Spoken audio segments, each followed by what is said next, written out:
feet are so ashy. Ooh, yeah. Your feet are so ashy. Ooh, baby. When I first saw you, you had me in a trance. But when I saw your feet, I had to take a second glance.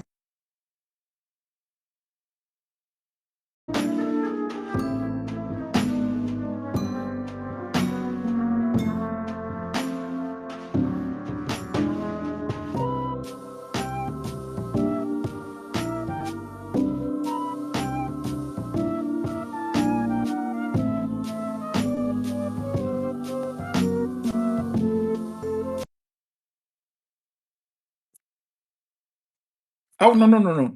I'm sorry, Wani. I made an error. I hit the wrong button. So Wani, I just sent you co-host. Greetings, ladies and gentlemen. We're going real deep tonight. We're going to examine psychology as presented by the Dr. Francis Cress Welsing. We're gonna do a little physics. Yeah, I dibble and dabble and taught physics for a couple years. So I know a little bit about physics. Matter, light, magnetism, electricity. They're all related. You know what I'm saying? Electricity is the opposite of magnetism.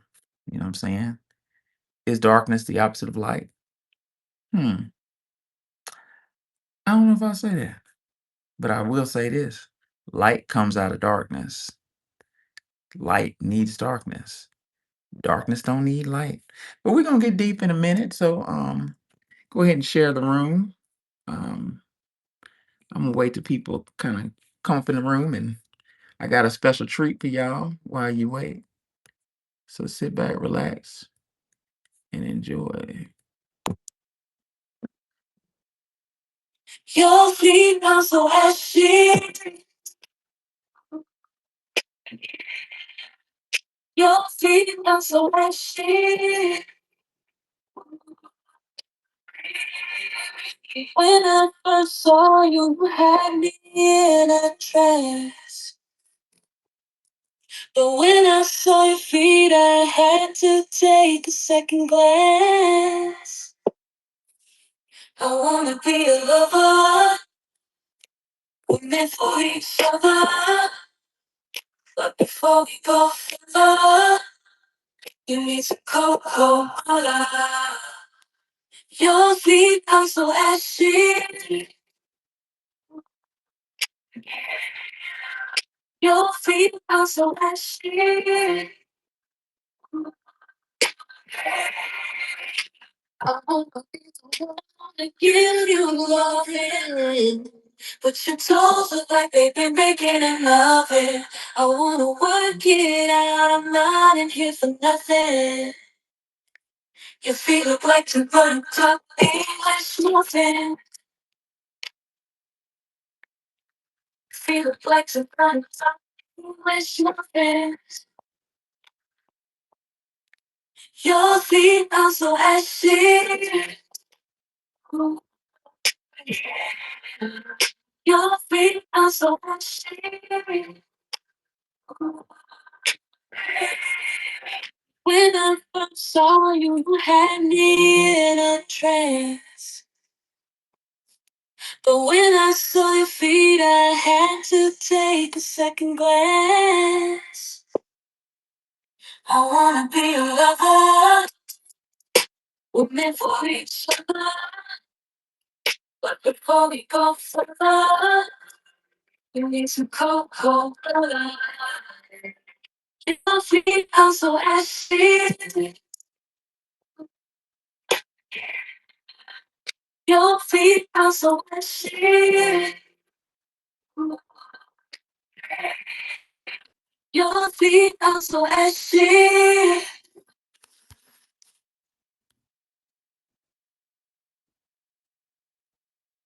All right, ladies and gentlemen, that was Your Feet Are So Ashy, courtesy of Troll. Was it hold on, Flex Flex Troll, Troll. excuse me. I know the band. Hey, No, no cap, I remember I I on agree. album all day.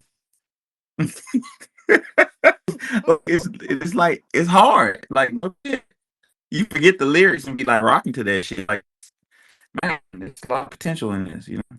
So They have what's the most another powerful? can Go of ahead. whoop ass. No, go ahead. It's a Oh, little you're broken up a little bit. What's going on? Or is it oh, my me? phone, am I breaking up, y'all? Because I look like I have a full signal. I hope A I'm not, little bit. but if I am, weird. What about now? Is that better? Yes. Okay, yeah, that's strange. I'm showing 3 bars. I wonder if somebody trying to mess with this space. But I'll if I break up, let me know again, and I'll just move to a different space in the house. But I'm showing 3 bars, and this cell phone is like 2 days, 2.5 days old or something. So, so if it is breaking up, somebody's screwing with it. But we're gonna get around it. It's all good. You can't stop this. All right. So, what's the title? The what is the most powerful color? I'm basing this on rooted in Dr. Frances Cress Welsing's her theory, the Cress Theory, and on her book, the Keys to the Colors, the ISIS Papers. So we're gonna look into color. First and foremost, I wanna let's talk. Let's do a little physics lesson. Am I loud and clear on one ear? Or am I breaking up again? Yeah, Loud you're and clear, huh? We Yep. hear you. Yeah. Okay, cool, good deal. So first and foremost, I'm gonna identify something very fascinating in the jumbotron. So I'm gonna put the Kelvin scale. So temperature, light. This thing we call light is measured in temperature. Um, so firefighters um, are trained to know what temperature, what light, what color gives off what temperature, because when they're going into a building, if they see red flames, that means that they need to treat it one way. If they see bright yellow flames, that means the temperature is hotter. They see blue flames, they have less. It's a time thing. Less time, less materials. Um, I mean, more materials, different types of tactics to fight the fire. Right. This is something nobody talks about, but any physicist knows. The longer I stay in the academic world, the more I realize that in America, academia is more about hiding things than it is about trying to find out the causation of things, right? It's just let me hide some shit and lie, which is a big part of why I'm on the spaces, reaching my people, because I just got sick and tired of all the lies in these, and I'm talking about official books, books in colleges, books in high schools. It's just like a conspiracy. So if y'all will look at the jumbotron. Let's look at the Kelvin scale, if you will, shall we? So, if we can peek at that right quick, let's look at 1,000 degrees Kelvin. So, steel melts at about 1,000 degrees, which makes sense because when you've seen pictures of steel melting, it was like all yellow. You know what I'm saying? Like lava. Lava is 1,000 K. Um, so if you look at around sunlight, well, let's go to yellow flame. A yellow flame is in the 4,000 range. You know what I'm saying? Sunlight, daylight is 55 and 5. Isn't that interesting? Isn't that interesting? 5 and 5 is 1 in the Egyptian numerology scale. There's no such thing as 5.5. So it was a 1. You add them together. So daylight or sunlight is a perfect 1. Now, when you get hotter than daylight, you start colors start getting strange. So if anybody with a BMW or Lexus or those fancy cars, the headlights are kind of bluish. That's more. It's not a color. There's no color in the filament in the headlights. That's a temperature. That temperature is 6,000. I had an Acura with fancy headlights that were like dark purple. They were 12,000. But this is my point. I want y'all to look at the color scale. What's happening to the colors as they get hotter? What do y'all They change notice? colors. They do. That's true. That's not really where I'm going. Do they get? Do the colors start getting brighter? They get more blue. But do they get more intensified? Do they get brighter or do they start getting darker? They look darker to me. Yes. What I'm trying to say is the most intense colors in the universe are not able to be detected because it goes from dark purple into an imperceivable darkness. What am I saying? I'm saying that darkness is the absolute representation of um, of power. So if you're looking at maybe 30,000 degrees Kelvin, you wouldn't see it. Your eyeballs couldn't perceive it because it would be jet black. And that goes to our point. The most powerful color is that color black. And that's a fact. And some people argue in a lot of instances that white, well, I'm not going to get into that fallacy, but um, if you look at science, white is not the most powerful color by a long shot. It's not even in the middle. It's towards the bottom because where the Kelvin scale goes, if you click on it again and you look down at the bottom, it gets out of the got out of the realm of visible light when you get into those gigantic numbers. On some conceptual level, everybody in this room knew this. Why did you know it? You knew it because the most powerful instance that we know of in the universe is called a what? A black Cool. hole, right? Yes. You think a black hole isn't hot? All that force friction, all that force torsion. You think that thing ain't hot? It's hotter than the sun. It's so hot indeed that it doesn't emit light. It emits darkness. Right? Um, the powers that be know this. They rub it in your face because when you think of ceremonies, when you graduate from college, what color do you wear? When you go to court, the learned judge, what color does he wear? Wani, I think you were bringing up uh, martial arts. What did you mean when you said martial arts earlier? Yeah, you were talking about it. For martial arts, they have black belts and they have the black ninja outfits. The knights were dressed in dark clothing. Um, a lot of religious clothing is like burqas and nuns' outfits are black. So it is used to get a lot of respect. And for I think it was a very powerful move that we made to call ourselves black, kind of like if you're white, we're black. And we know that you think that's the opposite of something great. And you're the angel food cake and we're the devil's food cake. I know that they thought that that was going to be negative, but we really turned it into something positive. You can't make a color negative. And I was reading a petition from some Africans in Germany that said, we don't want to be called black. Well, I don't want you to be. So we're on the same page. And they said, black is a murky color. They gave some long description of how terrible black was. And that's fine. I don't want anyone to like it but us because it doesn't fit with them. It's not part of their culture. So they should feel that way about it.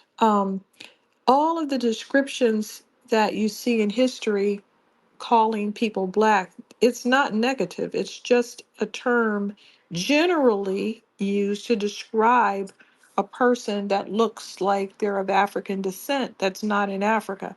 Other than that, they would just say the person is Ethiopian or Egyptian. But if they don't know why this person is over here in another area, they tend to call them black because they didn't know what else to say. They'll say black Indian, they'll say black something. And that's just based on their, frame of reference and not knowing what to say. Yeah, that's very true. Dr. Frances Cress Welsing identified in her study called the Cress Theory. She used, for example, on George Watch. She studied people, the very dark skinned people, and kind of discovered that some of them, for instance, George Washington Carver of Tuskegee Institute, seemed to have magical powers. On page 233 of the ISIS papers, Dr. Welsing says, quote, "In 1987, at the first Melanin conference, I discussed the Crest theory on George Washington Carver phenomenon, suggesting that skin melanocytes of this very black skinned scientist, open parens, high level of concentration of melanin skin pigment, enabled him to communicate with energy frequencies emanating from plants. Thus, he was able to learn their secrets and purposes." That's a fact. George Washington Carver was said to wake up in the still of the morning, 4 a.m., 5 a.m., and walk around and have some type of communication with with the plants, which is why we call a factory a plant, because a plant replicates things. It's a very busy organism. Let's say, since I'm in Georgia, let's look at a peach tree. A peach replicates peaches on a grand scale, right? So, George Washington Carver did that research, and Henry Ford, I'm gonna be nice today. I'm gonna say borrowed his research to create the plant, with a word that I've been hearing because a lot of my men have worked in the steel plant, moved to Detroit to work in the car plant. They've been saying plant my whole life without me knowing that came from a very highly melanated black man named George Washington Carver. So, what was Dr. Welsing really saying? Dr. Welsing, and I'm paraphrasing her, she said that the most sophisticated cells in the human body are the brain cell. That's a no brainer, right? I think it's called a oh Lord, I forgot the name of a brain cell. What's it called? Dendrite is popping in my head somehow. Brain cells I forgot what they're called, but they're very Well, I sophisticated. know that But Dr. Wells, we have our neurons. I know that we develop neurons so that we can make connections with each other. So that's important. That's one of the most important things going on in the brain. wow. Well, I'm gonna show y'all something very fascinating. Dr. Welsing said that the most sophisticated Not connections with each other, cell. things so that we can make connections. My correction. Go ahead. No, but what do you mean by connections? Because I'm not that's like your area of expertise. Educate me on connections. What do you Well, mean? just like when you take a new route to work, you need your brain has neurons. They make new connections. It's hard for me to explain it, but it's more like you know how when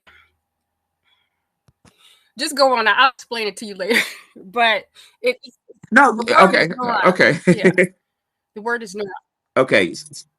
Neuron. I knew that sounded right. So, the brain cell, the neuron, and the skin cell are very similar. Now, obviously, the brain cell is more sophisticated, but I'm gonna put them both in the jumbotron. I want y'all to kind of examine them. They look alike. And what I'm gonna say gonna be deeper than a motherfucker. It's coming from Dr. Welsing. It's not coming from me. I can't take credit for it. But Dr. Welsing, a board certified medical doctor, um, said that the skin is very brilliant and very smart. And just like Nikki, and I love it, Nikki, because you really helped me in um my facilitation of this lesson. Nikki said that the brain cell communicates, right? Right.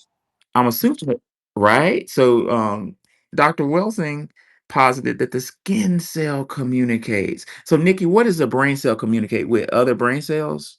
Yes. And then you have the different nerves that are connected to the rest of your body. But you're right when you said that it's Wow. the most sophisticated. Well, look at those. The brain cell is on the left. I'll just put it in a jumbotron, and the skin cell is on the right. And I want y'all to hear me really clearly. The skin cell is you see the multiple branches on the brain cell, but you also see multiple, not as many, but multiple branches on that melanocyte, that skin cell. But just like, let me try to struggle to explain this. I'm not a scientist. To complete, okay, listen to me closely. The skin cell communicates with something. Got it? Question mark. It communicates with your environment. But for the circuit to be complete, according to Dr. Welsing, you need wiring inside of your skin cell. The wiring in your skin cell, according to our dear sister Dr. Welsing, was the melanosome, basically little bitty pieces of melanin, or think of them as wires that connect the communication, the nucleus, the device, the nucleus of the cell to the outside part of the cell. So basically, Dr. Weldon said that black substance, that melanin, which is sold on the New York Stock Exchange, which every year they have a melanin conference that they sell it and they discuss it. Black people are not invited to this conference. Um, that substance, if you look at the skin cell, communicates on in a quantum in a quantum way with question mark with something. I'm going to posit that it communicates with the universe. It connects us to the universe. It helps us understand the beat and rhythm of the all, of the everything, because we are the all. We're connected to the all. Now, according to Dr. Welsing, if you have the genetic mutation that causes albinism, you see those little yellow dots? Those are not present.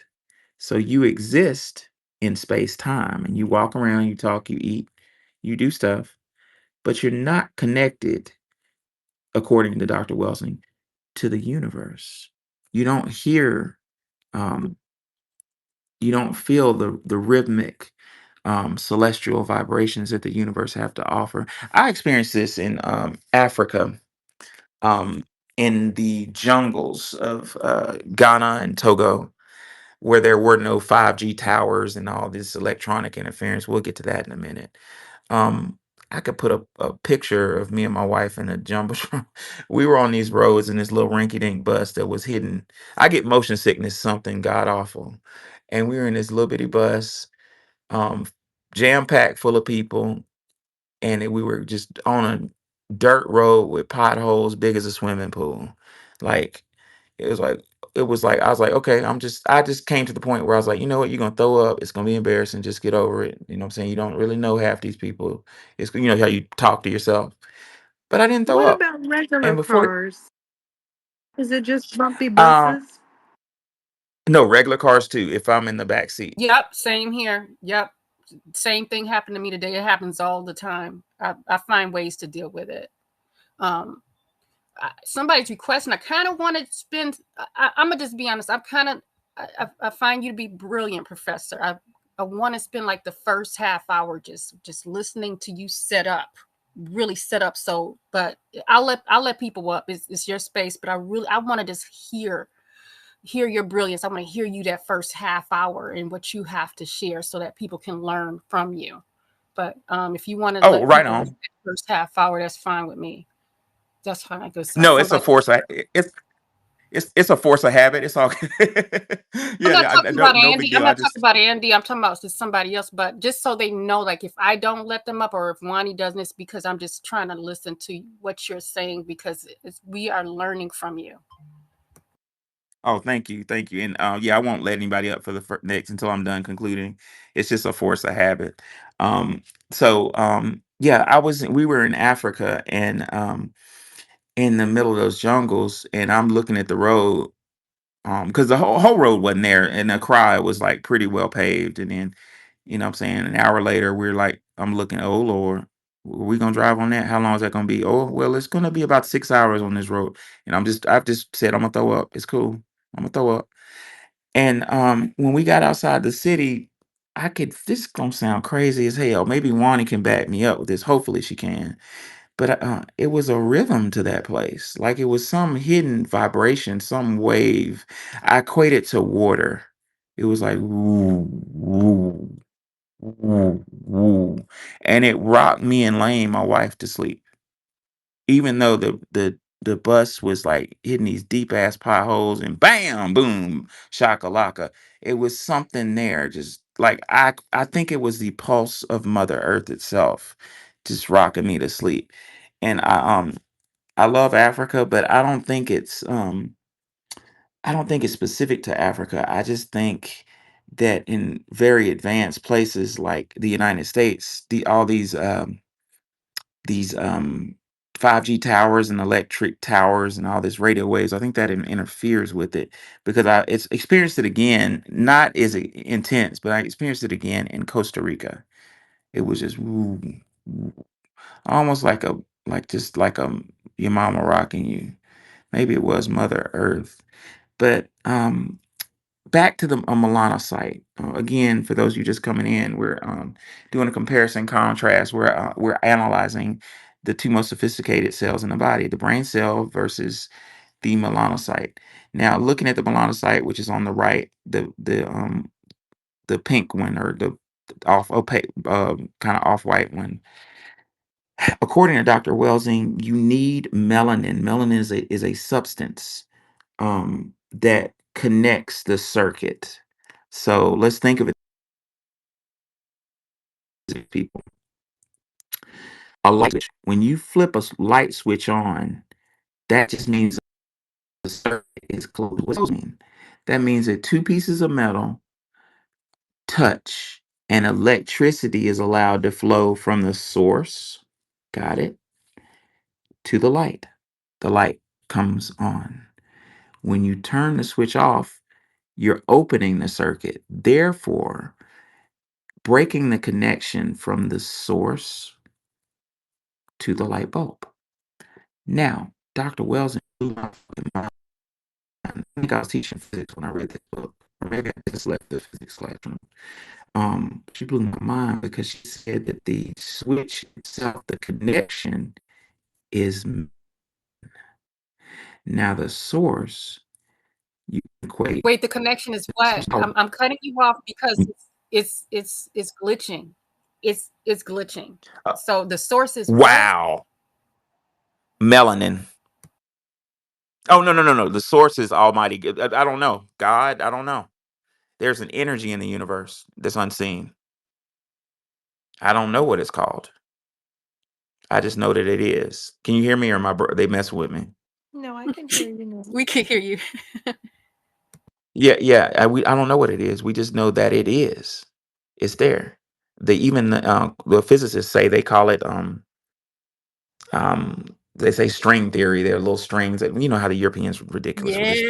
thought process, but there's a there's energy somewhere. There's a source of energy coming from somewhere. And in order to be connected to it, according to Dr. Welsing, to be fully connected to it, not just existing on a physical manifestation, walking around, but to be really connected to it, like that light bulb, you need melanin. Now, melanin doesn't necessarily show up in your skin color. Some of the highest melanated people are light skinned people.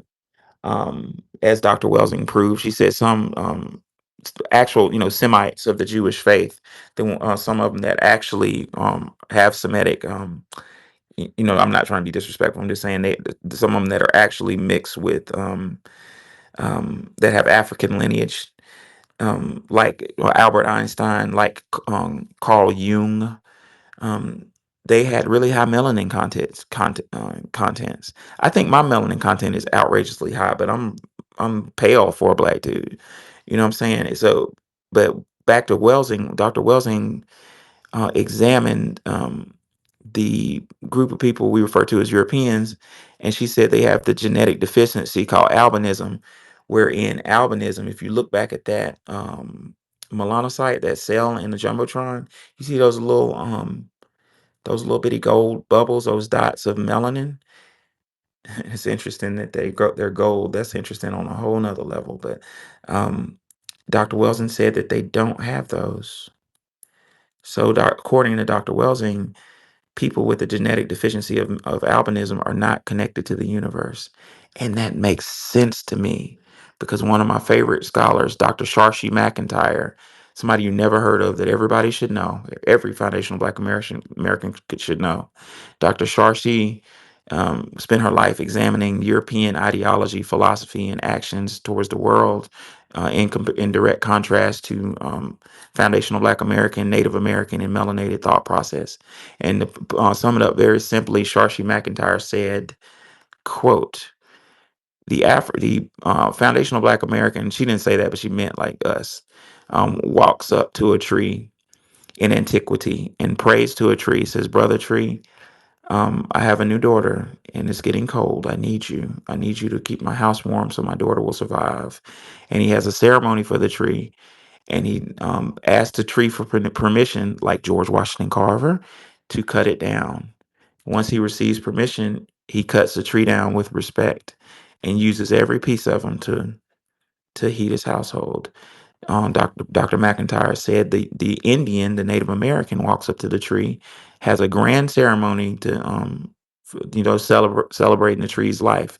Then the Native American and his tribe cuts the tree down and uses it to build a canoe. Right. Sharshi later said that the European walks up to the tree and just says "chomp," and then looks around and say, "What? It's a tree. What's the big deal?" They weren't connected to the tree. Doc, Add something about albinism when you're finished. go ahead. Well, um, what white people have is a sorry. There's some sirens going on. Wani live in the ghetto. I'm sorry. No, they do that all. They do that all day. It is the ghetto the way they're doing it. No, she don't I'll live in tell the you It's something either ghetto. the real fun. Yeah, fire. It's either the yeah. fire department or somebody going somewhere doing something. Anyway, No, she don't That's live in the funny ghetto. to I me talk because to her all the time. I'm just joking. it Yeah. is the ghetto to me. that's hilarious to me because Wani, that sound pattern is like comfortable to me. It's like soothes me because I just moved from It's part Memphis. of Like living that's on like the main street. I mean, you either like it to live where the action is, like I do, or you don't. So you have to make a choice. You could live, far away from town. You have a choice. But back to what we were saying about the white skin. Uh, White people are a combination of gene mutations, and these are considered, it's a form of persistent albinism. So that's why they have the blue eyes. Blue eyes are the last step before the eyes are pink, which is full blown albinism. And the persistent blue eye is the only color that you can, get any kind of decent sight. And that's as light as you can get. So that procedure that they have to lighten your eyes, they just basically remove your pigment. And guess what's up under our brown eye pigment? Yeah, that's up Blue. under everybody's eyes. Everybody has that up under Everybody. their ears. Yes. So that's removing the pigment is going to expose the blue eye. So they have a collection of things that the white skin, the blonde hair, and the blue eyes are all forms of albinism. It's just that because it's persistent, it's just, goes on and on and on. It's not perceived as albinism, but it is a form of albinism. That's not, debatable.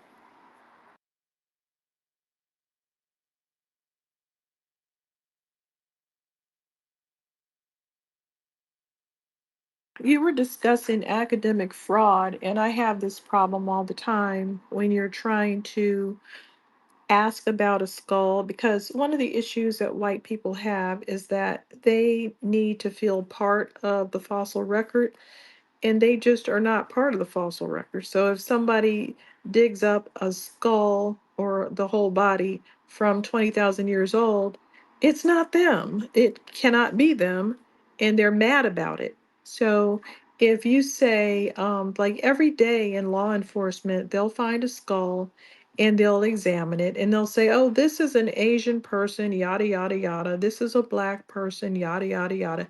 They know the races of these skulls, right?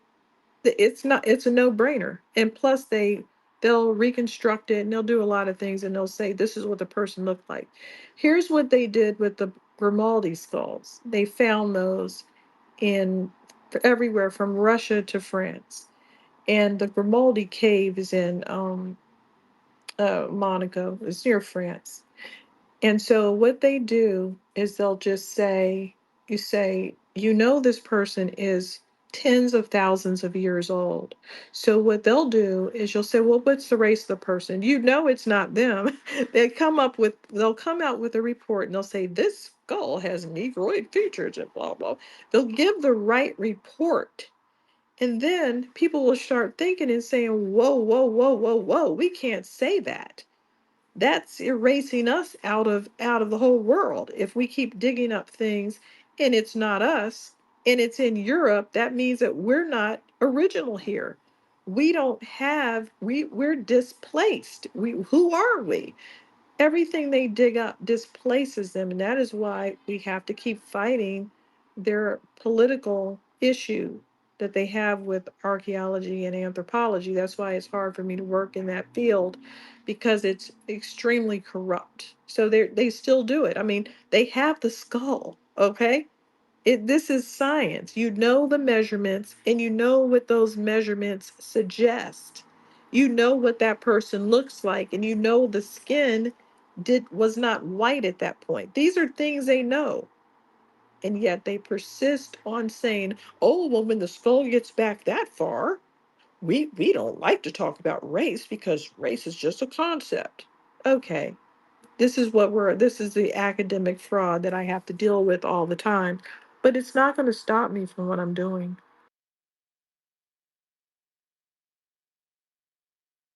No, no, no. And yeah, you're exactly right. That's been my issue the whole time. So I'm put in the Jumbotron, I have a better um bird's eye view of how the little dots we call melanin communicate between the skin's CPU, I like to call it, but the nucleus, that's the operation center of your skin cells, with the universe, with the source. Understand? And momentarily, I'm about to put a um a um a contrast of a functional melanocyte with a melanocyte that doesn't have melanin, and you'll see really clearly that somebody that doesn't have melanin is not is their skin at least is not communicating or perceiving what's going on in the universe. Ladies, y'all just really taught me some shit a minute ago, because the connection my brain just made, that if you don't have melanin in your eyes, maybe you're not visually perceiving things in the universe. Maybe foundational Black Americans are walking around seeing stuff that actually exists that other groups just can't see, which is why we need our own fucking schools, man. Our life experience is different. We see and perceive things that other groups don't. I will And when we're going say, to school, I will say that go they ahead. do perceive things differently, and I've experienced it hanging out with them while traveling, where they just I described this before, like I'm looking at something, hey, that pyramid is cool. And the next thing you know, they're getting a fine because they had to climb the pyramid. It's against the law to do that. But they will do this and they'll break their necks. They'll do anything to get up on top of something. And it's like they have a problem enjoying it like regular people. They have to hang their children over the railing at the zoo. They have to climb up pyramids. They have to just destroy everything just to rouse the senses. That's why we see a lot of weird sex acts. It's like, why are you doing all that to have sex? It's not all that necessary to swing off the chandeliers. This is the same Right, you thing that we joke about. they're not with that condition. A person with that condition is just not perceiving things as they are. With respect to weird sex acts, um, I mean, I got to be careful with this one, but it's really how I feel. Like, all that stuff is not necessary. You know what I'm saying? All you need is like, a good meal, and I'm gonna leave that alone. I'm gonna get in trouble. Like some of the best experiences I've had, just been on the couch watching Netflix. You know what I'm saying, with my wife. You know what I'm saying, or my girlfriend. It's not that deep. You know what I'm saying. It's just like take your time and like just really take stuff in. Like, but after this lesson that y'all taught me, I'm starting to believe that certain groups can't take it in, which is dangerous. Ladies, y'all just educated me and helped me understand a whole chapter of the book that I've read about 20 times now, called of Dr. Welsing's book called Alienations. That lack of connection to the universe is alienating them. It's alienating them, but Wow. we won't use it as a crutch for them because I think it's part of what makes them evil. And I'm not. I know I'm I'm not not. using it as a crutch. I'm just putting it out Right. there just in case somebody wants to say, well, they don't know. They just don't know. They can't see. No, that's not an excuse. They don't allow us Don't know any better. right. Haven't we heard that I don't see it. before? I don't see it between from that standpoint of they don't know any better. I see it from a whole nother standpoint of absolute danger. That's dangerous. You know what I'm saying? Like if you look at the lack of sensory comprehension, and you look at Mwani's example of just taking everything to an extreme, that explains to me why nuclear weapons keep getting stronger and stronger. I mean, I know physicists who are saying, "What the fuck are y'all trying to do? Light the damn atmosphere?" I heard a Chinese physicist say, if nuclear weapons get a little bit stronger and a little bit faster in their initiation, it's a probability of all the oxygen in the atmosphere just igniting, like just never having enough, need more, more, more, more, more. Because from my perception as a melanated human being, the world is enough. What I want is more time to just enjoy the world. I don't really need anything. I just want, I need more time. I need to be, more time away from work to just walk around and just look at stuff, because the world is enough. It's interesting. It's outrageously interesting. Um, Dr. Welson said, since my 1972 presentation on the neurochemical basis for the soul. Uh-oh, we're gonna get in trouble with this one. Dr. Welson says, with that little statement, she's saying that um, melanin is a neurochemical basis for your soul, like literally. She says, quote, the neurochemical basis of evil has periodically come to my mind, begging that I outline my thoughts on evil as the antithesis of the soul, right? I relate the soul to order, spirituality, and the aforementioned of life. I'm gonna add the perception of what's going on around you. Dr. Welsing says, quote, I equate evil with chaos and destruction, especially the destruction of life. And this is what I posit on that. If you don't perceive how beautiful life is, how precious it is, how delicate it is, you're just gonna keep fucking with it. You know what I'm saying? To try to get some type of reaction. The lack of perception. You know what I'm saying? I'm gonna make it explode because I need to be stimulated. Hmm. I was thinking about something else. You know what group of people need stimulation? Constant stimulation, and will do anything to get it. Y'all know where I'm going with this, right? Dr. Weldon says the word evil, when spelled backwards, is live. We are diametrically opposed to this culture. I say it over and over and over again. Everything is backwards. I'm black. You're opposite of me. Everything is diametric opposition. Dr. Weldon says the discussion of evil takes on more and more significant proportions in light of the increasing number of persons in the society who are open and are proclaiming themselves to be worshipers of the devil. Devil being the arch doer of evil, doer, do, action, evil, doer of evil. That's what I said, not what Welsing said. Welsing says, quote, in contrast to the worship of God. And what Welsing doesn't say about God is truncated good. Um, Wellsman finally says, quote, reportedly, these persons participate in the ritual murder of human beings. The concept of evil is not all unusual in the religious and philosophical discourse. Also, evil has been a frequent subject of for literary exploration. The novel Moby Dick by Herman Melville, an example of symbolic discussion of evil in the classical American literature. Evil is approached less often in the natural sciences, including modern medicine. However, psychiatry is one branch of the modern medicine that has major antecedents in both religion and philosophy, and thus the topic of evil has found discussants who consider themselves scientists and scientific. Yeah, this is some heavy shit.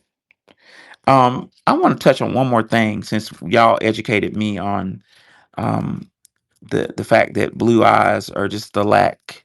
I really had no clue that we all have blue up under our eyes. I'm still trying to deal with that right now. I thought that was a color, so I'm hearing y'all say that's the absence thereof. Wow. I want to deal with alienation right quick. Now, those of you just trickling into the room, we came up with a group hypothesis that if you look at the jumbotron, melanin is a connector wire. Think of it as a wire right now. The highest science, like the military and think tanks and CERN and all them, they're working on nanorobots. Nanorobots look like melanin. They're little bitty blobs of dots that follow instructions. Isn't that interesting? Well, what I want to look at right quick is alienation. Dr. Welsing calls it the origin of alienation, anxiety, and narcissism. We live in a narcissistic society. That's undeniable. Flexing for the gram, you know what I'm saying? Look at me. Look what I eat. I was talking to one of my friends in Memphis when I went to go get our couch last week. And my buddy was like, she was like, oh, what the fuck did she say? She said something so hilarious. She said Memphis is, I forgot the analogy she said about Memphis, but Memphis is kind of like a very real blue collar place. It's very dangerous because there's a lot of poverty there, but people are just real. Got tattoos on their arms. I do too. But just real people, man. And Atlanta has kind of like according to my good friend, Atlanta has a narcissism element. And she was like, I forgot what she said about Memphis, but she was like, when I go to Atlanta, it's like I drove into a Instagram photo shoot. Like people are eating their sandwich and stop and be like, hold on, man, get a picture of me eating this sandwich. That is narcissism. That comes from a society that is stuck in alienation. Now, I'm gonna posit that this alienation, based off our reading and based on what y'all told me, this alienation isn't coming from lack of perception by the dominant society of the world around them. Like Dr. Sharshi McIntyre said, instead of praying for the tree, hugging the tree, just saying chomp. What the fuck you talking about? It's a tree. You're supposed to cut it down, right?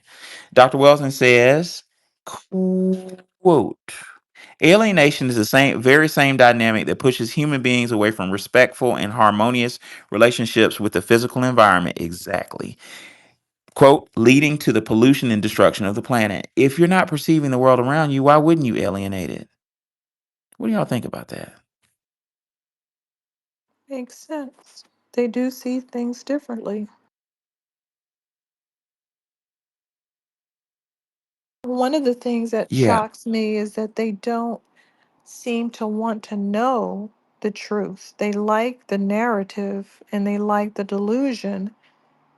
They know that some of these crime statistics that they bring up are fake and that no one is telling the FBI all of the statistics. So they just run around, look at the crime statistics in Chicago, and blah, blah, blah, knowing that they give over the crime statistics to the FBI and the other states don't, and the other cities don't, like where they killed 20 some children during the Sandy Hook Elementary and that city logged zero murders because they didn't want that stain on their city and they did not want to have their property values go down. Yeah, exactly. It's all related. Dr. Wilson said, alienation in the color confrontation theory. I stated that racism, white supremacy, having begun as a form of alienation towards the self. And we know why now, don't we? She says, quote, now has evolved into the most highly refined form of alienation towards others. The color confrontation theory views all of the present battlegrounds in the world today as vivid reflections of this alienation towards others. The destructive and aggressive behavioral patterns displayed throughout the world by white people towards non white people is the evidence of inner hate, hostility, and rejection they feel towards themselves, and a deep sense of self alienation that has evolved from their genetic inadequacy, according to Dr. Welsing. Dr. Welsing also says the three major foci attention in the Western social and behavioral science, particularly in psychiatry, alienation, anxiety, and narcissism, are not unrelated. Isolated syndrome abstractions, as they have been discussed by Western social and behavioral scientists, these separately described phenomena are not only interrelated, but they have common origin and cause. They are derivatives of the same causal dynamic. We're all reacting to the same what? Environment. I said that. The Welsing didn't. That's what I learned in grad school, the big E, environment. This shit's blowing my mind. So the reason why they break shit down into little pieces and try to treat it bit by piece is because, according to Dr. Wilson, they can't perceive the environment. And black people walk around like, duh, like it's all related. Dr. Wilson finally says, quote, although that casual dynamic has remained unidentified, the source of these three phenomena is the origin of Western civilization itself. Ain't that a bitch? Dr. Wilson just said the origin of Western civilization is alienation, anxiety, and narcissism. Whoa. Yes, they've gone through a lot of things before they got to us. They ethnocided themselves a few times, a few waves of ethnocide. They don't even have the identities that we think they should or that they appear to have. And a lot of that takes its toll on their selves. And when they interact with us, they they know that we should be hostile toward them so that they're hostile toward us before we can form a hostility. So we're always on the defensive mode with them because we should be the ones that are mad. I used to say that when I was young. I was like, wait a minute, you did all these things and you're mad? How are you running around with pointy hats on, killing everybody after you've enslaved people for centuries? How do you make that work? And that's just the way they are.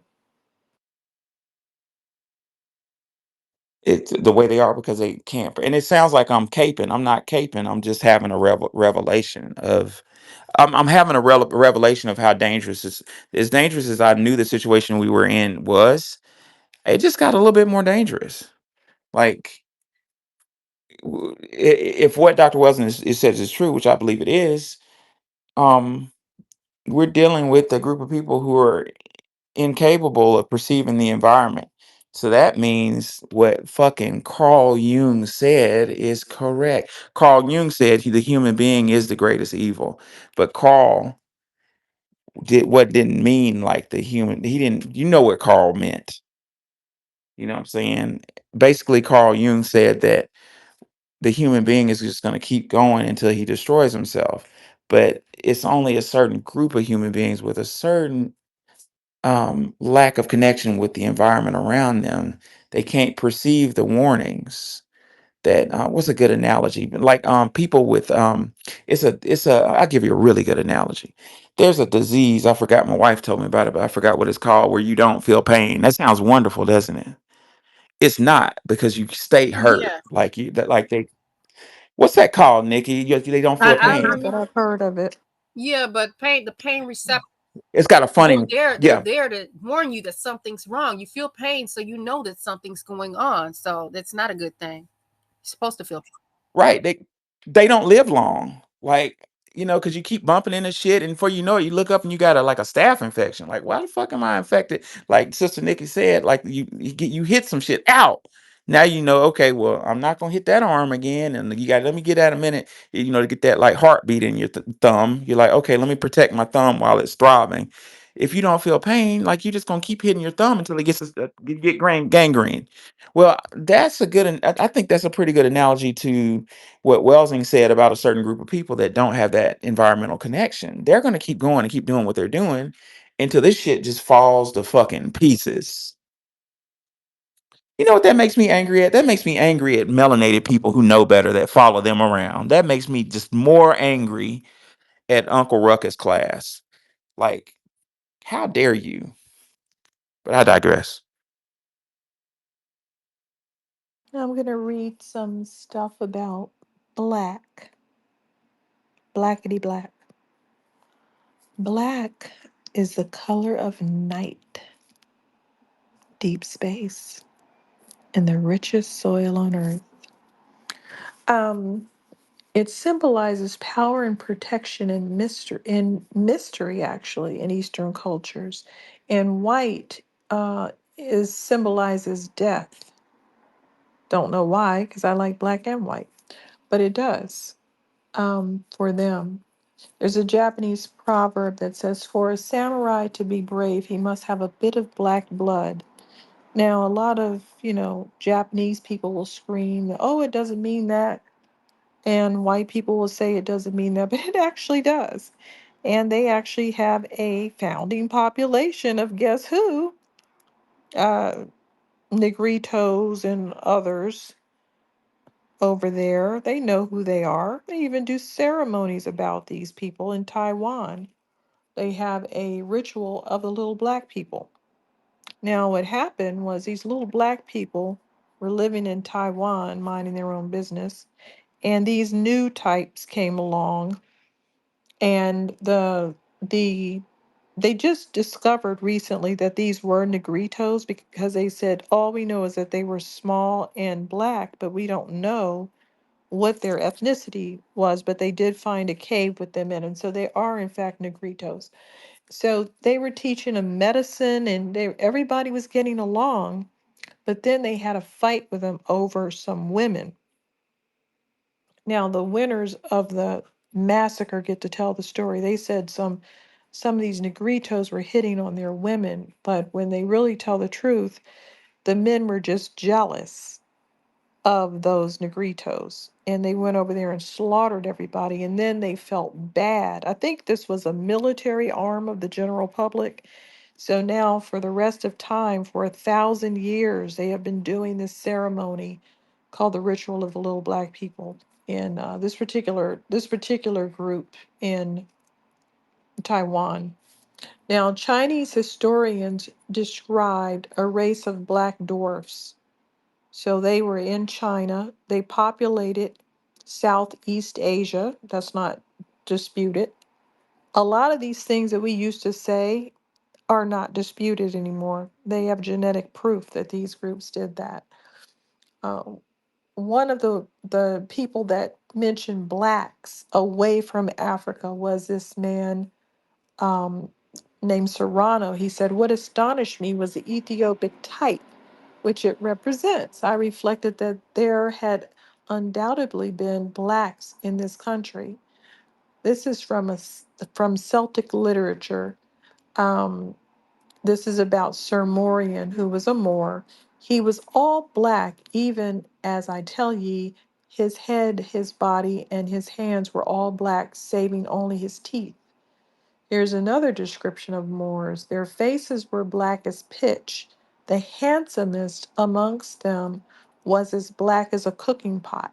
And we're supposed to believe these people were white? Why on earth would they be described like this over and over again? In the description of the Egyptians, um, in the book The Histories, the Egyptians said that they considered the Colchians part of the, I don't even know these Cicertus army.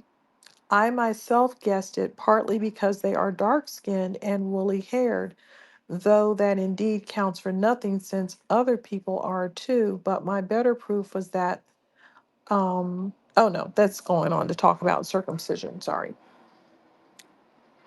Those are some quotes about being black. Another thing, I noticed that one of the tweets today was a Jamaican man who is saying, I'm the first black governor or whatever he is. So what? You're not black. Stop saying that. These words, first black, are for us. They're not for foreigners. Why? Why is the word first black just for us? I can explain. There's no such thing as first Chinese. You know why? Nobody cares. No one's stopping Chinese people from doing things. There's no group of people saying, no, you can't go to the moon, you can't be in the Olympics, you can't play in a sport. No one's stopping Chinese people. So that first Chinese is null and void. That word is only for us, just us. We came up with it. We use it to celebrate our achievements and our milestones. Jamaican people cannot be included in it. There's nobody stopping Jamaican people from being governors or presidents in Jamaica. You are coming over to my land. You are a West Indian. You are a Caribbean. You are a Jamaican. You are all of these things. And now you want to be first black. No, that's my name. You can't use it. That's what we're saying. This is our ethnic identifier. This is our country. And you don't have anybody stopping you from being presidents and governors and whatever in your country, but we do. We are a minority group in the United States of America in the belly of the beast. And we didn't ask you to come over and join us in the belly. I put an example that was very hard to find of the black samurai that Wani was talking about in the jumbotron. Take a chance and and examine it. Yeah, see, there's one guy that went over there to be a samurai, but they already have a black population in their foundation. And they are talking, that's what they're talking about. They're talking about these darker, more African Negrito types are great samurais, and they have noted that. They've noted it, and they said in order to be a great samurai, you have to have a bit of that. Now, by the time he said that, that Negrito population or that black dwarf or whatever they were calling them, that older population that founded that area had been wiped out so that there is only a drop. There's only a hint. There's only a little bit of curl of hair left for them to identify that that person has those qualities. And I'm sure, like everywhere else on the fucking planet, they're hiding them somewhere. Yes, they are. I've never been there, but that's just a guess. Also, wanting on your line of logic, Dr. Welsing addresses uh, that a similar sentiment. She says, "Quote." Um, In the early Egyptian, quote, parentheses, African tradition, evil was associated with Set. And I'm going to stop right there. Now, some people say that his name was Set Typhon. There's a very interesting story that nobody tells in America. But it was a brothers. One was, Osiris. Actually, that was Asar that the European renamed Osiris because they like to name stuff that already has names for some reason. But Osiris ignored his brother Set. His brother Set just wasn't quite right, but he ignored him. And that's a lesson in that. Don't ignore evil. Handle that shit early. Or like Osiris, you'll get cut to pieces by Set. Set ended up cutting him to pieces on his wedding night because he was jealous of him. Set Typhon. Some people say that became Satan. Do the math. Set, the brother of Osiris, who was called the Lord of the Perfect Black. Isn't that interesting? Set eventually killed his brother Osiris and dismembered his body, which his sister wife, Isis, helped restore to life. Osiris, a woman saved the day. Isn't that interesting? Isn't that a different dynamic than European ideology? You need a female. Without a female, we all just stay felt fall to pieces. Ain't that the truth? It's true. It's true in my motherfucking life. But I digress. Osiris was a great Egyptian god figure. Set is considered the white brother. Y'all heard that? In Egyptian um I don't even know what to call it. Spiritual system. Set was considered white, and Osiris, the god figure, was perfectly black. Not just black, perfectly black. In contrast, the early Christian religion in the Bible related to the evil as fallen angel Lucifer, a word that means light. It does. Luz is Latin. That means light. Sefer means bearer, a bearer of light, and that can be constructed to mean white. However, in the Middle Ages, for some Europeans, the devil took on the appearance of a black man with a long phallus, a long private part. We're gonna get into that in a minute, but I'm gonna keep trucking, which has been modified as a present red colored figure with a long tail and fork. Now, Europe modified the story of divinity to deal with inner psychology, and basically the premise for her book that I haven't touched on is the deep-seated fear of genetic annihilation. Anybody who took 10th grade biology knows that the brown eye is dominant. I didn't say better, I said dominant. And the blue eye is recessive. I didn't say weaker, I said recessive. And Dr. Welsing posits that there is a deep-seated fear in European ideology amongst men that they will get wiped out by sex, which creates a whole plethora of pathologies in diametric opposition to the black man, which we'll get into in a couple hours. And keeping a quote, in keeping with each of these above perspectives of evil, Webster's dictionary defines evil as one, morally bad or wrong, wicked, depraved.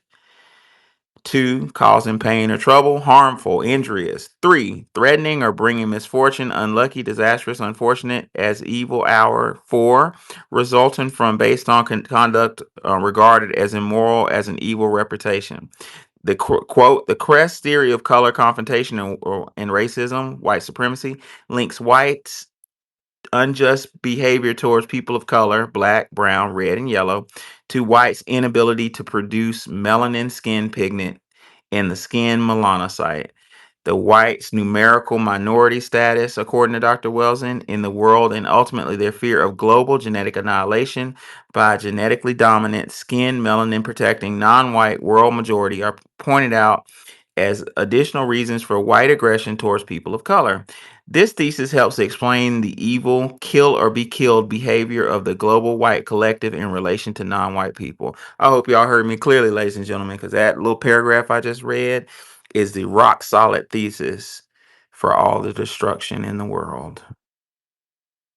And if you believe it, if it is true, it's a very dangerous pathology, because your very existence, your very happiness, your very multiplication is a threat to a very armed, very powerful, very unsympathetic group of people.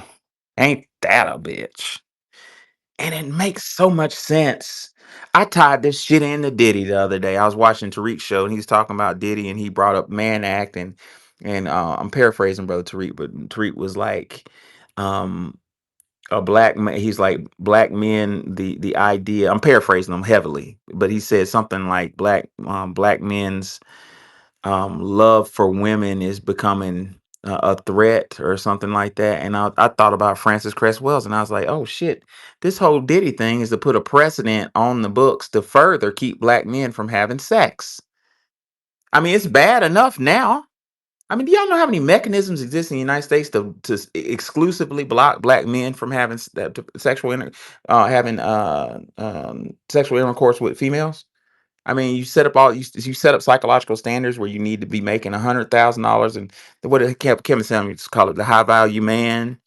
Um, I was talking to one of my good friends. He was he is a anesthesiologist, and he was he was talking about the difference. He real smooth brother, you know what I'm saying, with a damn Ferrari, and we were talking about women. I was engaged, and he's like, man, me and you had to have fucking game, and like. and have some bread to pull some girls. He's like, on the other side of the railroad track, all you got to do is be white. And I thought about, that's because the system is does everything it can to keep us from procreating, because our procreation is it, can y'all conceptualize that your procreation is a threat to a group of people? I can't even get my head around that, man. Like, that is so outlandish, but I've lived that shit for since the 80s, since I was born. But I digress. I'm sorry, Andy, you were gonna say something earlier. No, I wanted to ask you a question. And it was something in relation to what Wani said about our older scientists like Albert Einstein and people of that nature. And she said they had very high melanin or melanocytes. And, we know that we have been all over the world. Quite possibly, did these people descend or mix with the mound people? I'm hesitant to say African. Um, because I don't want them all Which people? together. The Jewish people? Uh, uh, I'm just going to say, like Albert Einstein, did he have any other type of race or ethnicity? Did they A ever conclude lot, that? a lot of these people from Europe do. There's, I'm doing this right now. There's waves and waves and waves. Andy, it's just not like one group of people of African descent. It's not one Okay. group of Negritos. It's not one group of Khoisan. It's just all over the place. And the Moors came through there. Um, that's later. We have Okay. several groups, so they can definitely, they did studies on Hitler and they found that he had North African and Sub-Saharan African DNA. And running around, yeah, you can Google it. It's outrageous. Oh, How are good Lord. you going to have Sub-Saharan African DNA and talk the talk about the blonde-haired, blue-eyed ideal? How to talk about misrepresentation? This is a perfect It is. example of it. You, this is I why wanted we to. don't want that. And the last thing I wanted to add, something Dr. Allen has said, because my mom has said, you know what, Dre, you don't have a right to just tell everybody's business when you get on your little spaces and stuff. But this is something that I find I can share. So she had a group of teachers in the 30s and 40s. So I'm going to say that it probably was in the 40s. They were on a cruise. It was a group of educated Black Americans on a cruise ship, and they were going through a storm. Her teachers were escorted, all the Black people were escorted out of their rooms at gunpoint, and they were commanded to pray. So I just thought I would just share that with you. I thought that was a very frightening thing for Black people to have to experience in the midst of um, of white people in a very exclusive environment, so to speak. Yeah, back to your original point. It's been proven that Albert Einstein um, was German, and he ran to the States because he knew who he was. He knew his lineage. And back to your point, you were really cooking on something, because some of the most powerful scientists from Germany that we ended up getting and that existed period were um, um Semites, the semi half. They were mixed. And you know who did that research? Dr. Frances Cress Welsing. I mean, she's such a gift to us. She had her dad was a physician and had money back in Chicago, and I mean, when she graduated undergrad, her parents said, "Well, I give you one present. You can ask for anything." I would have asked for a fucking car or something. She asked for a trip to Germany to study this. So it's like a mission that she was ordained with from God to find out. But she discovered that they were melanated. I later discovered that Jung, uh, Carl Gustav Jung, is a Semite. He's mixed with a black blood. And other than that, a little piece of esoteric knowledge I usually don't share, but I'm feeling generous. Is these people studied um, melanated theology. Albert Einstein's ass did. Carl Gustav Jung studied the Egyptian tablets and the Indian Vedas, which I'm sorry, I think the Vedas are of um, melanated, or I mean of African origin. I can't prove that, but I think that so many things have been stolen and moved around. Which year But did they they come studied out? Do you remember? the Yeah, Vedas. just tell me the year and I'll let you know which wave of not them was around. Was around. I'm gonna have to look that up. It's written on my It, board, but you're gonna die when you see these different waves of people and they just cover them up. They cover them up. yeah. So basically, these German theorists uh, were mostly melanated. You know what I'm saying? They mostly had black blood, and they all went to go study black shit to find out their genius. Uh, Albert Einstein was at Princeton. Princeton was a graduate school. Princeton is it's a stolen legacy. There are several schools created by the and I cringe when I say Library of Alexandria because it was named after Alexander the Greek. I'm not gonna call that fucker great. He's great at killing little boys. That's what he was great at. His glory came from a black man named Cletus Nagra, who was a traitor. But I'm gonna leave that alone. Um, but the was told is the books from the Library of Alexandria and the books out of the University of Sankore and the University at Timbuktu were stolen and taken. You have to think of it. A university is only as good as its library.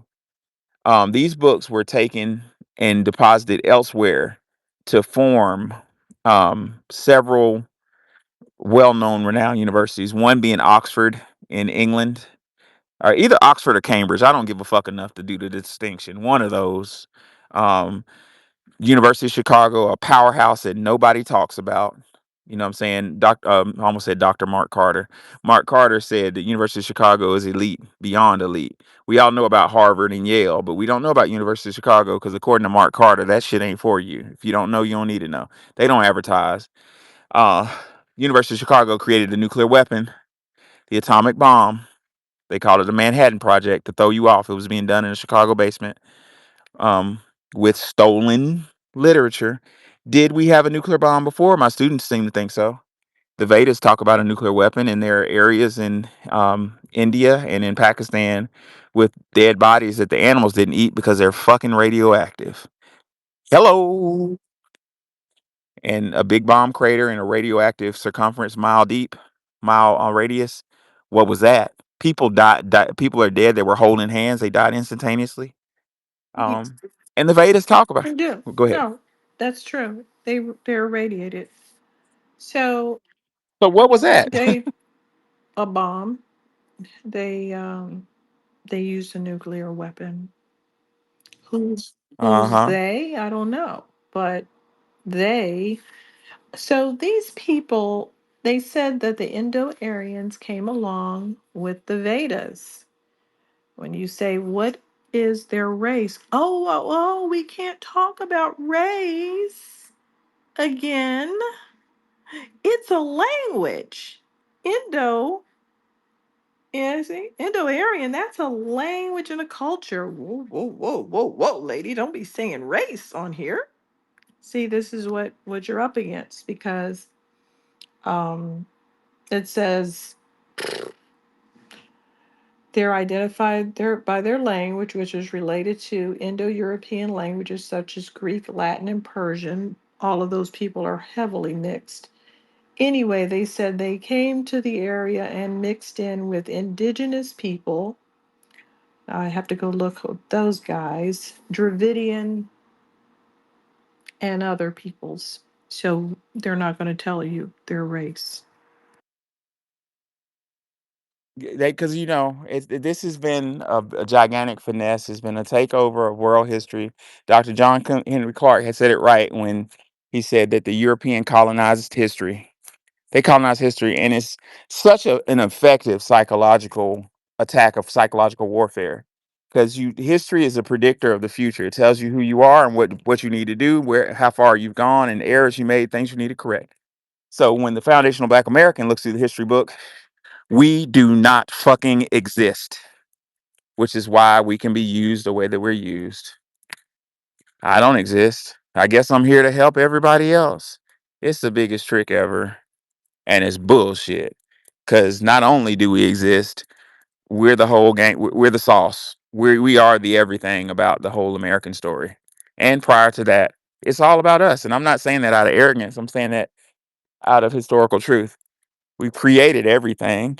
I mean, earlier I was talking about meritorious manumission, which was a fucking law mandated by government that said clearly a black person um, earns their freedom by either A, saving the life of a white person, or the second thing was creating an invention.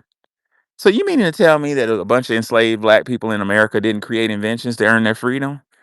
Get the fuck out of here. All these inventions we're looking at were created by a black man. I have a granddaddy, my which I'm gonna do at least a little study on, a little bitty essay that I rarely talk about. We used to call him Bubba. He's my mama's daddy. He looked white due to that rape, but everybody knew he was black.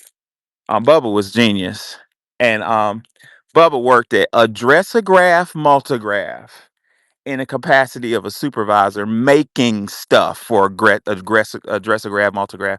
Y'all know what Addressograph Multigraph turned into? IBM. I often wondered if my granddaddy helped create the fucking computer. My aunts tell me that when he finished a big project, the owner's nephew or some shit finished college, and they had him train the owner's nephew, 20-some-year-old nephew, on everything he knows. And once he trained him, he got fired. We need our fucking reparations, y'all. You know, that's sad that they do that. That's the whole ethnocide attitude. We got to take your stuff and we have to get rid of you. But the frightening part of them is that they do it to each other. That's what's really Right. scary. They just go in. Oh, when in Rome, do as the Romans do is a saying, but they didn't mention that they were going to go into your country and turn that into Rome and make you do their stuff. They didn't mention that part. I'm going to make this Rome when it's not and make you do Roman things.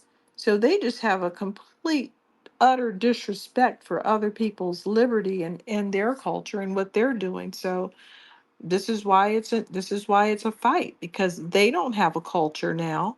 They're just waiting to see what we talk about, and we're fighting to preserve our culture surrounded by people that don't have one. Well, that goes back to Dr. Welsing's alienation issue. And you're right, Wani. That's the fear factor I was talking about. That's the like shit that terrifies me is everything they impose on the world, they impose on themselves. I listened to a space the other night with Tariq talking about how they used to eat children and shit. Like, we're dealing with an alienated group of people, and they are who they are. What I'm trying to understand is why the rest of the world plays along. Is it fear? Because so many of us died at this point. You shouldn't be scared of dying, right? What is it? Why are people playing along with this game when we know the history? We know how this is going to end. Because they've been colonized. That's, like I said, between the Romans colonizing everybody and Romanizing all those guys, that all those countries that we discussed the other day, and between Alexander the Not Great, Hellenizing everyone, even countries that we know, like popular countries or areas like Persia, Turkey. These people have very developed cultures, but they allowed themselves to be Hellenized so that now part of Turkey is Europe and they can pretend to be sophisticated and white. They agreed to be Hellenized and Romanized, and they don't seem to fight back. So, since they're enjoying being colonized, we're just going to be, like I said, on that caste system. We don't fit in because we have not been mentally colonized, even though we were enslaved. We are still freer mentally than all of those people that were Romanized and Hellenized. Yeah, this is very true. I can't think of another group other than the Russians. I'm so glad you made me think The about the Russians. Russians, right? They Yeah, refuse to because bend down. yeah, yeah, this is true. And that's deep on a whole nother level. If you look at Albert Pike's Morals and Dogma, where he predicted World War I, World War II, and World War III, and the destruction of the world and the rise of the light bearer. Yeah, I said that. Everything he said, 75% of what he said was accurate. I hope it's wrong, but reason why I brought that up is Albert said the first step to world domination is getting rid of the Russians because they're too proud. Their faith in God is way too strong. The Russians were some bad motherfuckers in the day, and then they would dress their ass off. Read Anton Chekhov's The Seagull for Three Sisters. They were some aristocratic, you know what I'm saying, tea drinking, well Mhm. dressed motherfuckers who would pick up a sword. Yes, they are very original people, very robust people, and you have to be living in that environment. You have to be anywhere near Siberia, you've got to be pretty rugged. They make good music too. Check out Rachmaninoff, Sergei Rachmaninoff. That shit's beautiful. Andy, talk to us. Now do you see why I say the most dangerous thing that Black people can say is no? I reject your narrative. I reject your colonized history, and I reject your thoughts and opinions on it. I keep saying over and over again that I know how to force a United States revolution, and it's just simple. If you would get the majority of Black Americans to go to the polls in November, I honest to God believe um, that 9 times out of 10, I do believe they would actually roll out the National Guard in each state because they would have to. We think that it's going to take something magnanimous. You're going to have to, we're all going to have to pour out in the street and violently engage with them. That is not the case. They have an inability to perceive reality because you have to. What is the word I'm looking for? I'm trying to say this tactfully. They're performing humanity. So they have to create a narrative or reality. Okay, if you don't perceive something, how do you know what's true and what is not? You can't. And so, Exactly. okay, so now we're getting into this. I just wrote this to my religious white friend today about their inability to perceive reality. So, everyone has a right to their own opinion, right? You have a right to your own perspective, but you do not have a right to your own reality because that is a shared, and Professor Allen, I'm going to use your word, a shared environment that is constantly being created by those what? Living, but they'll constantly tell you you can't believe your eyes, you can't believe your senses, you can't believe anything except what I tell you. And Preach. and the only thing that I tell you is something that I have not, excuse me, something that I have not hidden, I've obscured. I've killed people to keep them from saying this. So if I have to fake a whole entire experience. And this goes right back to my penetrative theory. I sent you that in my email. I haven't thought this all the way out, but to penetrate means to move through or move in. That people, doesn't that sound like colonization? And they can only experience something by moving through it or moving in it. So that's an artificial thing. I keep saying Like what Wani said. yeah, Yes. exactly. Does that sound like a human to you? Or is it just me? And I'm gonna land my plane there. Because something is Well, really I'm gonna off. I'm gonna leave my opinions on that aside because I know that other professors are on my page listening to this, waiting on me to say something stupid. Like, not saying anything you said was stupid, but you know where I'm going with this. But what I am gonna say is I love it, Andy, because what you did for me was tie in what Wani was saying. What I really love about what you said is you said that they they have a reality perception issue, and what you didn't say is they make the rules for everybody. What you said that triggered that for me was they keep telling you don't believe your eyes. No, no, no, no, no. Don't believe your eyes. I know you just saw that, but don't believe your eyes. I used to think that was some type of cockamamie, um, like propaganda, psychological warfare, Jedi mind trick. But after today's lesson that y'all have educated me on, I'm starting to think that maybe the group that's in power don't perceive reality correctly. Therefore, the things that we actually see and perceive, they don't. So they're telling us, no, no, no, that didn't happen because we have extra sensory perception. You know what I'm saying? And that's very dangerous because if we're seeing what's going on, if we see the writing on the wall and what's happening, and our God-given talents are warning us, given it like Nikki was talking about with the injuries. We're getting injured and we're like, oh man, we need to stop doing this or we're going to drive off a cliff. And a certain group who's in control right now is like, I don't perceive the injury. Just keep driving. It's okay. Um, that gives credence to what an adage that Dick Gregory said. Dick Gregory used to say, um, don't follow that. What he say? He said there was a group of black people who followed a group of white people on a train, and they didn't know where the train was going. A bunch of well-dressed white people jumped on the train and just started going. And Dick said, um, they got on the train, and the train kept accelerating, and it flew past their stop. And they walked up front to talk to the conductor, and they discovered that the conductor was the devil. And they said, "Hey, where are we going?" And the devil said, "This is a one-way train. We're going home, and you're coming with me." That's kind of what we're doing right now. We're following a group of people who don't know where they're going. They according to Dr. Welsing, it's no way they can perceive where they're going, and that's outrageously dangerous.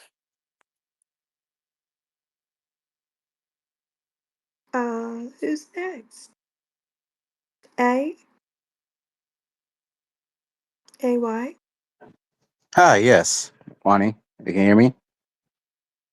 Yes.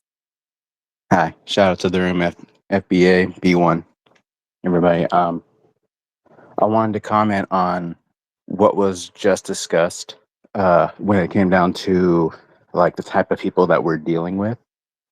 And I want to look at in respect to the great ancestor Frances Cress Welsing and her theory. Um, I wanted to add on and looking at something on a more psychological level that I've been looking into. Um, what I've seen recently when discussing in the psychology world, there's a term called the dark triad and the dark tetrad, TETREAD. And it describes a type of personality that is a combination of narcissism, sadism, psychopathy, and Machiavellianism. And I believe that this is actually just a psycho. Is actually a they can't. It's an undiag. It's not completely diagnosable, but it is a. It has been discussed recently, and when talking also about the type of groups that we're dealing with, you know, there has been the most recently discussed thing called collective narcissism, and systemic justification. And it's the idea of the dominant group doesn't necessarily need everyone to go along with it, kind of like the idea of white supremacy is a religion.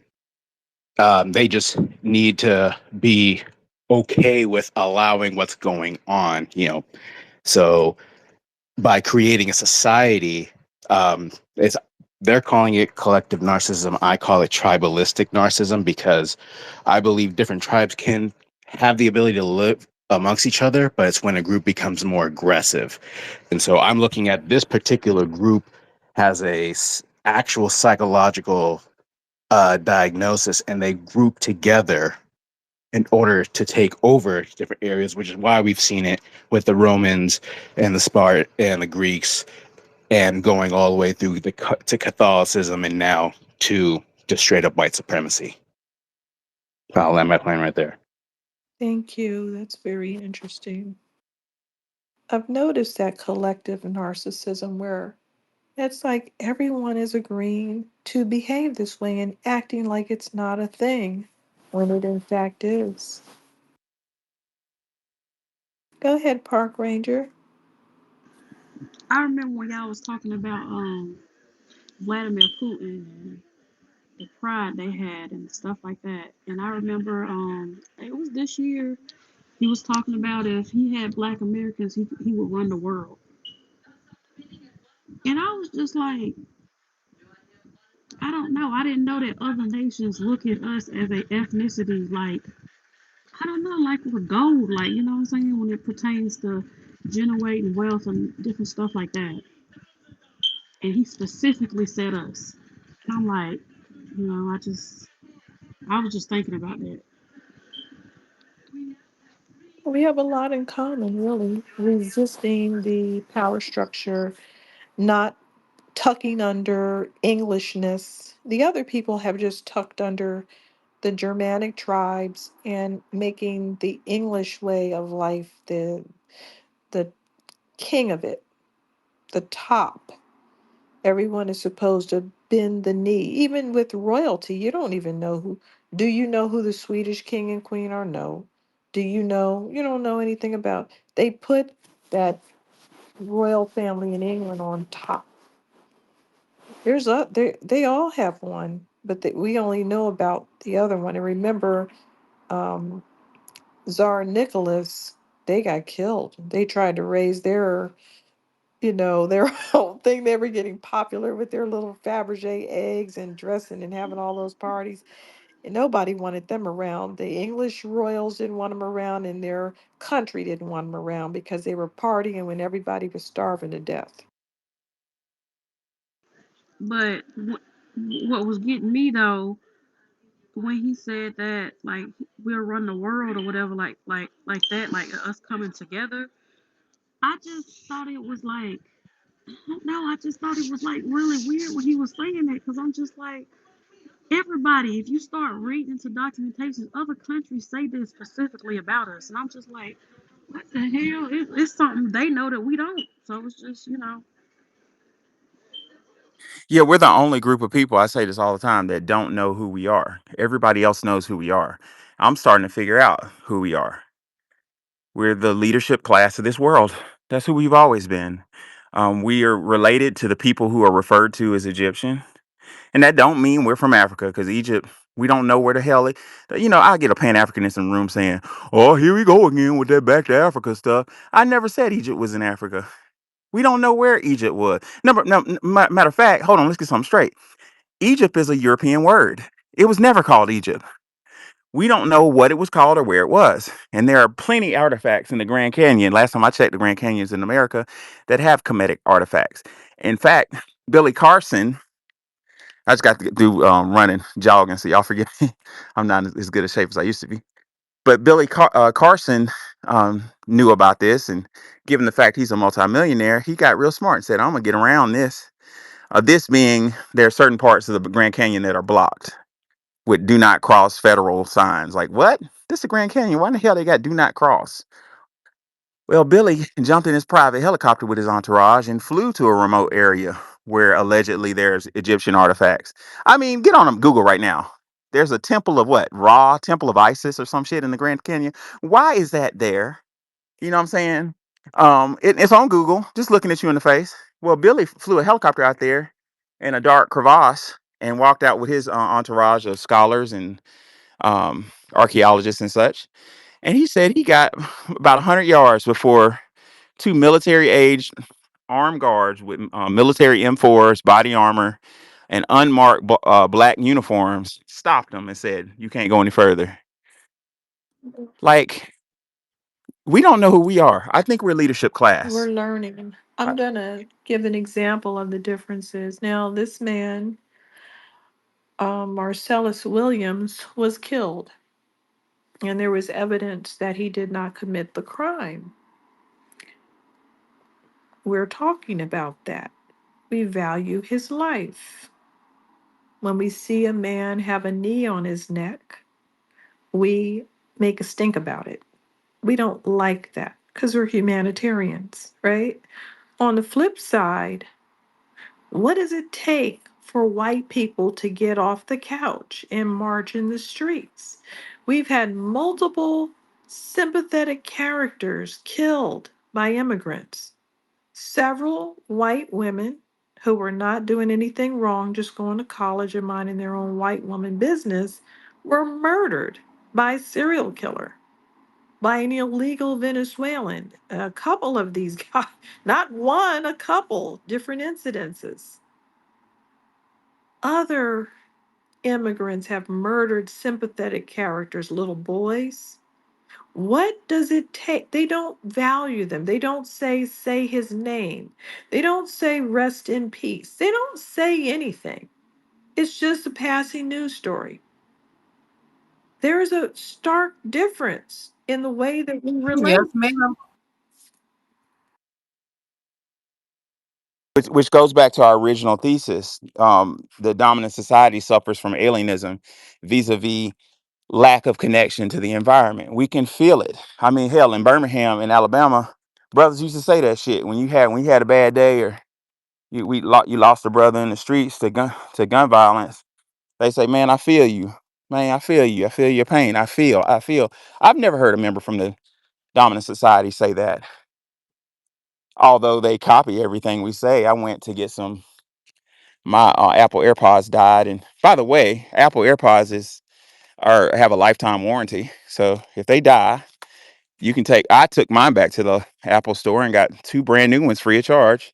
But while I was there, the gentleman at the Apple store, the employee who was a member of the Dominant Society, kept using our slang. It was like pissing me off. He said some shit like, "Oh, well, these hit different. These hit different." And he didn't even say it right. But they copy everything we do.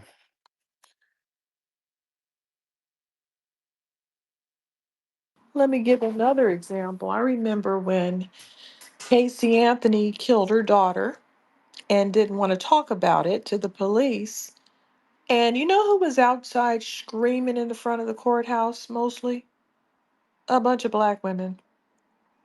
Because white people, again, you got a child murdered, you know who did it, and they just got away with murder because they pouted their way through, because they did something with the lawyer behind the scenes or whatever the scam was with her. And people didn't like it. But they didn't make a stink about it. They didn't do enough about. They don't do anything.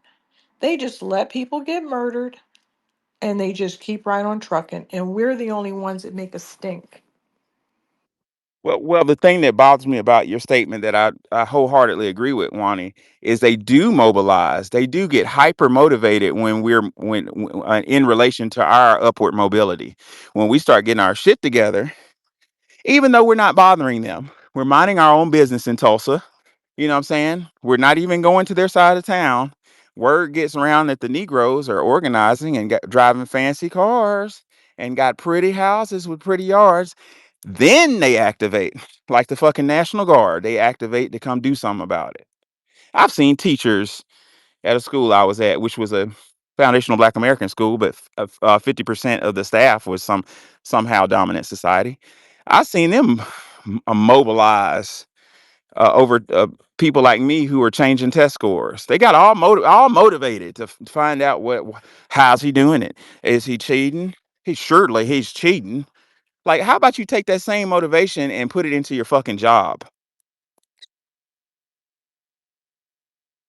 The other thing is the attitude when these men in jail pull up and provide evidence that they're not guilty, law doesn't work like that. You don't just say, "Oh, I'm not guilty. This is proven. There's no DNA there. It was someone else." They will kill their own people. Again, we're back to that. They'll murder their own people just to save face, just so they don't have to pay some lawsuit, just so they don't look like a bad lawyer, or just so the person won't try to get revenge on them for putting them in jail for something they didn't do, just so all those witnesses that lied will be protected. A lot happens when you prove you're innocent. Depending on how big the case is, you could have had a lot of witnesses against you. The lawyer might have cheated to, push it over the edge, and a lot of people could tumble down depending on the case, and they would rather have you put to death than to have to step back and say, okay, I made a mistake. The witnesses were lying and did something. They're not going to do that. They'll let you get killed. That's the kind of people they are.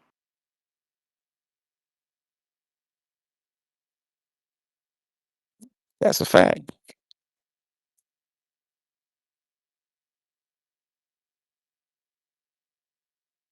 Back to the color black from a physical standpoint.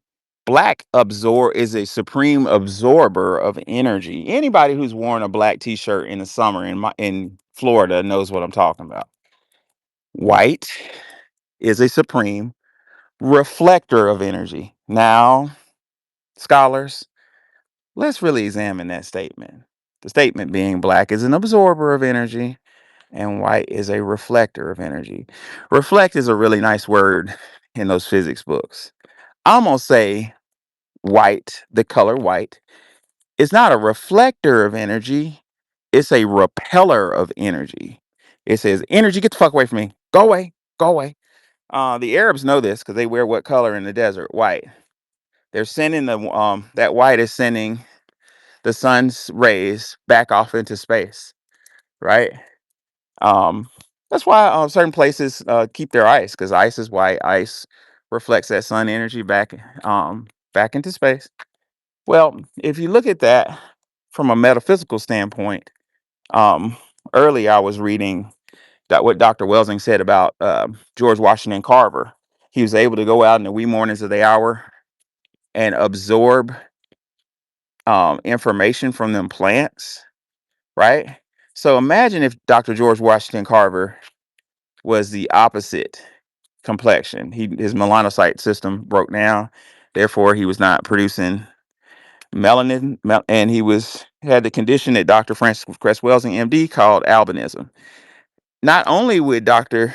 George Washington Carver not absorb the energy and information from the plants, what would he do? He would repel it. So what am I saying?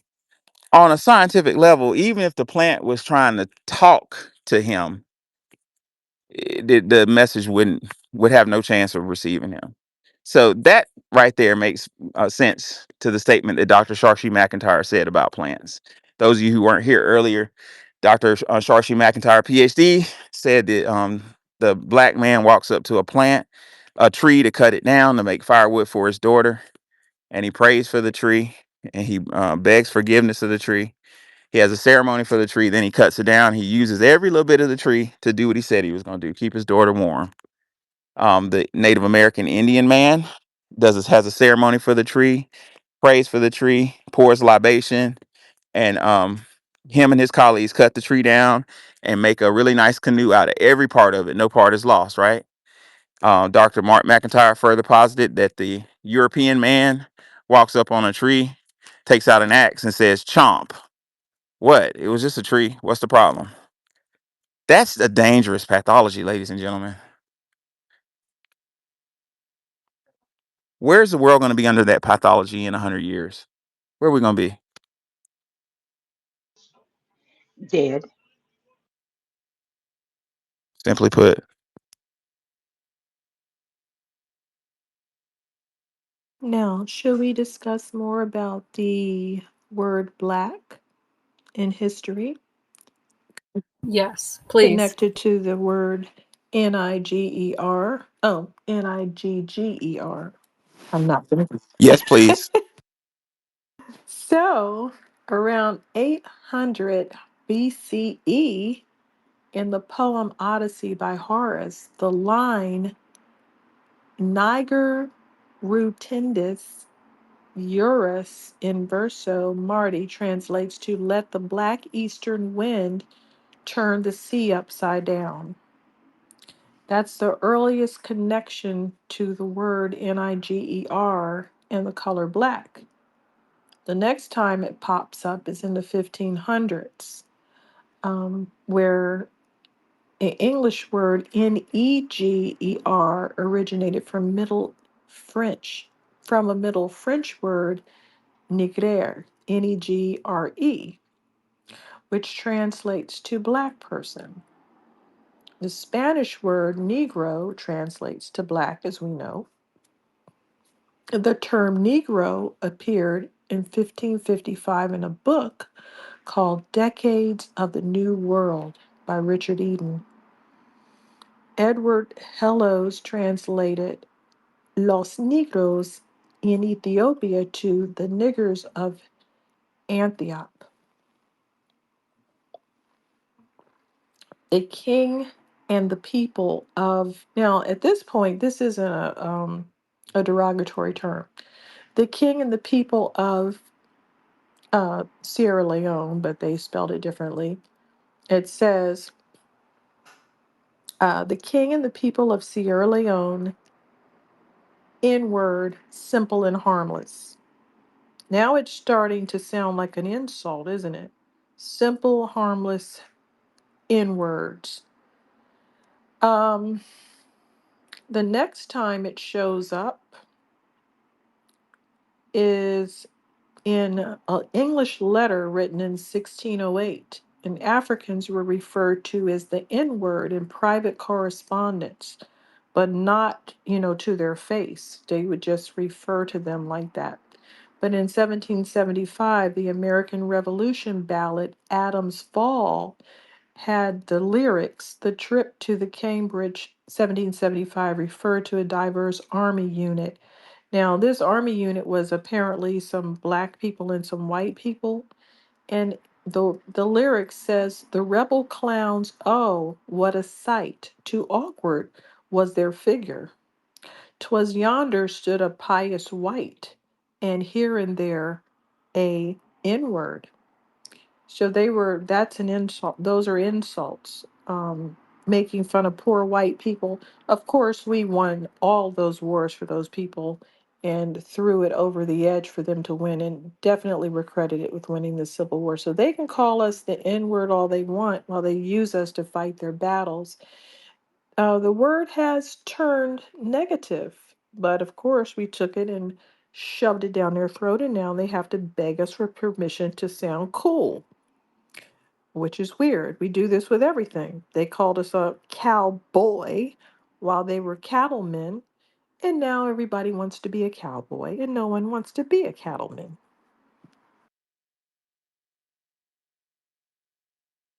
Diametric opposition. That's the game. I think that's the key to our salvation, is to realize that this enemy is a one-track pony. And for thousands of years, this enemy has taken something that already existed and flipped it around. Like Dr. Amos Wilson said, he is in diametric opposition to us, just like Set was in diametric opposition to his big brother, Osiris.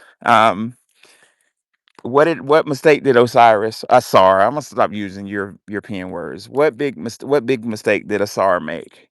He said, oh, that's my little brother, he can't help himself, leave him alone.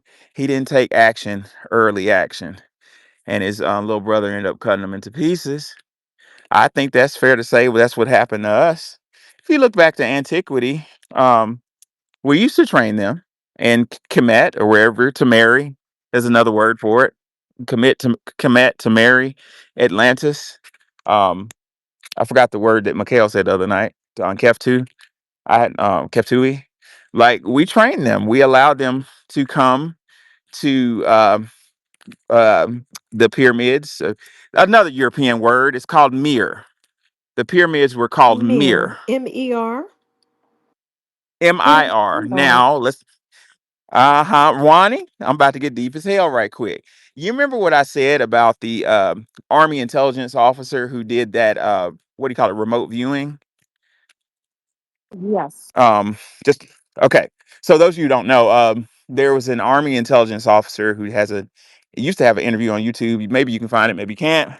Where he said that during the Vietnam War, the Army, United States military, started experimenting with technology that the Germans used during World War II. The Germans were into the occult. In fact, that's how Hitler was discovered. Is he served as a male prostitute in Vienna. I don't know if he was, I don't know who he was servicing. I don't have that information, but I do have documentation to prove that he was a prostitute. While either slanging that thing or He was whatever he slinging was that thing doing, because women don't buy it. women don't buy it. Damn. Well, there it is, ladies and gentlemen. Hitler got caught up in the occult and they liked him. I guess his services were excellent. Um, and one thing led to another, and we got a lot of they got a lot of technology. Well, one technology that was used by Hitler and the Thule Society was remote viewing. They would have seances where they would spy on American technologies, et cetera, et cetera, et cetera. So the Army kind of brought that back in the late 60s, early 70s with the um, process of remote viewing. Well, this particular Army officer got really good at it. He was the best remote viewer in the history of that program, which allegedly, I say allegedly, was canceled. But hell, somebody could be remote viewing me right now. How would I know? But he said at the top of his game, the way it worked remote viewing is you need something. You need something from the place that you need to remote view. It doesn't have to be exactly from the place. It could be a picture of something that's in the place. In fact, he said Army intelligence would give him a picture of a locker or something inside of a secret room in Russia or whatever. And he would focus on the room, go through some technique that I don't completely understand, although it sounds so simple, I can't comprehend it. But he would go out of his body, and given the fact he was out of his body, he didn't exist in space time. Therefore, time was irrelevant, and he would just zoom to the place in Russia and take notes of what he saw. Got it? Well, before they canceled the program, uh, the NASA satellite, I forget the name of it, but one of the NASA satellites made it to Mars. And y'all seen this picture. The NASA satellite took pictures of Mars, and there was a face on Mars. The face looked like what is referred to as a sphinx, but that's a pejorative. It's not a sphinx. Again, the European likes naming things pejoratively. It was called Horomakit, which means Christ on the horizon. Sphinx means sphincter, like a butthole. You see the difference? Y'all see the joke now? A butthole is called a sphincter. Got it? Well, um, somebody showed him a picture of that face on Mars and that pyramid and said, man, what is this about? Put on your seatbelts, ladies and gentlemen. This gets deep. He went into his remote viewing um, protocol, and he focused on that pyramid or that mirror and on Mars, and he zoomed to Mars. And he said when he got to the atmosphere of Mars, he heard a distress beacon, beep, beep, beep, beep, beep. And he said, oh shit, that sounds like somebody's in trouble. And the distress beacon was coming from that gigantic mirror or pyramid. So he said he zoomed into the pyramid, and the closer he got, the louder it got. And he zoomed into inside of the pyramid. He said it was gigantic. The mirror itself was as big as a city. And he said inside the mirror was gigantic um, pods, like cryostasis, of humans. He said they looked just like us, except they were a lot taller than us. They were gigantic versions of us. And he said he was too late. Apparently, all these humanoids got in cryostasis in the mirror, and some classic cataclysmic happened, and they all died in stasis. Well, he zoomed out of the mirror and looked around and said he saw obelisks like the monument at Washington, and he saw just beautiful hyper advanced highways and lights that were still functioning. That's futuristic. And he said they had evidence of some type of galactic war, like what do you call it, vissification, vitrified, like there was melted rock was melted, um like some type of high energy weapon was utilize like some type of galactic war or something, right? And he said he zoomed back home. That's interesting enough. Now, two things, and I'll leave this alone. Number one, the circadian rhythms of the human being, of our circadian rhythms, deep circadian rhythms, don't match Earth. They just don't. They match Mars. Isn't that weird? And one more thing, the Russians and the Germans and the United States scrambled and fought to take over Egypt and steal Egyptian artifacts. I mentioned University of Chicago earlier. That's America's front line for raiding Egyptian tombs and finding Egyptian technology. The British as well. The British are the biggest thieves of Egypt. Well, like I said, the Russians got a tablet I put in the jumbotron the other day of a mathematical equation they stole from Egypt. Well, this is my point. What did the Russians name their space station? Y'all remember from the 90s? Surely somebody in here remembers the name of that Russian space station. Nope. Well, I'll just tell you. The Russian space station's name was Mir. Capital NIR. Okay, MIR. Yep. Oh, wow. Hello. You s- you said the name was what? Mir. What's Mir? MIR. Yep. Type in Google Russian space station Mir. MIR.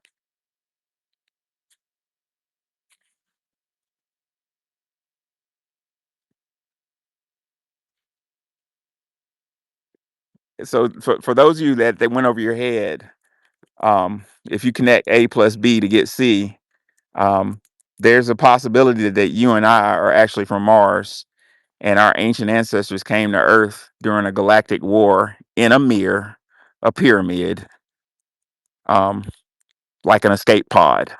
And remember that scientist that everybody's getting on his case because he did calculations on our DNA and said it would take 9 million years for us to have the DNA that we have, and the earth is only 4.5 million sorry, 9 billion years for us to have the DNA Wow. that we have, and the earth is only 4.5 billion. And the things around the earth are also 4.5 billion. So it looks like the things, celestial bodies around us, are similarly aged because they were trying to say that the moon was brought from somewhere else and it was hollow, but so far it's about the same age as the earth. So it doesn't seem to be older or something else.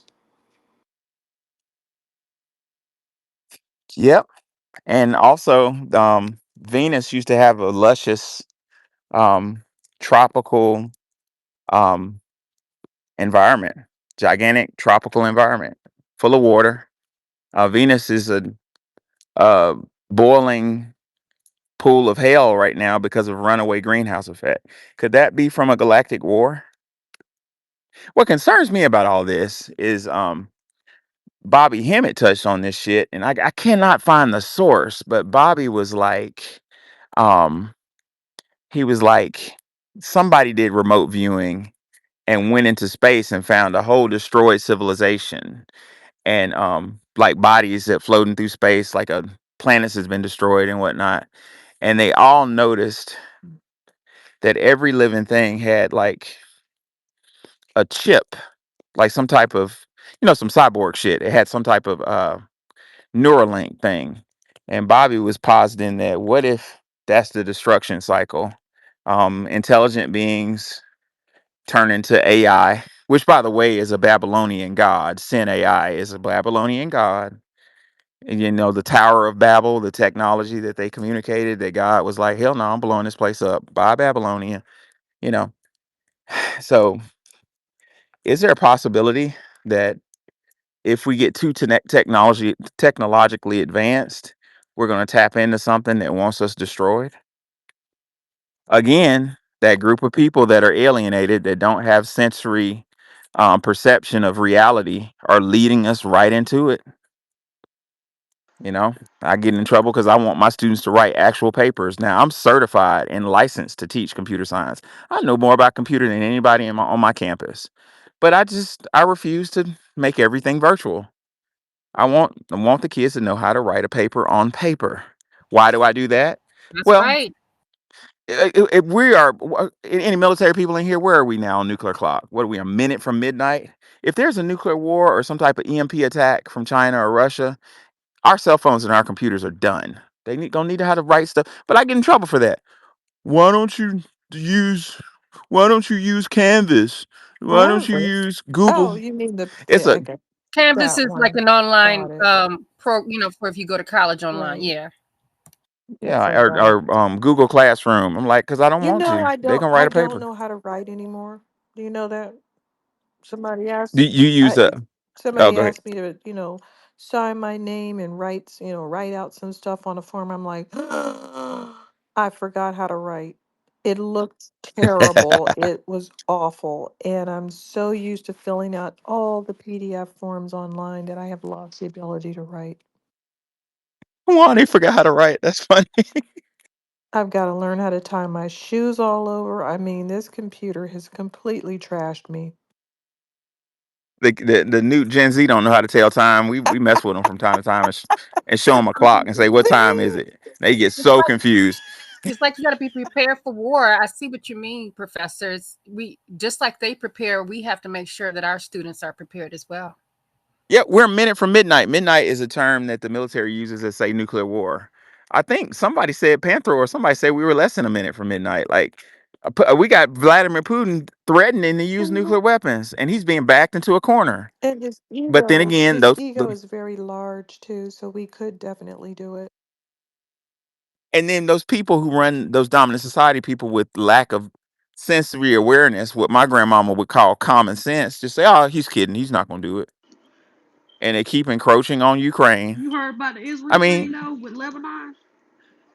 educate me. I thought I heard something about somebody bombing something, and I was like, what the? Oh yeah, they're doing a lot of back and forth bombing. They got everybody's all jacked up over there, and it's nothing to do with us. Only just to keep abreast of World War III pending. But I'm not getting involved or making comments about what's going on. But Yeah, that's none of my but business. let's just really analyze this though. I remember that they start. Okay, you know how black women, especially when it pertains to the liberals, we've always been seen as the warrior, like we're the ones that's outside marching for everything. Ever since we said we wasn't going to be saying anything about Israel and stuff, that's when I felt like the attack on us. I'm talking about even on the news. I mean, they just straight out doing it on the news now.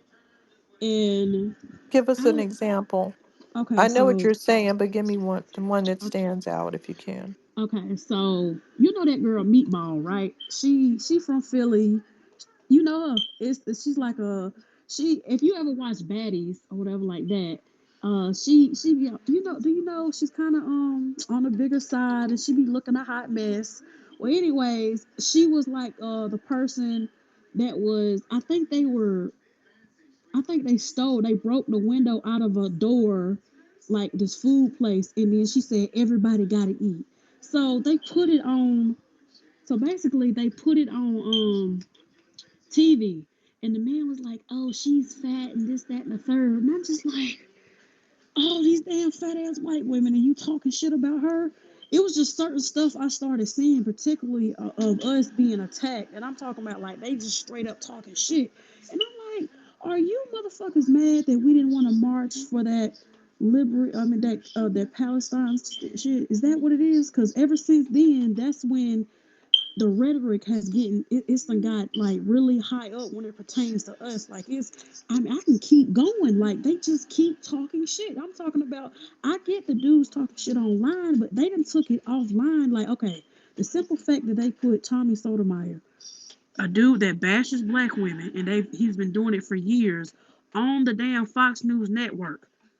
shows you right there they're mad at us in particular that we didn't say nothing about what was going on with Israel. Cause I'm just like, y'all ain't They never are gave us. mad. They are angry about it. They are demanding, and their attitude is what I heard to my face was, "You of all people want immigrants to come over here." Like, why? We're not immigrants. Why should us of all people want that? Because you're not being racist to us anymore and we're indebted to you, but you're still being racist, so we don't owe you anything. So why should we of all people? I don't understand it, and I keep hearing that. Just like that little poster that was up, black people are being mean to immigrants. They should know better than that. They're, the whole tone is, you first off, this was a white man who made a poster who needs his ass deported. Some random Armenian imbecile tumbling over here injecting his stupidity on us. um, Again, this is being done by those who should know better. Know better about what? You need to redirect all that heat over to Israel, who should know better about genociding children and women, but they don't know better. Don't But tell me what I'm going to do. If I don't like immigration, I don't like it, and you're not going to make me like it. Thank you. Good day. It's called an opinion. but Immigration is either you like immigration or you don't, and I do not. Now what? But this is the thing. What I'm trying to get us to understand that it is way more insidious. I don't think we understand how serious it is. Think about it. Okay, usually every time the election comes, it's a random black guy. Now they got that woman that got shot because she said, "I rebuke you in the name of Jesus." So and then I'm starting to see rhetoric even with white dudes randomly talking shit about us. I already know what they're trying to set us up for. So say, okay, because I already see when it pertains to them wanting to go to war or whatever like this. Say Kamala gets in the office and they say she's a supposed black woman, right? Even though she's not. So who the fuck you think they gonna blame this on? The reason they keep calling her black Not is us, that. because she's not But black. listen, listen. This is how they putting it out there. They got all these people bashing us on the news now. Now they bashing us online. Now they got these other races doing it. Now they got us basically getting shot and having these snuff pieces of us getting killed out in the street. And then randomly Kamala is black. So then if they do actually do if they actually do vote her in, then they're gonna be shooting us I randomly in the fucking okay, street. I already okay. know it. That's how this is all. I I can see. I understand see the that, full but circle now. I'm not scared. I'll die for this. I'm not scared of Yeah, anything Preach, white people we don't do. preach. thrive off fear This is around worth here. But Yeah. dying what about the for. innocent women that's gonna end up getting killed? That's not prepared for this. That's my problem. Well, they were gonna, there'll be casualties. Everywhere has casualties. Like you can't live in fear because this group of people who are alienated, they feed off fear. And I mean, look at Emmett Till. Like when those jerks showed up to his uncle's house, who I despise. I remember his name from seventh grade, Mose Wright. Oh yeah, you can have my 14-year-old nephew out of. Man, I would say, hold on, let me go get my nephew out the closet, and just went out in a blaze of gunfire. Like, they feed off of fear. So if you take a stand historically, if you take a stand, they tend to back off.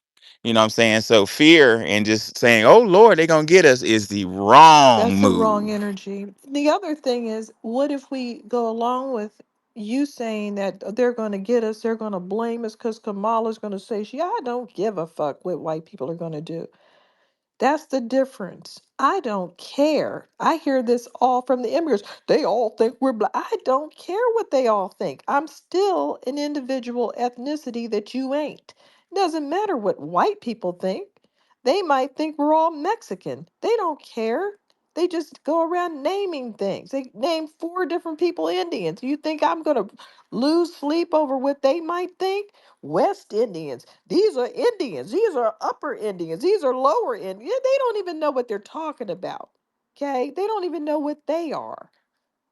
They don't even show up in the fossil record. So I'm not listening to anything and I'm not scared of their opinions. You don't like me, you want to get on the internet and sick some people on me, then that's on you.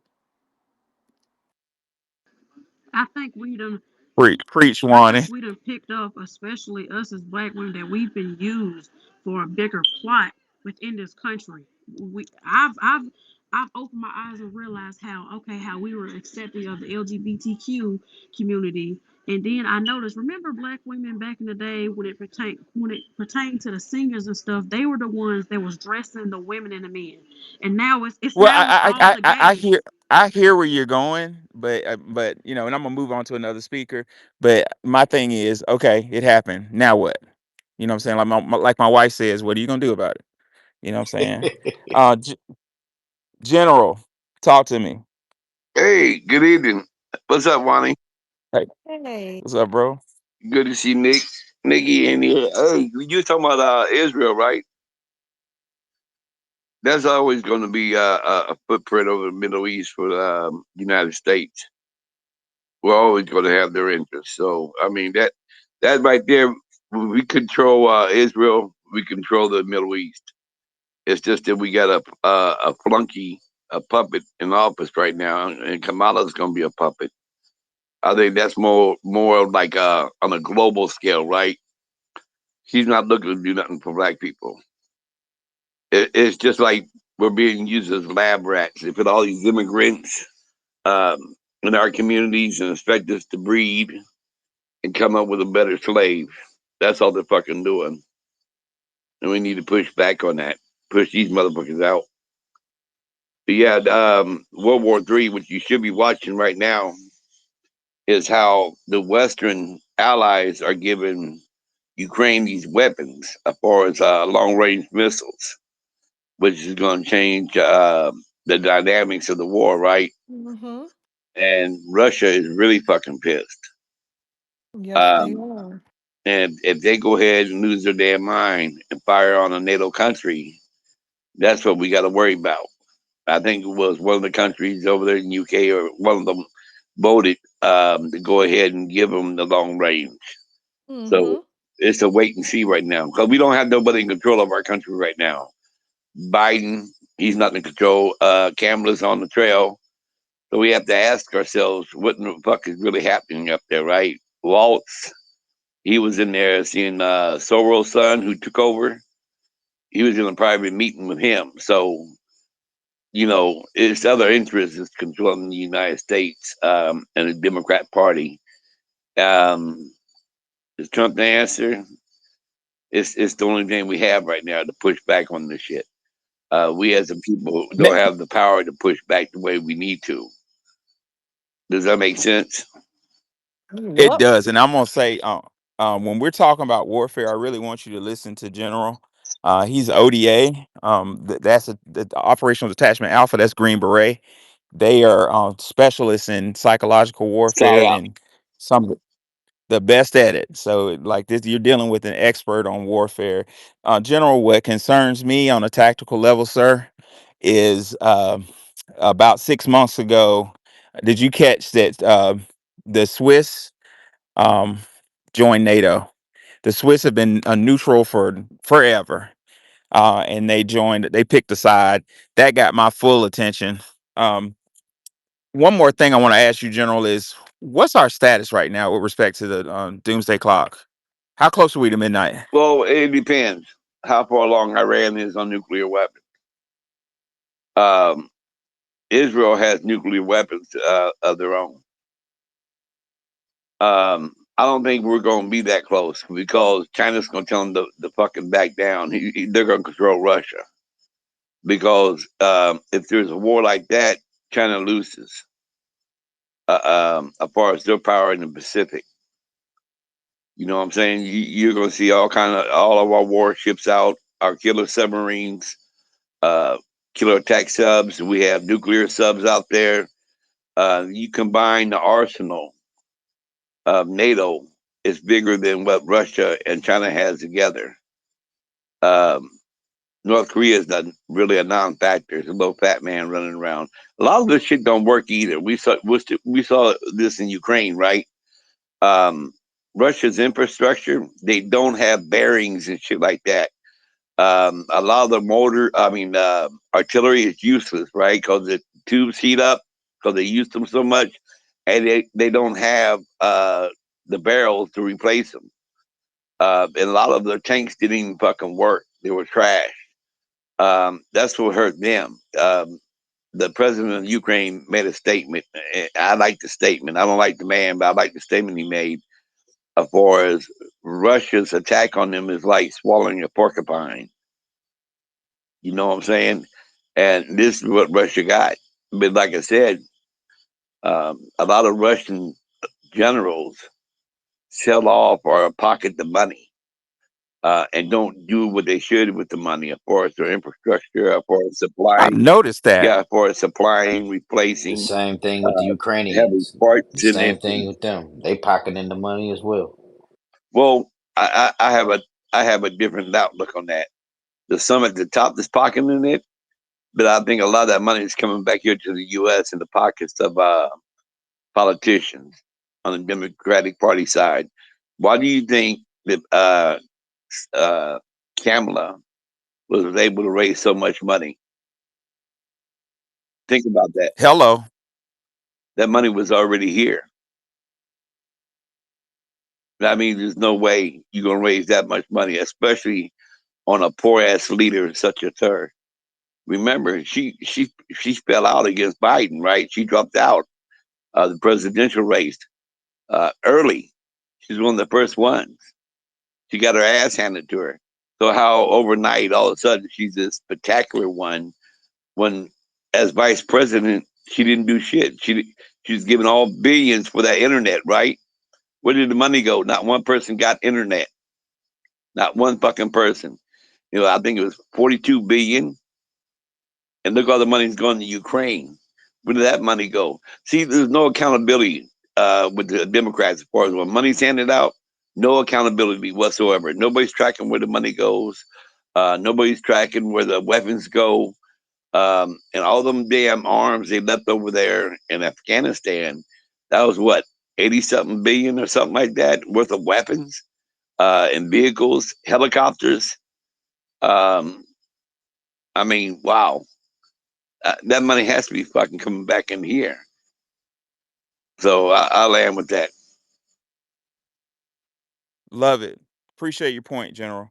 We're gonna move on to I think Roger Ward and then Twizzle and then we'll hit Rivy. Go ahead, Roger. Peace to the room, everybody. How y'all doing? Um, just a quick point before I get into my main point that I wanted to ask you, Professor Allen. But it's in regards to living in fear. I think as a people we can't do that simply because, well, a quick story. Um, I was, I don't want to say dismissed, but I chose to leave the first college that I went to simply because I had a teammate, because I played college football, who he was a white kid and decided to address me as the N word. And long story short, I took my helmet and went upside their head because I don't necessarily play that shit. You know what I'm saying? And it was a team full of white kids, maybe 3 or 4 blacks on the team, and they would always talk about how, oh no, it's cool, bro. That's just how they talk to. Look, bro, where I'm from, we don't get down like that. You know what I'm saying? And maybe that's just the Majara spirit, but I don't really play those type of games. You know what I'm saying? I told them straight up, like, you know, I asked them respectfully, like, look, I don't know where you from or how you treat the black people where you from or whatever they cool with, but respectfully, you know what I'm saying? You just can't address me like that. Very next day I saw him, it's like we never had that conversation. So I took matters into my own hands, like typical foundational black Americans do. But to the original point that I was gonna make about um, the education, because you brought up a point earlier about how the kids don't know how to write. So before I became a pilot, I was a teacher for about 6 or 7 years. And I first noticed this at this school that I was at in Atlanta before I moved out here to Arizona. Um, because you know, like if you're a teacher, normally what, like at least in those like early days, you had to be a parapro before you could move up to be a teacher, basically. So I was substituting for a class one day because one of the teachers that I was working with was out. And me personally, I've had a journal since I was 16. So I've always loved to write. Like I'm 30 now and I still write in my journal every single day, if not every other day. So, you know, I just love to write. Like I love writing people letters. Like I'm old school. I still do that. Like I send people cards, stuff like that. I just love to write. So I gave the students like a quick writing assignment, like took it out the door type thing. And, you know, I was reading them because I'm big on grammar too. Like I'm not a grammar professional, but I know like punctuation, how to spell a lot of words, stuff like that.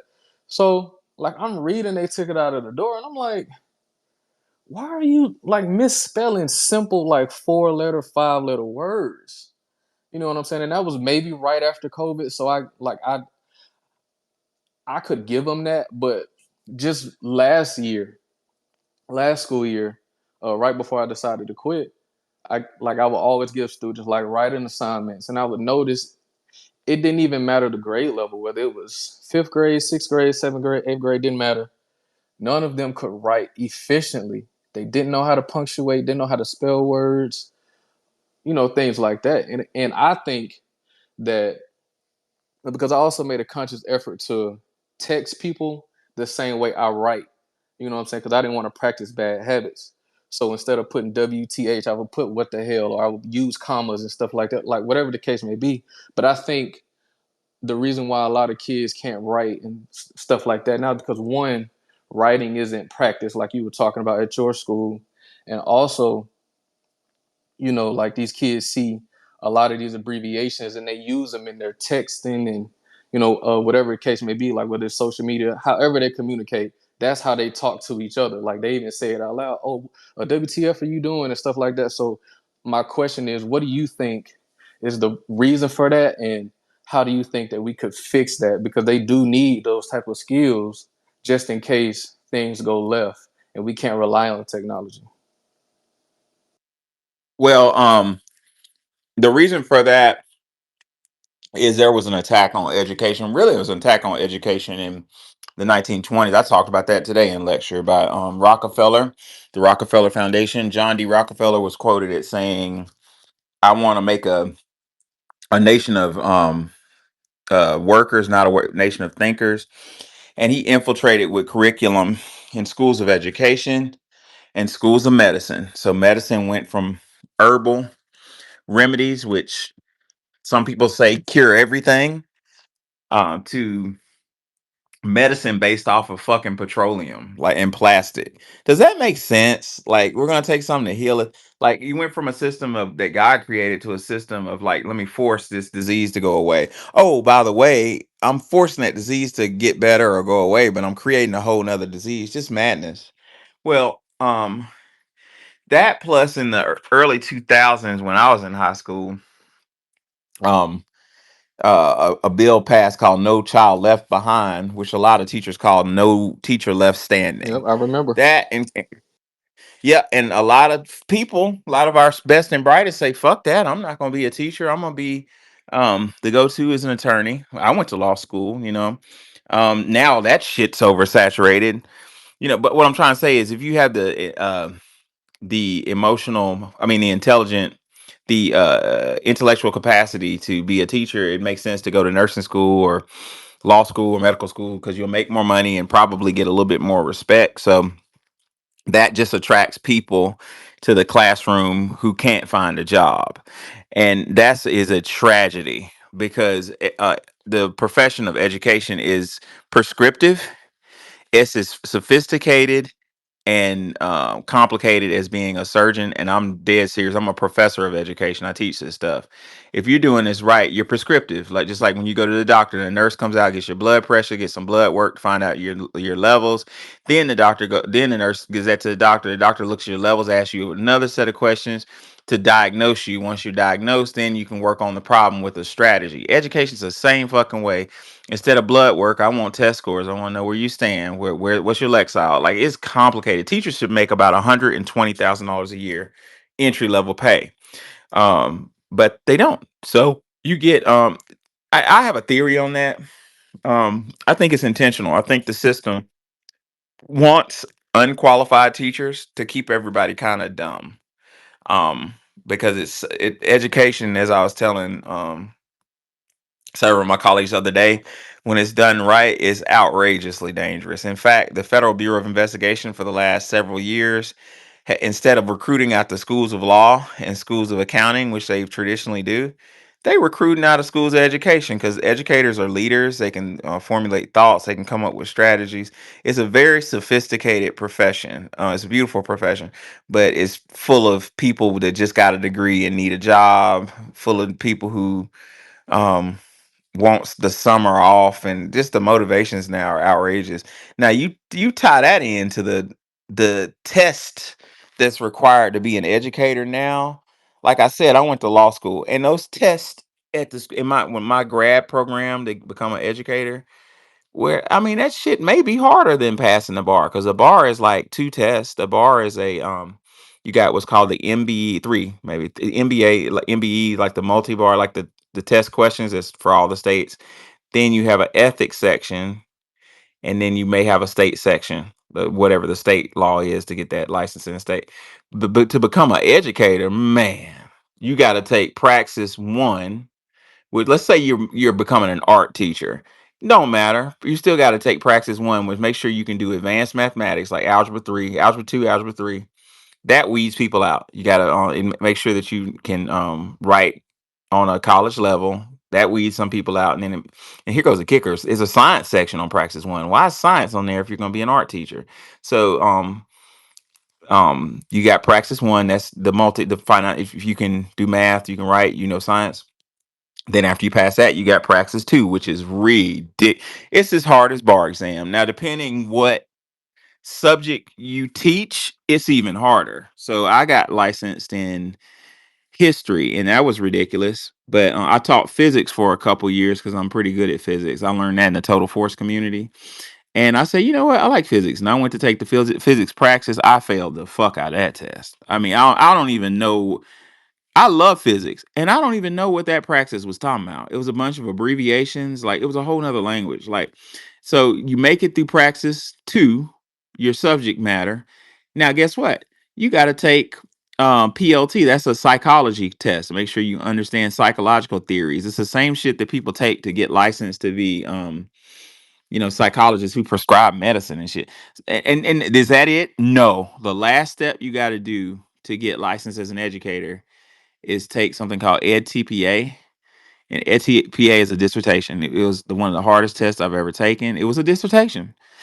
So most people won't deal with that shit. A lot of people, like my students, will get into school education, make it halfway through till they start taking board exams and say, you know what? Nah, I'm a major in accounting, or I've had a lot of my undergrads go to nursing school. Like, you know what? $50,000 for this? No, hell no. So you're left with a cycle of teachers who do. Most states have an alternate baccalaureate program where if you have a bachelor's degree, there's such a shortage that they'll hire you on a 3-year permit to get all your ducks in a row to get your license, which don't happen. It's going to take at least 3 years to get your license. So the reality of that is most school systems in the United States are full of uncertified teachers who work less than 3 years or less and get replaced by a whole nother ambitious group of people that don't know what the fuck they doing, and they get replaced. So the kids don't know what's going on in critical classes like math. And last but not least, in mathematics, which is critical, fundamental, if you're good enough to pass praxis 2 in math, right? More than likely you're not going to be a teacher. You can be a medical doctor. You know what I'm saying? So people who are really advanced at math generally go to medical school, nursing school. A lot of them go to business, get MBAs. It's a hot mess. We need to revamp our educational system. What I would like to see happen in the foundational Black American neighborhood in our jurisdiction, I would like for us to create our own standards and open our own schools that are independent of the government, independent of any governing body other than us. And shit, I'll serve on the board, and I'll create a whole nother set of academic standards for and tests for the teachers to take, because as we examined earlier in this space, we are different. Like we perceive things. I know a lot of y'all weren't in space earlier, but according to Dr. Welsing, Foundational Black Americans, we perceive things both with our skin and with what I learned today with our eyeballs that other groups just don't perceive. Our life experience is different. And with that, we need educators to serve our children that understand our life experience. I've been in the classroom in some capacity for 15 years, starting in high school, went to middle school, then went back to high school, then went to college, and then became an administrator and a professor at a college. So I've been all the way around. And I did student teaching in elementary school. Um, and I will say, I said that to say, like, tracking all my students or friends on Facebook and stuff. Like, I really, I tell my students, once I'm your teacher, and I'm your teacher forever. My first students are in their third. They turned 30 last year, which freaked me the hell out. I'm like, oh my God, you're 30, you know. Um, but my point is, like, my students are ultra successful. I mean, most of them are educators. Say like 50% of them are educators. A large portion of them are nurse practitioners. Got a couple of attorneys, a couple medical doctors, a bunch of police officers, a bunch of military NCOs, a bunch of military officers. I told a lot of them to join the military. And now they're about to, they have the GI Bill. They can go do whatever they want.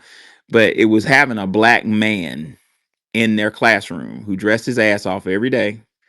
You know what I'm saying? Drove, I always had nice cars. They had Lexus and BMWs and shit. Don't now, but I did then.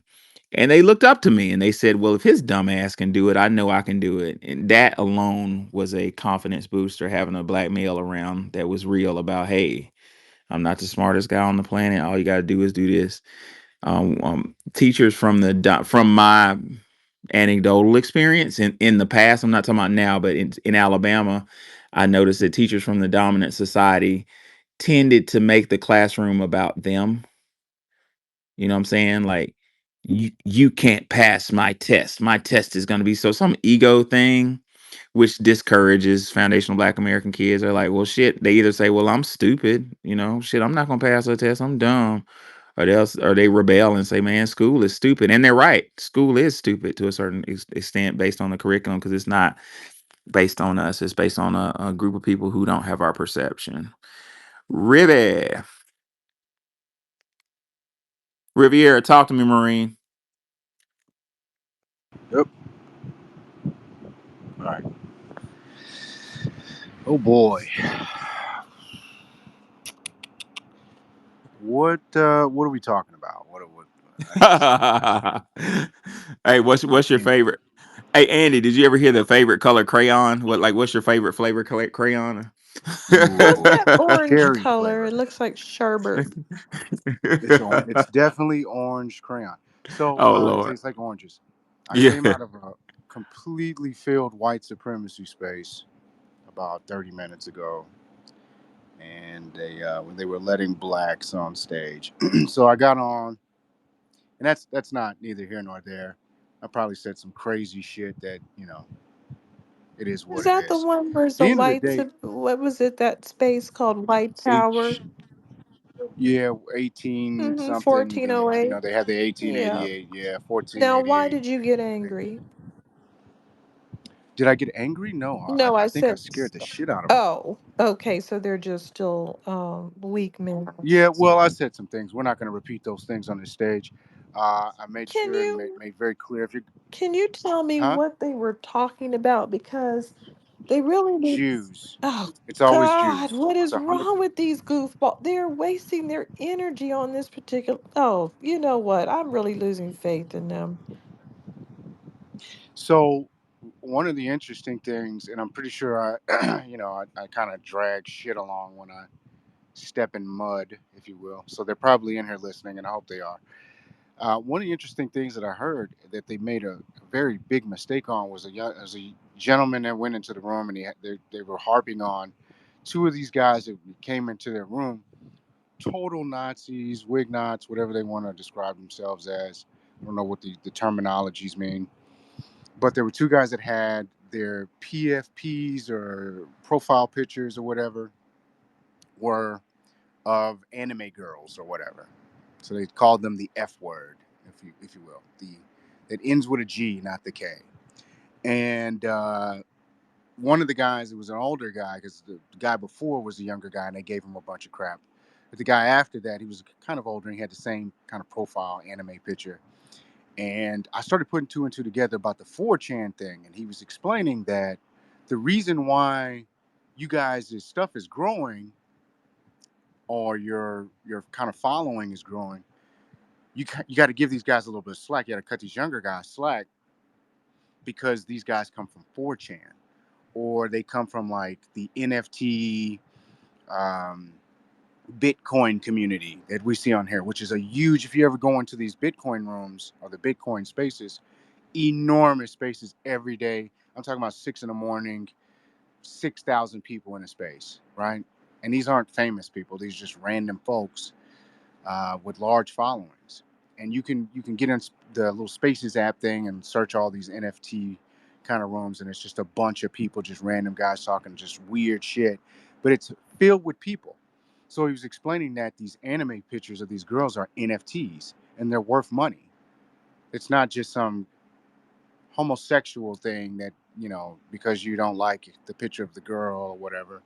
It's a big thing, and because of that, people are following you guys from that. And where they missed out was the guy, he just wouldn't accept it. He thought it was homo, and I'm sitting there thinking like they're missing out. Like this is the best recruiting. Like you're going out with these Goyim TV shits and you're doing all this stuff on Omegle, which is cool. You're getting white kids to sig how on a chat app. That's good, I guess, but that's not it's not really like a I think they're doing that to kind of be edgy. It's not really that they believe in racism or they believe that they're white nationalists. They're just doing it because you're doing it and it's funny and it's goofy and whatever. It's cute. And it's Omegle and it's a chat application or whatever. Whereas this NFT thing, these people are like honed in on it. They're doing it every day. That's their life, right? So um, I want to say that to say this, and I'll kind of land because that's why I did have my hand up. I didn't know what we were talking about. We got to have the same philosophy. They're stealing from us. We have to steal from them. And where they missed out, we got to kind of utilize that. I've noticed there's some younger guys on here a little weird. D Yoda is one of them. We got some other younger guys that kind of make mistakes on here, and that's fine. They're weird people.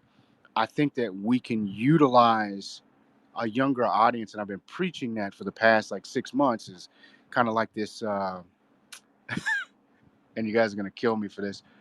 What's the guy's name? Dr. Umar, and I love the idea that Dr. Umar had with the schooling, because it's the emphasis on teaching young black men not just what they would call the um, CRT or whatever it was, but also how to utilize a weapon. Um, I call it brainwashing. I think that that's important.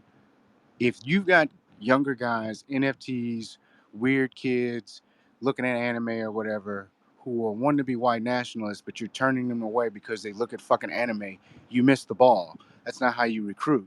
For me, I don't give a fuck how you think. If you like anime and you're black, if you play Pokemon and you're 40 years old, if you collect dolls and you're a man, I don't give a shit.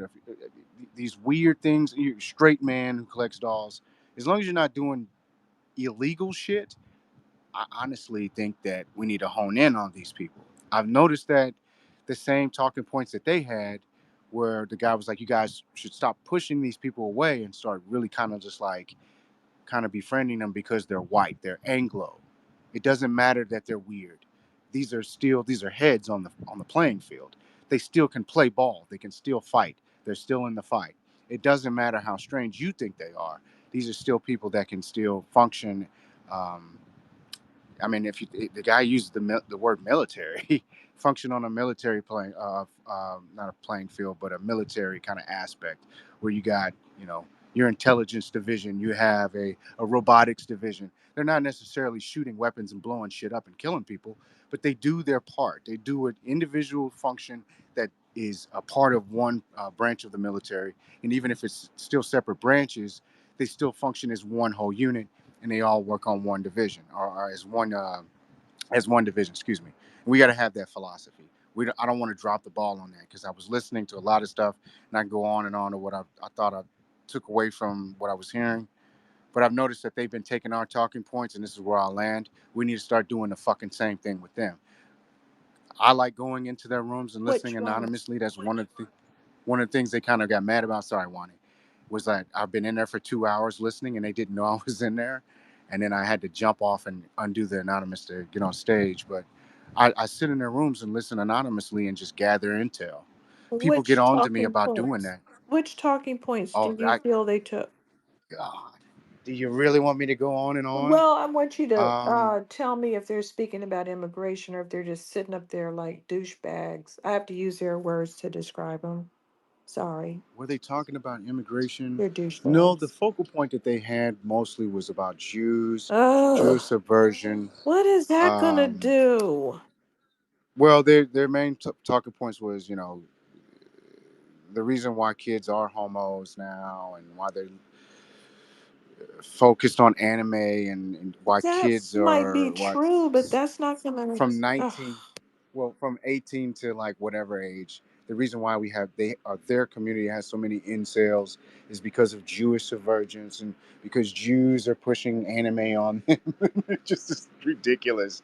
Marijuana usage, the Wignot means Wigger Nazi or Wigger nationalist. So, so they like harp on that the Groiper thing. The Groipers are Wignots. They wear their hats backwards. They use the "Yo, what's up, cuz," but they hate black people. So it's a very interesting like their whole like culture is very interesting. The Nazi culture, the nationalist separatist movement that they have going on. So I brought up, and I'm Separatists, gonna and land where are they here. gonna go when they're separated? They want to still have North, where is it? Northwest? Yeah, I was talking about that. There was some video I saw, and I made mention. I said, "You guys are taking our talking points because we got a guy that's been talking about for you." And they were like, "No, you niggers aren't smart enough." And I was like, "Oh, okay, whatever."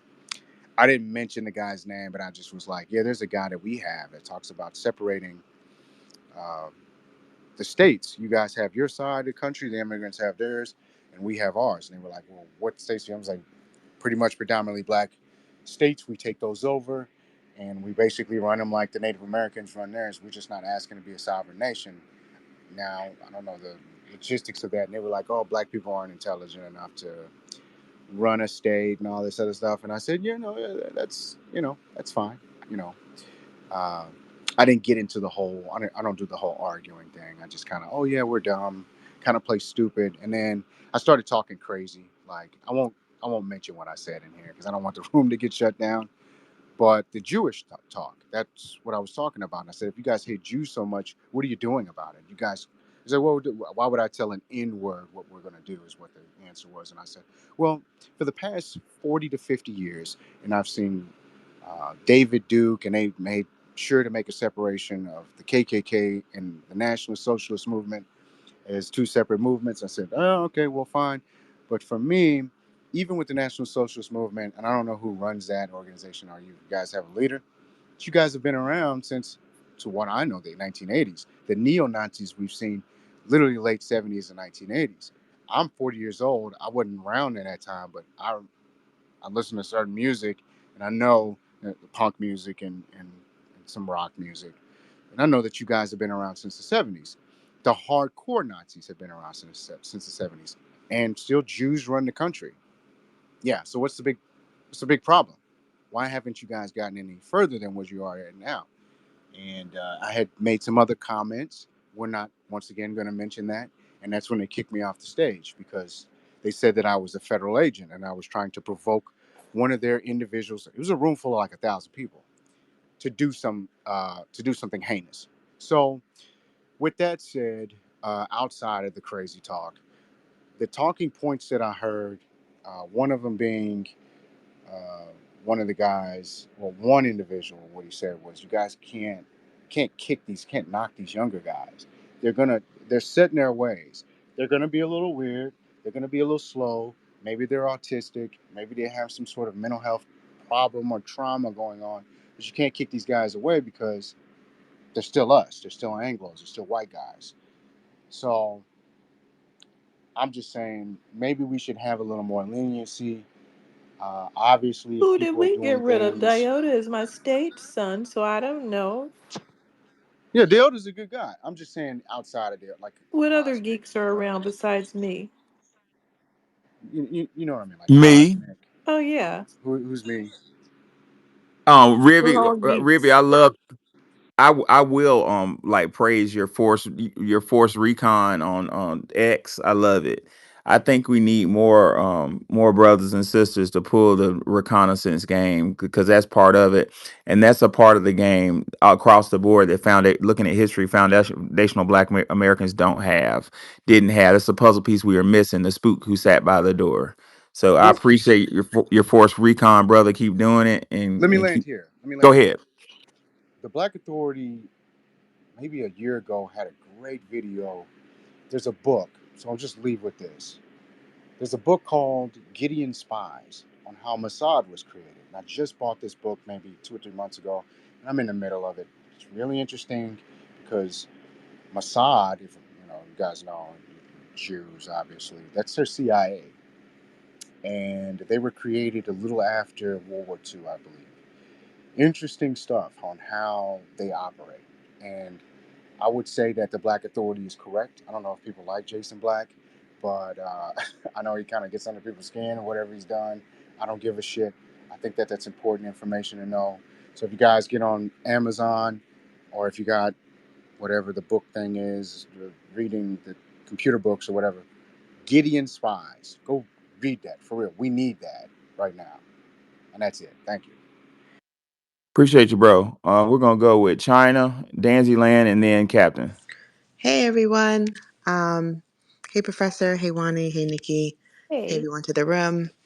I just wanted to come on and just kind of say, just I feel like with a lot of the, stuff with the Haitians, there's a lot of revisionist history, right? And there's a little bit a lot of like statements being made from their side. Again, just kind of like what the other person was saying, really, just like reading what they're saying, and obviously they're on the what is it offense at this point, and just a lot of statements I've been reading about how they're acting like they influenced the Louisiana Purchase, like their revolution like sparked ours, like we didn't have like 200 plus revolutions, I mean not revolutions but slave rebellions, Revolts and rebellions, yeah. and just kind of just there, and then about how like there was like so-called communication, and like how would we get communication about what was going on over there? I mean, I know, maybe the presidents or white people were talking, but just kind of like really like, what's the real the gaga about that? Like what's kind of, obviously it's, they're trying to overstate their importance, their significance, especially on our story. I just kind of wanted to know y'all's thoughts on that. And yeah. I didn't know they were still talking after all those cats and dogs memes. I thought they went under a rock, but when they did come out, they went on the attack. Their strategy is to convince us that we're going to get deported with them, and their other strategy is to force team us with them. If you go against us, the big old boogeyman is going to get you too. And then when that fails, they just make up stuff. We created jazz because we were in Louisiana because people have French names and everybody French is actually Haitian.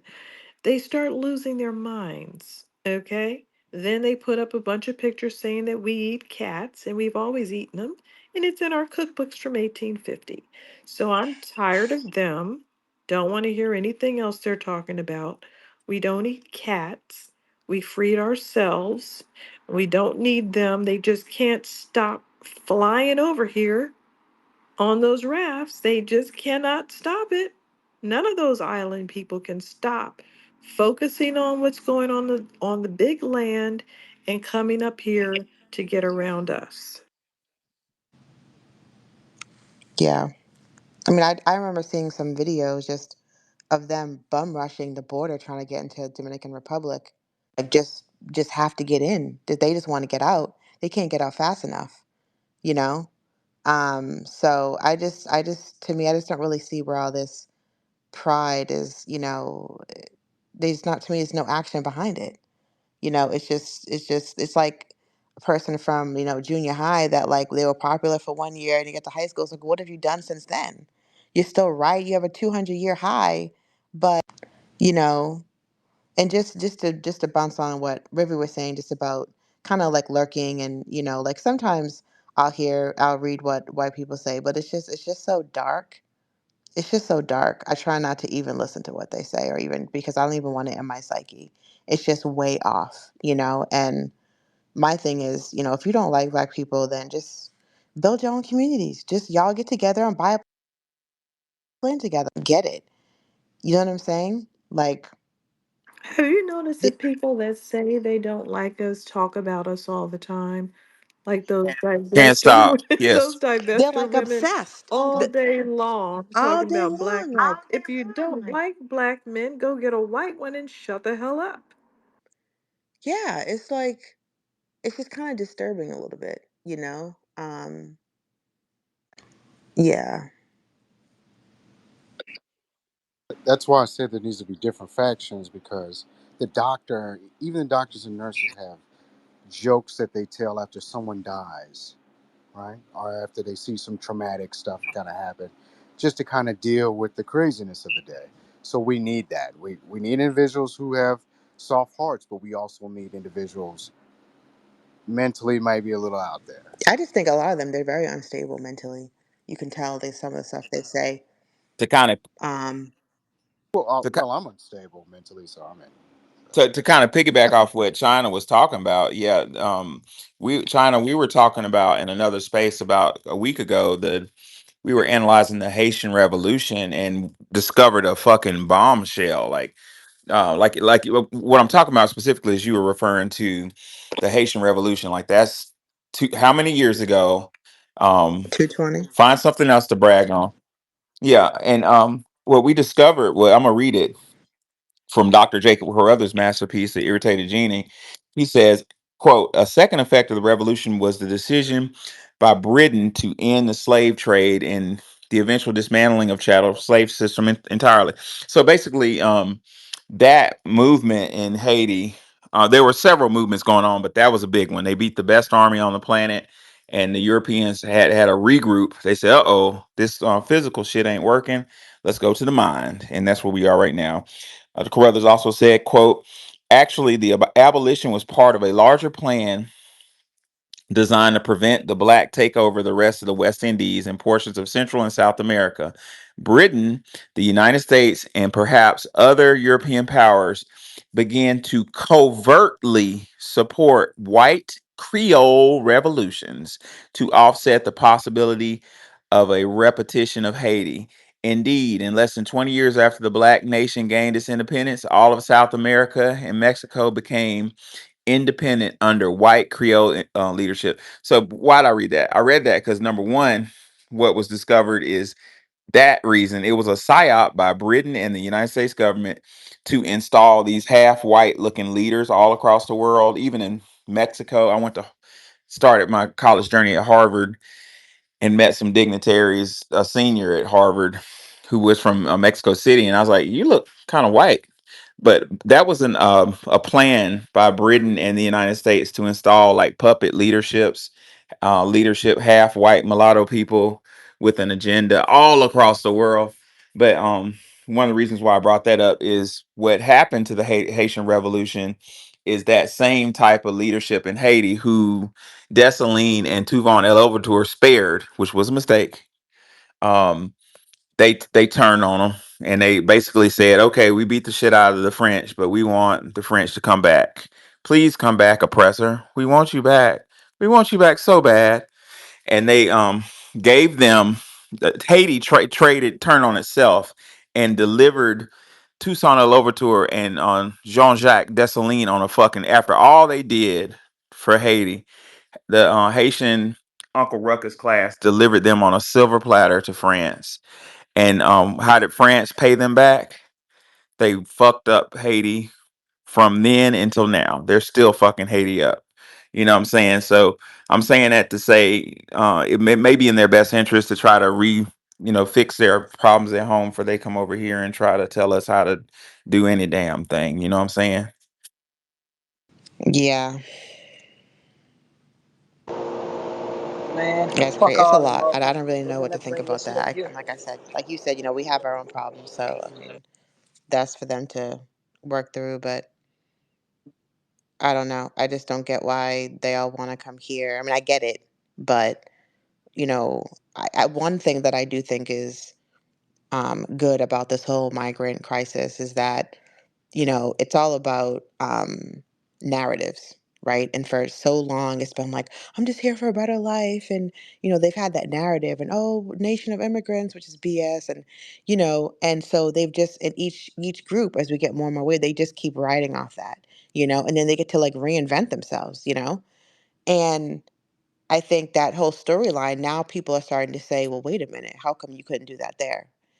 Like, so people are Right, now starting right, to ask right. that question, like, okay, but if you're so proud, you're waving your flag, you're all this stuff, but and also like, well, what do you have to offer? Y'all just coming here and you can't drive, you're crashing cars, you're doing whatever, or you're just sitting around barbecuing stuff in the middle of New York City, and peeling food with your fingers and whatever. You know what I'm saying? Like not sanitary. It was kind of like, well, what do you have to offer? You're just here sucking up resources. You're not bringing anything to the table. So I think that whole like, And hmm that's not xenophobia. That's not ugliness. That's not even being pejorative towards them. It's like it's just the truth. Like it's founded. I'm from Alabama. Like my family's just straight up got raped by slave masters, and we didn't flee. We still here, holding it down, fighting, still here.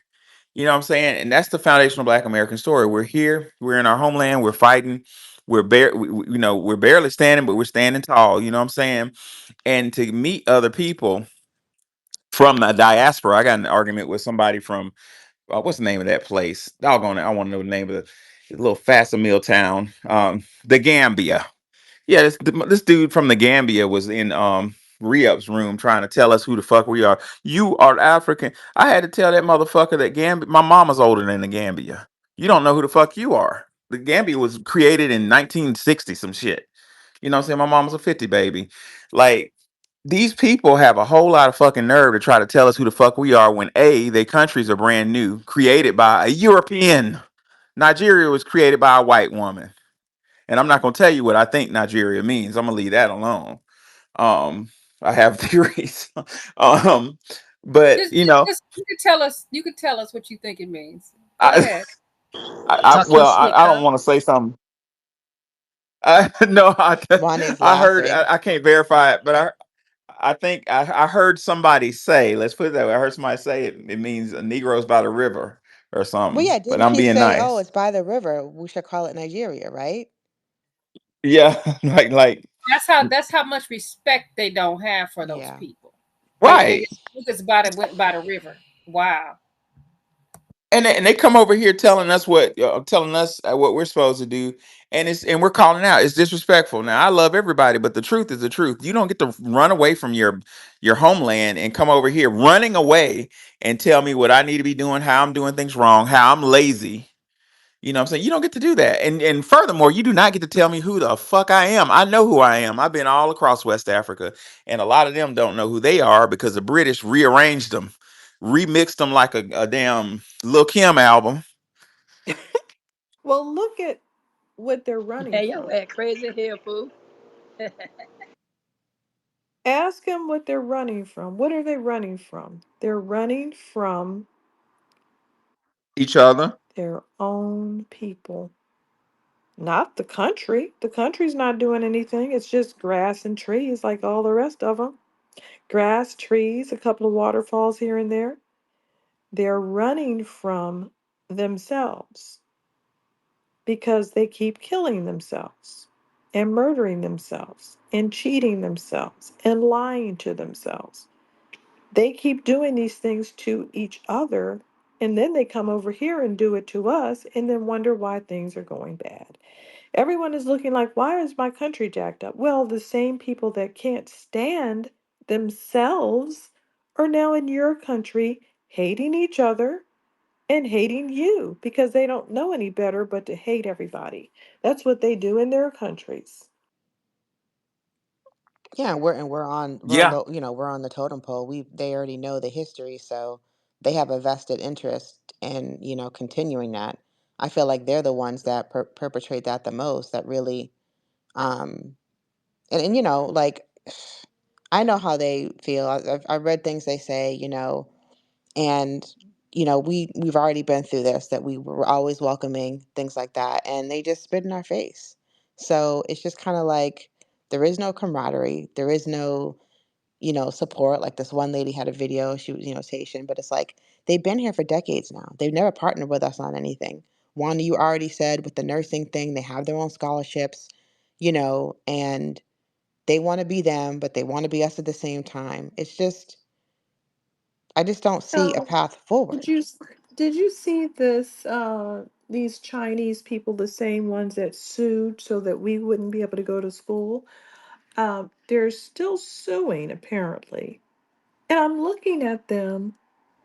These dumbass people, yes, standing in somebody else's country screaming about racism when you can take your ass back to wherever the hell you came from in Asia. And everyone looks like you. And there is no racism. Why are you here yelling in a foreign language at my government and trying to destroy my people so that they can't go to the colleges that they built? Because you're being treated racist? You don't even have to put up with it. Look in the mirror and then go look at where your passport says you come from.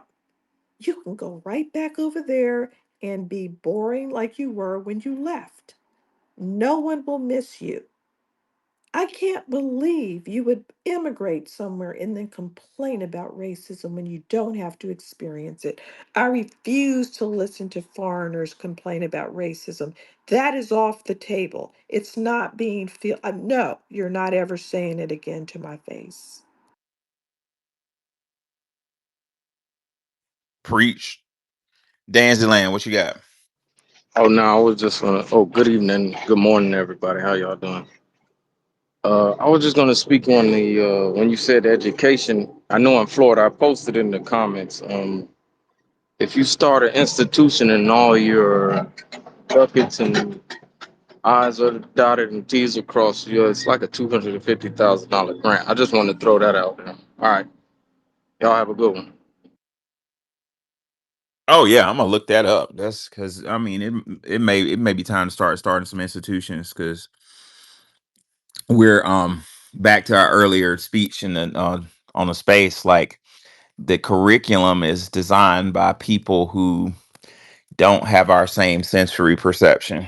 So you know what I'm saying? So foundational Black American kids view the curriculum for what it is to us. Now it's just to us.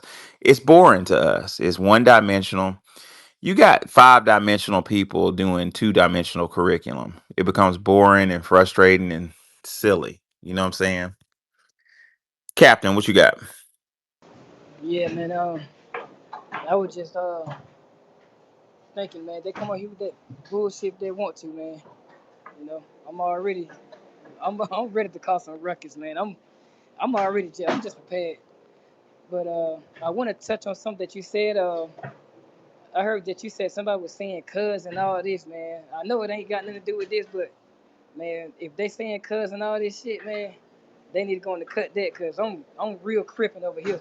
I don't never want to hear a motherfucker say that. Not around me. I'm rolling 60s. He didn't say cuz. He said, I went to the Apple store and he said some shit like he kept telling me about he was telling me my headphones broke. I mean my earbuds broke.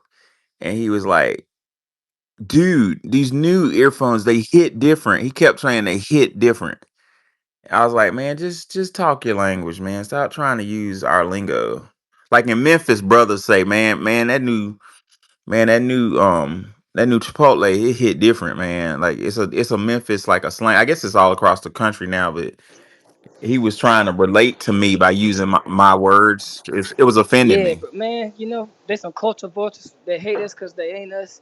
They know who we is. They know we the original motherfuckers. So all these little tethers or whatever, they think that they doing something. They ain't doing the motherfucking thing. So, but they gonna soon find out.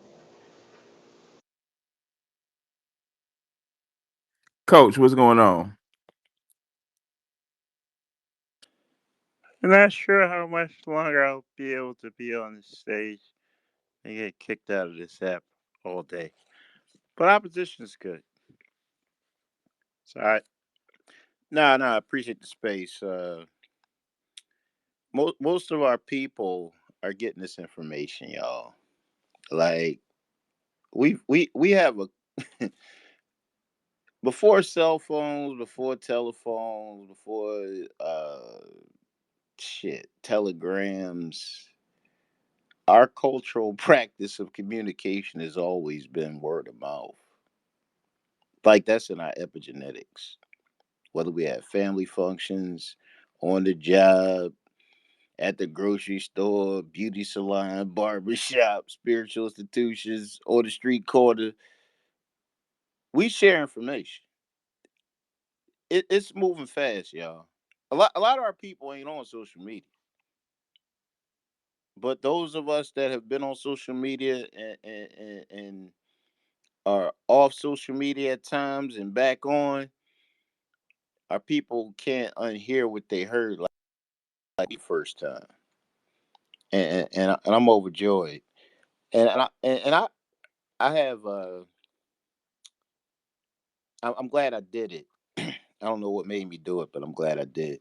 I have almost 1,000 tweets up under a pinned tweet about pretty much everything that I talk about, and we're updating our information in real time.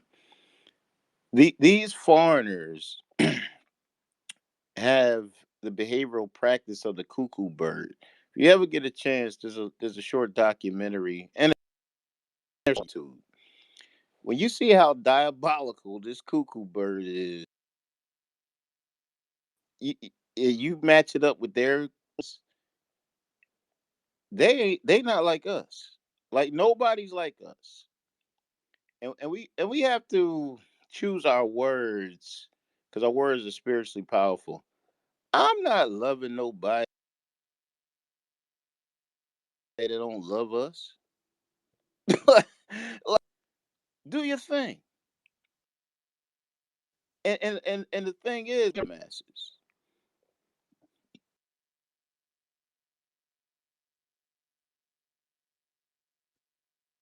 You there, Coach?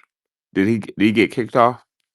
Those that have Um, share a similar skin complexion, they never fought these Voltroned up troglodyte US way European mafia. Can you hear me? You breaking up, bro? I heard You most. breaking up, I heard Coach? most of what he said, but he blanked out a little bit. Yeah, same here. I heard a lot what you said, bro, but they messing with you again. Yeah.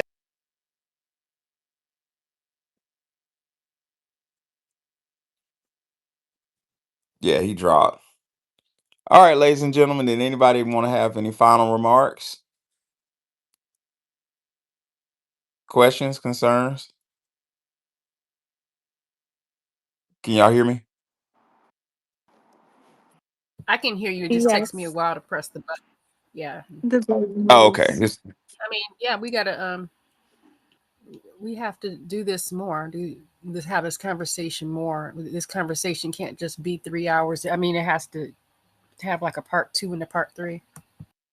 Oh, okay. Yeah, yeah, no doubt. This has been a very powerful space. I learned a lot, and like that just simple bit of information.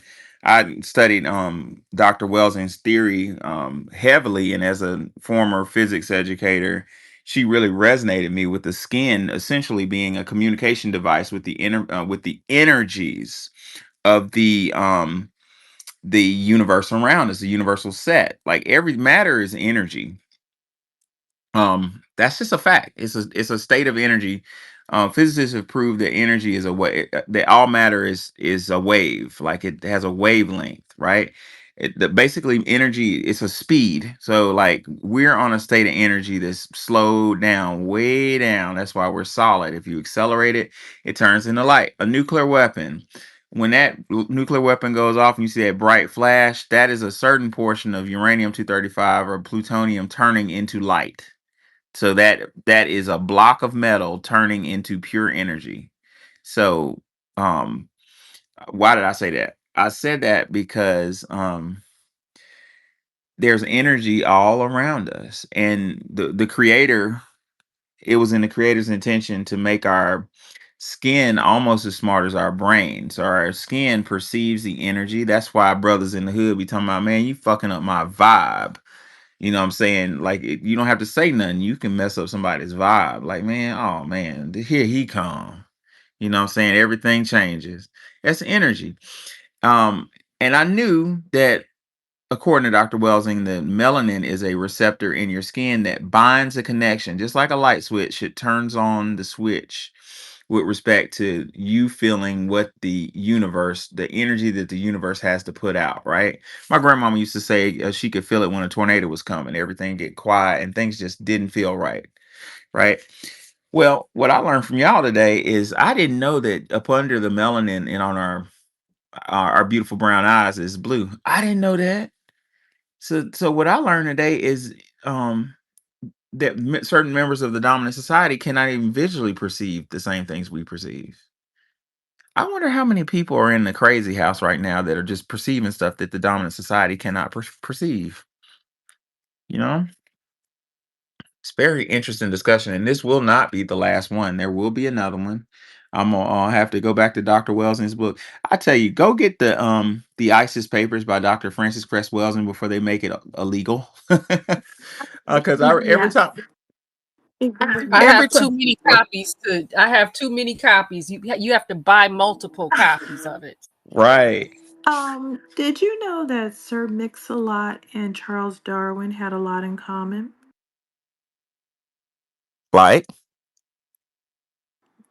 You want to know why? yes. You ready? Come on with it.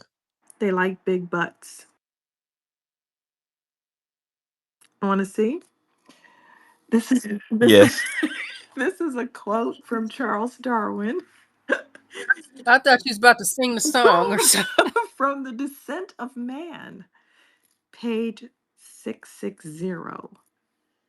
It says it's a well-known, oh no, it is well known that with many Hottentot women, the posterior part of the body projects in a wonderful manner.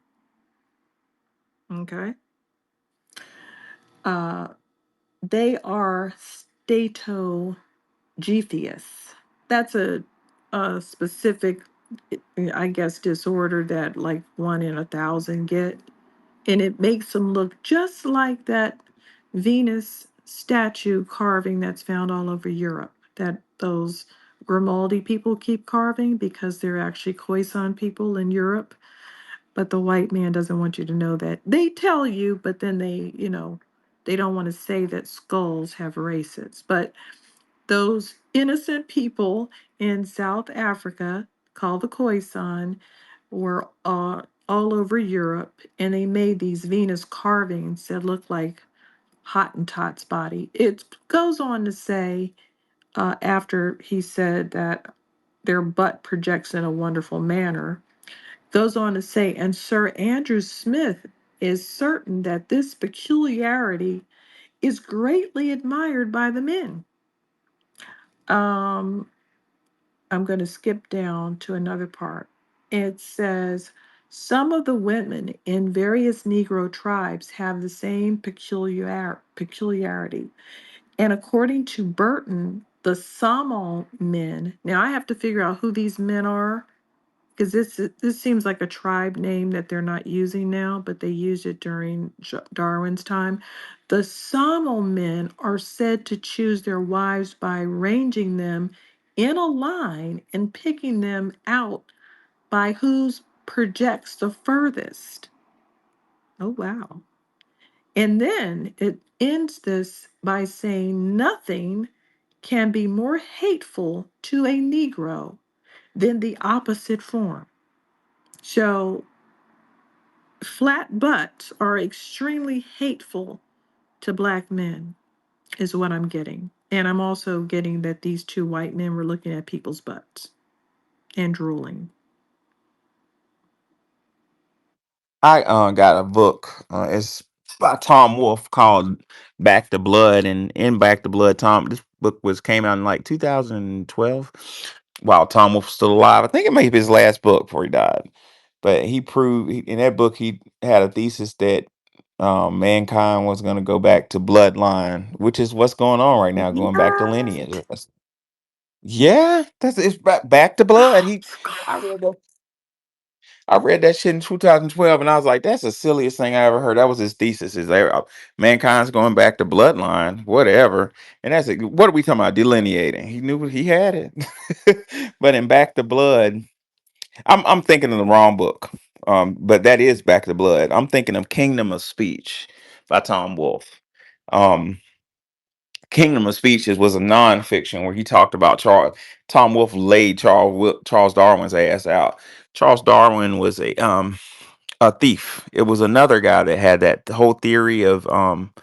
evolution, and I didn't even highlight. I'm looking at the book. I didn't highlight. I usually highlight everything, but he basically said, yeah, he said that Darwin was a spoiled ass rich aristocrat, and it was some kind of brilliant white English researcher that had that theory of evolution. So basically, Darwin just stole that shit from the dude. Just like, give me that shit, Yup. and put his name on it. That's a shame, but again, it goes to show you the way that they treat each other. They steal each other's music, they steal each other's inventions. They actually killed people over inventions, inventions that challenge their invention, like the car. The guy who invented an engine that ran on water disappeared. They'll kill you, they'll steal your stuff, and if they're going to do that to each other, they don't have any kind of sense of anything. I mean, everything goes. So you know what they're going to do to us. That's the alienation from the environment around them, which is perceived as which comes out as like narcissism. But according to Dr. Welsing, it's a lot deeper, more dangerous, more insidious than narcissism. It's a situation like that disease where you can't feel pain, you don't know. And I hate saying they don't know because that sounds like an excuse, but it's like you're not aware of, or maybe you just don't give a fuck about what you're doing. How come you just can't say they're incapable? Incapable. That's even better. They're incapable of realizing consequences, Incapable of according to human Dr. Welsing. emotions, incapable of humane emotions. I won't say human. How about humane emotions? Humane Yep, emotions. they don't Interesting. have that. Like you said, they are performing humanitarian. Like they're, oh, I'm a missionary, but you're over here gang raping an entire Kenyan school and getting arrested when you Wow. go back home to Oklahoma. I mean, and that guy got hard time. He got hard Oklahoma time for raping all those children in that Kenyan orphanage. They're always performing it. The whole missionary system is performing a good deed, and the whole time they're misusing everybody, ripping everybody off, getting money. I Perform. mean, everything they're doing in missionary work. It's performative. It Performing is. spirituality. Doing cross signs and stuff, like what does that have to do with anything? It's really, look at me, I'm worshiping a higher power, you see, look at me. Who was that? Was it John Henry Clark said that the European never had, I mean, we never said I love you because you just fucking love people. Like the European had to say I love you. That's performative. Like if you love your wife, I wish I would come home and say, I love you. My wife be like, where you been? What you been doing? Who is she? Dr. Welton says, quote, alienation is the very same dynamic that pushes human beings away from respectful and harmonious relationships with the physical environment, leading to the pollution and destruction of the planet. Most importantly, the alienation dynamic forces the individual away from all the manifestations of self-understanding and self-respect, including the most fundamental respect for one's genetic makeup. So we're in a nation of aliens. I've heard that before.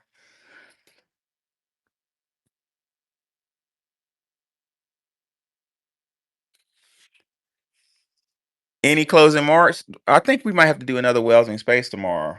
I want to touch on the whole buck breaking issue, but that's real touchy. So I'm gonna have to think that one through. Yeah, but that's one that she's well known for that type of subject. So it will be pretty good. Yeah. I'm gonna have to think on how to frame it because I be having listeners from my job showing up. Well, maybe you can talk Oh, about the gotcha. decimation of the black male body and what it represents. Oh, it's real deep. I'm gonna think of a way to phrase it. Yeah, Um, because she doesn't hold back, and so yeah, you have to think of a way because it's damn good. and It's it's so yeah. true. It's so Uh, true. Well, we, She is like one of my favorite people. Whether she's living, even though she's dead, she's still like one of my most favorite people to ever exist. well, um, Professor, Did you ever get to meet her? No, I did oh, not. Okay, me neither. I think I saw her at Howard when I was at a part like at I was at Howard with some of my friends one time. I think I saw her on campus talking to. I'm pretty sure that was her. She was walking around talking to like the Greeks were out there doing something, and she was telling them it was silly. Like she's like, they want you. It's all about your penis or something. I think that was her. Yeah, she goes deep. Once you start reading her stuff, you don't even and you get it. Let's say you read her stuff, you get in a relationship, you don't even view relationships the same. Right. You start thinking about this is why this man is doing this. This is why you are doing that. It's next level stuff, man. And it Love keeps going. It and keeps it going. keeps going. It keeps going and going and going and going. She lives on. She will live on forever. She really will. All the stuff we talked about today was just a couple page. Like I could have just kept going on why things are the way they are. I mean, wow. I mean, I wish y'all could see my book. I have highlighted with sticky notes everywhere. Like Oh, every oh, I'm page has something on it. Like it's I'm getting ready. You getting ready to show me some of the. You getting ready to screenshot some of that. Send it to me. I'm gonna look at some of that. I do. Hold on one second. Let me get a picture of this. Okay. Hold on one second. I got a new iPhone. I don't really quite understand it yet. Let's see. Yeah, this is this is. hold on. Yeah, it's all highlighted in sticky notes everywhere. This photo. And I I put, just want to say, I just really enjoy myself in these spaces. I even missed out on a couple of spaces. I normally go to Black Alpha on Tuesday. I went to him. I left. I came here. I've really been enjoying this. I love the academic um, the academic element to it that it has. yeah. I wouldn't rather be anywhere. Yeah, I really enjoy y'all too. Like, yeah, this is gonna be a regular thing. I put the Mhm. book. I put I put it in a jumbotron. Okay. It's got all of but yes, she says it's another part on Marxism. So it's this guy that comes around. He's been on Tariq Space a bunch of times. Called Andre. And I'm not sure about his lineage, but his last name's Manigault. He says he's FBA, but he's a dude that talks about y'all know who Andre. He talks about Marxism and blah blah he's the one blah. that said I had Like him blocked. yeah. So Dr. Weldon says similarly, she's talking about avoidance. She says similarly, some blacks have thought to escape the confrontation with white supremacy through Marxist doctrine by attempting to conceive of themselves as members of the working class. They failed to see that Marx was a Semite, a non-white, was a victim of anti-Semitism. 1/3 of the world population of Semites of the Jewish faith were destroyed by German white supremacy, meaning that millions of Marx's own descendants were destroyed in this process. Like Andre he escapes, you know what I'm saying, through Marxism. He doesn't even realize. She called Andre and she never met him. You know what I'm saying? I Negroes run into I Marxism. never heard of that phenomena. What black people run into Marxism? Yeah, I did. I just missed it. W. Du Bois did it. I just zoned out on it. And whenever you say Marxism, I kind of just don't pay attention. I think that's what it is. 'Cause I do remember hearing it, but I did not pay attention that that was a thing. I just thought it was random. It never worked. It never worked. So why do we care about it? It never worked. You know, it's just some pie in the sky idea that, you know, a certain political party is trying to take up, That's the you same know. thing with Pan-Africanists. If you just say you agree with it, they'll leave you alone. And it's just nothing there. Okay, I believe in it. Now what? Nothing.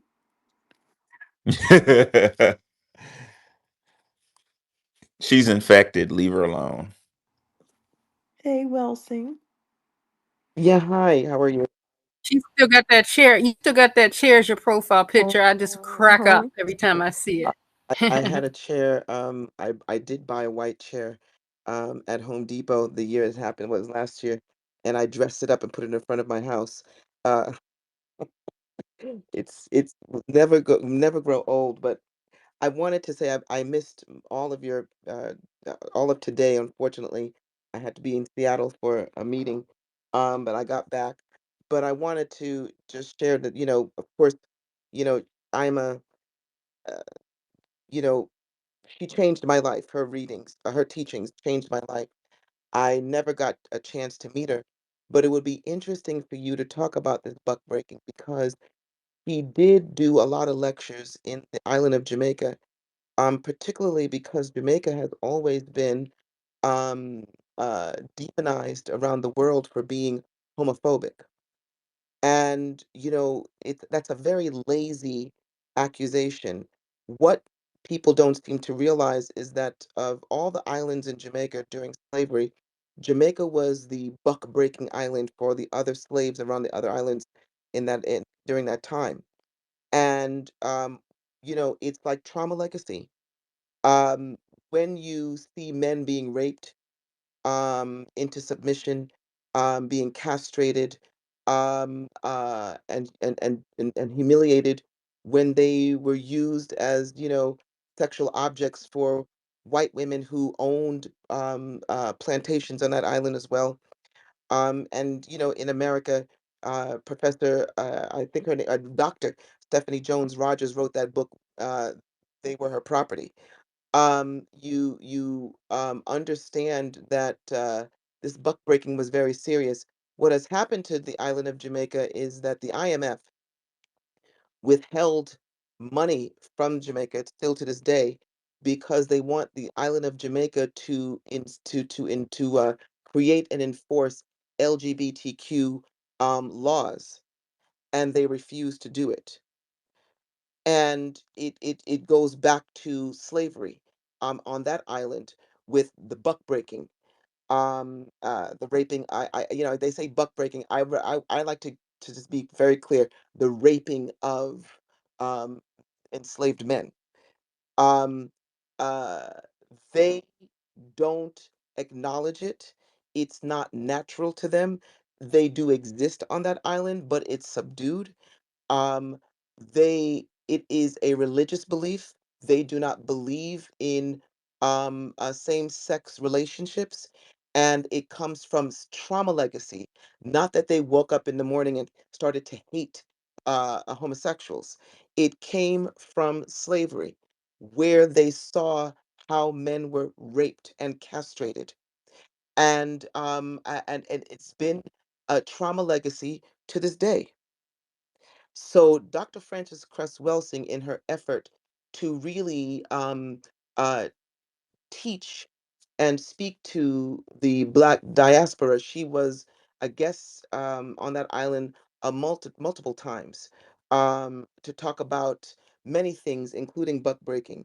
So I just want, I'm like I said, I hope you are able to do it tomorrow because it's important to understand not only that that's a fact, but the trauma legacies that follow to this day behind the raping of particularly Black men and just rape in general, and what it has done to not only the Black American community in the United States, but also the diaspora across the world. It's very important. So hopefully you can do it. I found a way to talk around it, but I'll just stick to her quote citations and just But you, cite what she can I says. add to that? That I believe Come on. Sure. colonization and imperialism is the emasculation of colored people around the world. And it's not surprising that she would focus on that because, as you see, I believe a lot of white supremacy, its totems is the destruction of the black male body for symbolism, just like we saw today with Marcellus Williams, the scapegoating, the Messiah complex. It's all tied in. And, I don't know if we realize how deeply it's reinforced in our psyche that I'll land. Yeah, on the whole, on the issue that Welson just brought up, we can end on this note. That this is one of the most early in the book when I first read the book, it shocked me. It was like one of the first things I drew hieroglyphics around. But Dr. Weldon says Western social and behavioral science, particularly psychiatry, has been content with the behavior fragment analyses and multiple theoretical explanations for different behaviors. This demonstrates a failure of comprehension of the entire forest. While focusing on the isolated trees or clumps of trees, failure to comprehend the whole behavior energy force field has resulted in isolated behavior modification techniques and programs. The inability to grasp the manner in which the total social structure determines the behavior of the individual personality. Let me stop right there. It's so fucking true. This system focuses on like a fragmented symptom when it's related to a greater ill, like the environment, the big E. Like the environment is causing all these symptoms, but European ideology says no, no, no, no, this A has nothing to do with A through Z, but A through Z is a whole environment. Like this all a combination of things. Like if we holistically address the problems in this country, we could fix that shit in a year. Like we could have everybody up healthy and ready to go in a year. But on some level I think European ideology does that to make more money. You know what I'm saying? Like if I focus on this, But can I I add can something itemize. here? In Southwest Go ahead. Africa, they have the highest level of murder, female murder. I can't think of the name. It just eluded me right before I put my Femicide. hand in. Yes, we also have that in the Western world. So you can see as they penetrated uh, brown and black nations, that alienation from humanity and the destruction of the being, the female being to be exact, it carried forth. So wherever they colonize or take over, they alienate people to the point where mass death is normalized. I mean, it's like a sickness that infects people, and they don't think anything of killing people, and it's always the most vulnerable in society. So I think that is the predation of whiteness. Oh, thank you, Andrea. Put your words together. Use words here. The predation of whiteness. Is genocidal in and of itself. Yeah, I know people don't want you to say like white people, so I'm not. I'm using whiteness as symbolic of a way of thinking, an ideology, or a belief, or dare I say, a culture, a culture. So this is a culture of people that think nothing of predating on other people, and I do believe when we talk about buck breaking male rape, something near and dear to my heart that I've studied way too much of, right? And it's so disheartening that we're unable to see um, what I call the demonization of the phallus. Um, the phallus in whiteness is a thing of violence. It's like a weapon, you know. And I can see why they're so overly focused on black male genitalia, from the size, the color, the shape. We're not gonna go into that right now, but you know they've weaponized the phallus, and it's just it's mind boggling that they But well, because Dr. Welsing says that everything you just said, the black male genitalia is a based on everything you just said, the color, the pigmentation, the I know it's kind of graphic, but yes. the is a direct threat to the genetic survival of due to the fundamental of recessive. If you think back to 10th grade biology, dominant and recessive genes, so it's a threat, and it makes so much sense if you look at it that way. That's a threat.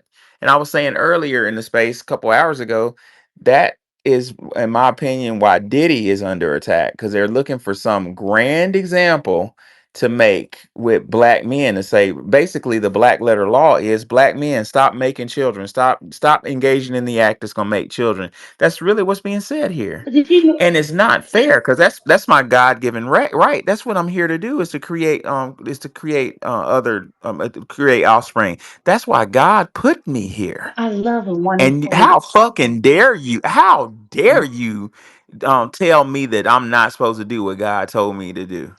But I have to think How about this. dare you? That You when just Wani being put, fruitful, man. That's all it is. she, yeah, when she posited that they are a combination of recessive genetic material that has somehow survived, it's miraculous when you think about it. But they're a combination of genetic material that has a recessive genetic material. Let me keep saying that, that has somehow survived, and they're parasitic. They're parasitic to a certain type of of another being that they um, use everything in their disposal to demonize, villainize, and as we see, kill. One of my friends, the one who's been educating me, pointed out that Black Americans have the most have the most male babies. When you study that out further and you find out the statistics on Black female maternal death and infant mortality rate, it is higher for Black male babies. They've hid this under the guise that all male babies die more than female infants, but that's not true. It is only a certain group. So, the steps that they're taking to kind of like ensure that our population levels uh, decline or remain at a manageable amount, where they fail at that, then they try another thing, and that's the emasculation of men. Now, I'm not going to argue with people about sexuality because everyone has their own beliefs on this, but there is a thing that is not tied to sexuality when I'm talking about the political and social emasculation regimes. It's why our men don't make as much as our women do. It's why our men are shut out of politics and demonized in politics. We've been seeing this for years. It's why our men are under such a huge physical, social, and emotional threat. And I want to bring up something that you had talked about earlier about the things they do to make Black men less attractive socially um, in a larger setting. And that's hypergamy. And that's where you're supposed to look at your spouse, your mate, viewed on what they can earn. That's slavery, people. I don't understand how Black people would even dare, contemplate that kind of crap. That's slavery. And when we start taking on that way of thinking, because just like we know the divestors are mainly the people who are propagating all this bullshit within our culture. Okay, those people participated in the very beginning of selling people, devaluing humanity, and putting a price tag on human beings. I do not understand how we have taken that whole train of thought and will look at someone and say, well, goodness, what do you bring to the table? You know, for a Black person to even utter those words, your tongue needs to be cut out, as far as I'm concerned. If a Black person comes to the table, to you or for you or with you, you know, that's value in and of that's the value right there. Yeah, Um, yeah, we're gonna have to talk about we're gonna have to address this because you're right, Andy, and it's an attack on our family structure. It's and you're right. It's designed to make the black female lose faith in the black male. But ultimately, when you boil down to the crux of what it's all about, it's like Dr. Francis Cress Welsing said, it's fear of genetic annihilation. So I think if our people understand that that is the basic but do you know premise that? behind. Go But ahead. in that, they're also desexing women.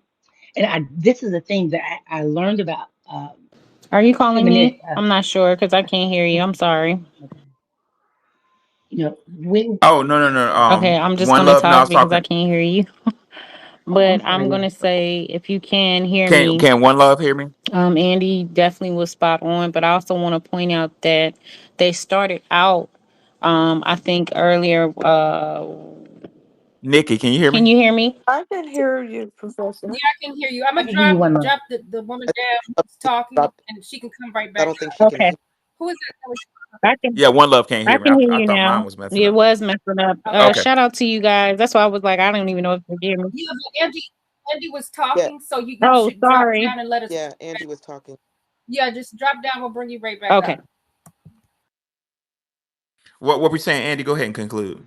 My conclusion is that in emasculating our men, they're also desexing the women. And I don't think women realize that we're being desexed along with our men. What do you mean by that? What Okay, do you mean by that? they place us in a position of sexlessness. One, they were we're sunning our men socially, societally. So when you desex us, we're not natural. You have no natural inclinations.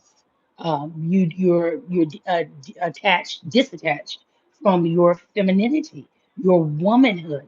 This is why it's so easy for this trans mess to get a foothold because they're desexing Black people first. Okay, everything obviously with a patent, with a program. So they've desexed us for centuries through male rape, our men being subjugated, us being enslaved together, us not being able to own our own children. I'm not going to get into that, but you own your progeny, and they're desexing us. So I don't think women are cognizant that when you buy into certain trains of thought or schools of thought, you're being desexed. You're being stripped of your womanhood. You're being stripped of your nature uh, alongside the man. And I'll land on that. That's because they're trying to genocide us. But you are correct. Exactly. That's it. It's all genocide. We're gonna have this room tomorrow. And I'm kind of facing that now. My wife and I are trying. I want a little boy real bad, and you know, the rate with black women, the infant mortality rate is up, and we don't know why. Why is it? Maybe Nikki can shed some light on that, because overall, when you look at other areas, black women, the mortality rate with black women is relatively low. So why is it when you jump in the United States, the mortality rate with black women having children is high? I mean, I'm just gonna say it. Are they trying to kill babies in these hospitals? I mean, Yes. Well, see, just like you say with your, you don't know who's listening with your job. So oh yeah, sometimes, yeah, oh yeah, yeah, yeah. Never mind, never mind. I just thought about that. but when it comes down to it, they admit it. They have us right about it. There's when it comes to the hospital, when some of I've had black patients that weren't my patient. They belonged to another nurse, and they say, "Hey, I fell out of a window, a 2-story window, and I broke all these bones, and they won't give me anything for pain. But the nurse won't doesn't believe I'm in pain." So you have this bias towards black people when they walk into the hospital. That's why a lot of the babies are dying. They don't believe that they're in pain, and they feel like they don't have to rush to deliver a baby, or they rather just give them a C-section because that's what's going to bring them more money. It's just a lot of discrimination against black people. Wow, It's so, So but that's that's why a lot crazy. of black people don't want to seek treatment. They don't want to seek treatment because they know they're going to be discriminated against. That And shit I don't know happened. why it's so much. This Go ahead. country Go is ahead. more racist than this country is more racist with health care than a lot of Mm-hmm. countries, oh actually. yeah. It is. Can you get a doula or some help for your wife? And when she gets pregnant? Have you Yeah. thought of Yeah. that? Yeah. We're thinking of a midwife, and there are other things now that, like, we're afraid that if there's like a miscarriage or something, that you could go to jail. The case of the lady in Ohio who had like a late miscarriage, I guess it's called a spontaneous abortion. She went to the bathroom and Mm-hmm. the baby came out, and then she went to the hospital and got arrested. Like Yep. like this shit is fucking crazy. Like it's my opinion that all of this, like Dr. Welson said, is about the fear of genetic annihilation, and they're gearing the laws around. If y'all just kind of look at through my eyes for a minute, they're gearing the laws around making it to where they can punish foundational Black Americans for procreating, whether it be a woman who had a spontaneous abortion, or a man who's having sex, consensual sex with another female. It's like, I'm trying, from my view, it looks like I'm gonna get you. No, don't do that. Don't do that. Now you mix that in with, and I'm gonna be codified with this one. You mix that in with the other agendas being pushed that don't lead to children being born, and from my mind, that looks like a fucking attack. It's like, basically, don't have any kids, black man. Don't have them. Yeah, but we And have to educate our children. We have to educate them when they're children and let them understand that what the attempt is. That black woman in Ohio, she went to the hospital twice while she was miscarrying, and they just kept left her sitting there waiting for hours and hours each time. She was not seen by a doctor, so that's why she went home and had the spontaneous abortion in the toilet, and then was punished for it. These are race. some demons. Yeah, yeah. Let me get my reparations. I'm opening up my own hospital We system. should be opening up that now. Hey, Now, real quick. I get 15 seconds, please, please, because I always get no, fucked no, over. no, no. Please. One love was before you, bro. Yeah. Go ahead, one love. Thank you, Professor, and hey, Nikki, and hello to the both of you, the co-host, and on the spot, Miss Wani, and shout out to the room, peace and love. Listen, Andy was spot on. I think everybody was spot on. I also want to say that they are also demonizing or even changing how we view our children, especially when you look at our young boys. I was talking about George Stinney, who was the youngest recorded, lynched in Georgia, but we don't know how young they actually went before that, because they were ripping babies out of women's bodies. So, just for, they called it science. But when you look at how now they even are doing our children with the prison to pipeline conversation, or there's always this conversation around education, and our children always, even if they're in the same school system, where kids who aren't facing the similar educational struggles. Our kids seem to be always in dead heat last. There's something systematically to that. So then at the same time, you have them changing how we look at our children, especially our sons and our daughters, sexuality, or just their innocence, taking that away from them. Like, they take their innocence young. So I look at what happened to George Stinney at 14, and now you have Marcellus Williams And he's not the only one. There's other men, I'm pretty, we are sure, that have been taken out of this world innocently by way of, I call it legal lynching. And two opposite ends of the spectrum. And to your point, Professor, the use of um, denying people the right to reproductive health, or having children in an environment that's conducive of stress free. That goes for the man and the woman, meaning that trauma sperm is meeting trauma eggs, creating trauma in children. And so now you're seeing it in real time. um, you could say I was almost killed or murdered by a Kaiser nurse. I had toxemia. The nurse would sent me home, and I would actually end up having to go back. Thank God, Kaiser has like after hours. I actually had to go back to the after hours doctor, and my blood pressure was maybe 108 over 200 and something. And the doctors were looking at me and trying to figure out how am I still alive. Um, I was laughing. Just I was still talking like I'm talking to you. But my blood pressure was past stroke. So to let you know that they are testing to see how strong our bodies are and how strong they can go with us. I do believe that they are up to something, or they're utilizing certain things. I think they also did it even with my mother when she passed from her hernia stroke, because they wouldn't save her life, but they wanted her heart. They asked us the same day that she coded, could they have her heart? Oh my So God. when I tell you that this is real, and it is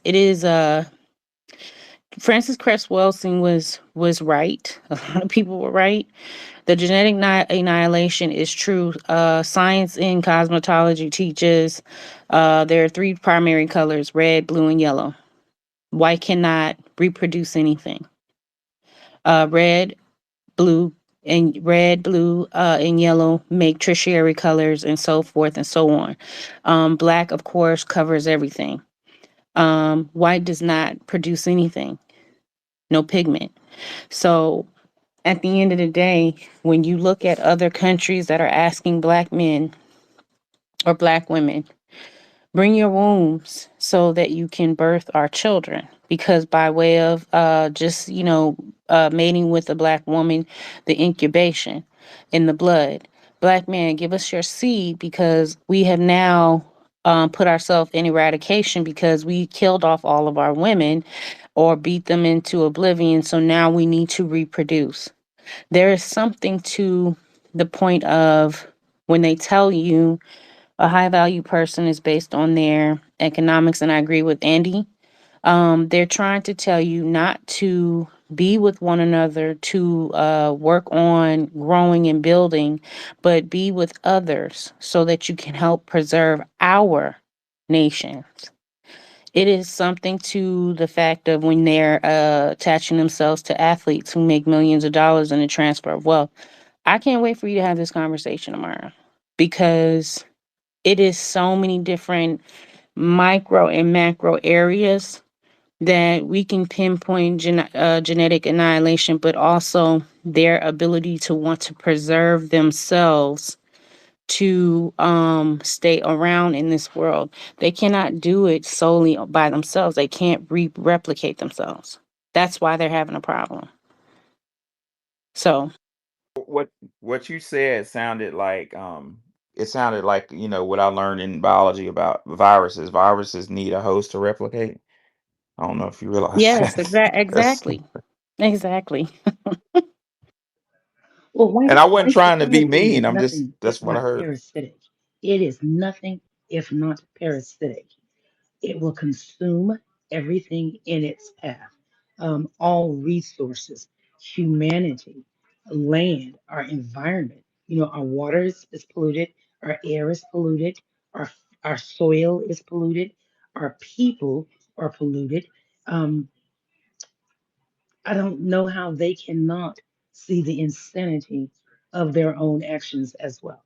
I mean, it's just Because they're alienated, then they don't have that. What Dr. Welton said, they're not connected to the environment, according to Dr. Welton. Oh, and So if you Professor, one more thing. The other thing is Nikki, I think, asked, no, or Andy, or somebody asked, what would be the reason or why we're having so many issues with reproduction. I do believe it is they are stopping our ability to absorb vitamin D in the sun and magnesium.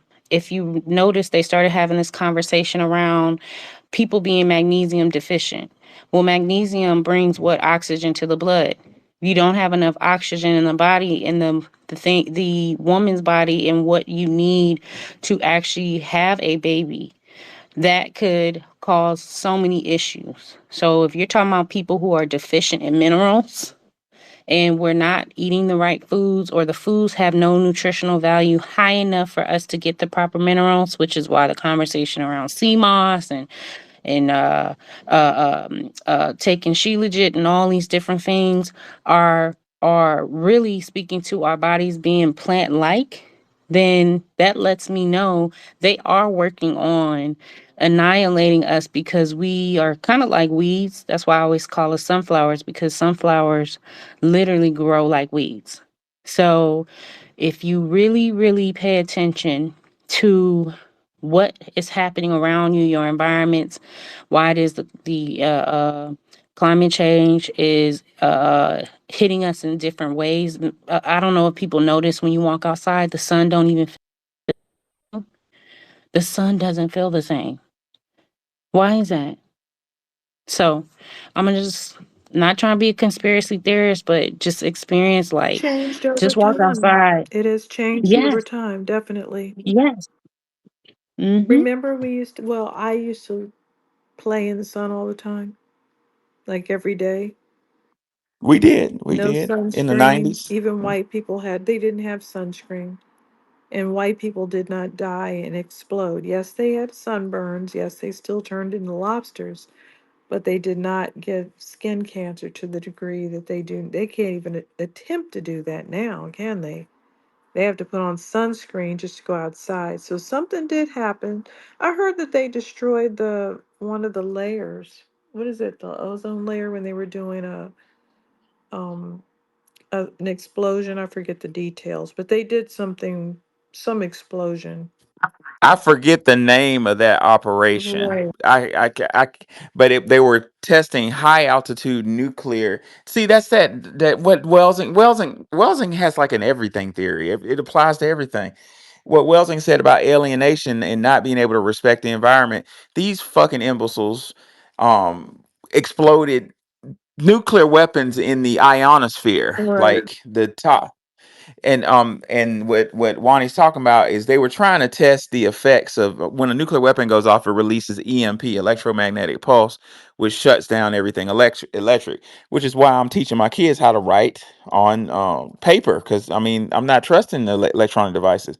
Well, a little testing of nuclear weapons exploding in the ionosphere, and guess what? There are holes in the ionosphere now. Dummies. Like, how? I mean, to me, that's kind of like common sense, though, right? Look what Russia did. They threatened to nuke us, and they nuked themselves. Wow.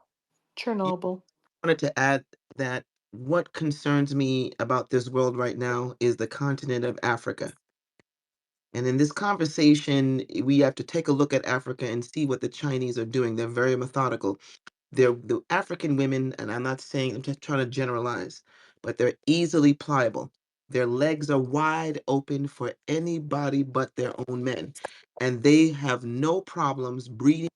Thank you, Welson. Thank you. Ooh, she says. Let me stop you right quick, Welson. Do y'all hear what she just said? She said their Yep. legs are open for anybody but their own men. When I went to Ghana, I saw so many mixed Chinese and they were always men. But ooh, you said something that touched me with that. Professor, Keep going, Welson. they're doing that here. But they're doing that here. Yes, they Oh, are. we're Yes, talking they about it are. Yes, tomorrow. they are. Oh my Well, God. say that if there is, in my opinion, What's that? when no continent of Africa, there's no world.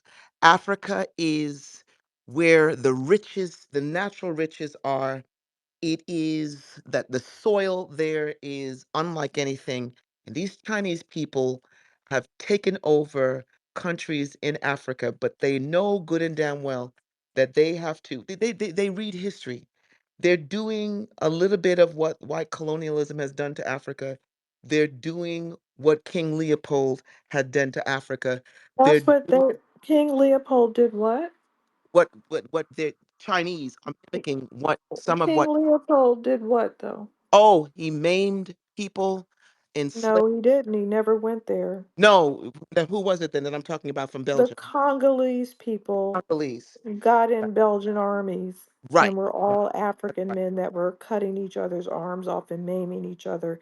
And oh, by the way, doing a genocide of 10 to 30 million people. exactly. How many passes do they get though? But my Are concern, they is that, permanently mhm, I'm sorry. mentally disabled? Are they mentally disabled? Are you asking me? I don't know if you're. Are you? Yeah, are Africans mentally disabled? I think that African people, and again, not generalizing, but for this topic, I think that they are psychologically maimed and disabled. They have been beaten down so bad. I just like I said, their women are willing to breed for anybody else but their own. And there's Why and do we I and we care? need to Why do I care? I well, don't want them to because be more I'll tell you Africans. something, it's concerning because they Why? are a superpower that No, wants. they're not. Well, no, no, no. They are a force to be reckoned with in this world, and they're trying to take over that continent, trying to take over. Listen, there are some countries in Africa Who now, cares? and As long as we get the minerals for the phone. well, listen, to me, it is concerning because the mixing of their blood and the African blood, what I'm concerned about with them, Who cares? that what they, There'll be a bunch of Chinese, Nigerians running around. you think, I listen, What difference does that make? wanting, Neither one of those groups cares. I think there is an agenda, and I don't I know don't, my I friend, don't care. but I think it's going to wield something that is not good. And I, Okay, what I would like to discuss is how does that mechanism work where our sisters in America, the same thing you said about Africa, about them, their legs being closed for everybody, but their men, and that's a touchy thing to discuss, but it needs to be discussed. Some people could argue that's happening in the States. And I would like to know, and this is really coming from the bottom of my heart, like curiosity. How does that happen? What is that mechanism to make? but It's our social engineering. but our marriage Social rates, engineering. our marriage But rates, how does it look? whoa, right. our Oh, marriage go rates go. have not changed. This is all a bunch of foreign women screaming because they don't like their men with brown faces, so it makes it look like we hate our men.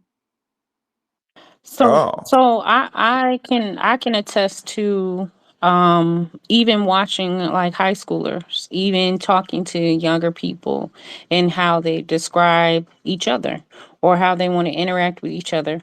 I don't think it necessarily maybe is impacting maybe marriage rates as maybe what they are. I don't know specifically what the rates are off the top of my head. I know people quote a lot of Kevin Samuel stuff, but if we were talking in real time statistics for today in this conversation, what to me social engineering looks like is commercialized, ambiguous racial couples, or how Black American boys interact with young Black American girls, or how Black American men interact with Black American women by way of a lot of the shows that are put on that we watch, or even the athletics. Somebody who was from the athletic community, you see how they communicate, even how we interact with our counterparts. It's strategic. I think what's the football player that went over to Colorado, the coach, Deion Sanders, when he had that conversation with the young lady that talked to all the young boys, the young men, excuse me, and she was saying how they strategically have young white women who are going into college specifically ready to take on our boys who are in That's sports. not the So there's majority of people, though. That's like not the majority, but a it's a tiny system that is, percentage. but Well, you know what? You it's know what? Now, enough. that- now that I, It's enough now, to notice. It's enough It's now, to now that I notice. think about propaganda. it, It's a lot of yeah, yeah, propaganda. yeah. Now that I really sat and thought about this, Hmm. and you know what? I can't say. I honestly can't say that I have physically, with my own eyes and personam, experienced large percentage of foundational Black American men and women that I know are FBA, um, dating outside of FBA, and so I'm going to entertain that it may be propaganda because the only thing I can definitively say is like One Love was saying, it's on TV. When you turn on TV, it's a commercial, and it shows the commercial show. The Subaru commercial will show a black dude with an Asian wife and a mixed child, and so maybe it's that media machine telling me that's what's going on. But Wani, I'm hearing you to say that's not what's happening. It's just I'm being propagandized. It's Wait, propaganda, wait, wait. essentially. Can I finally speak, man? And wait. Hold on, we're not And done. then Uh, what they do is they keep propping up these football players. Football players are like less than what percent of Black Americans? That's why the marriage, zero zero zero right? zero zero zero Like you zero Right. zero said point. before, if you're good at sports in high school, what are the chances you're going to be a professional ball player? It was 0.00 something. And they're Wow. pushing that propaganda like you have a shot at being. I mean, I'm talking about people that are good in high school do not have that great of a chance of being a pro. They just don't. And then most of those Right. people that get to be college, they get an injury or they don't make it to pro. And if they do make it to pro, then they get another injury or they get some issue that happens.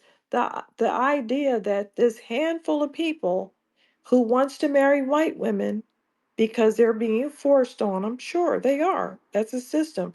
But you act like there's like a whole posse of white women lined up to marry all of our men strategically, and they're not. People go out with different people, they experience them, and they either stay over there and have a child and dump them later, or they come right back. So that's what everybody does. They test the waters and they come back Well, in all these groups. I do see a good in Atlanta. I'm living in Atlanta now, and I do see not a whole bunch, but I see a good bit more than Memphis. I'll say that, or interracial couples. But what I can't tell you is if the girls or men or women that are in these interracial couples are FBA. I can't tell you that. You know what? I've learned so much in this space. The last thing I learned, which is very interesting to me, I'm gonna have to find some reliable statistics. I learned how powerful the damn media is because I was almost willing to just say, "You're right. They are keeping us away from our woman and keeping us away from our man." I know they are. Now I do know they are, but not for that reason. The reason why I can definitively say that the foundational Black American man is not meeting the foundational Black woman. Um, on large magnitudes is because of finance. The financial structure is so ridiculous that it's hard to kind of, I'm saying That's the whole true. thing about, That's yeah, true I for know that's true. everybody because that's why they have all those white incels. And that's true for everybody. It's hard to meet people. People forgot how to talk to each other.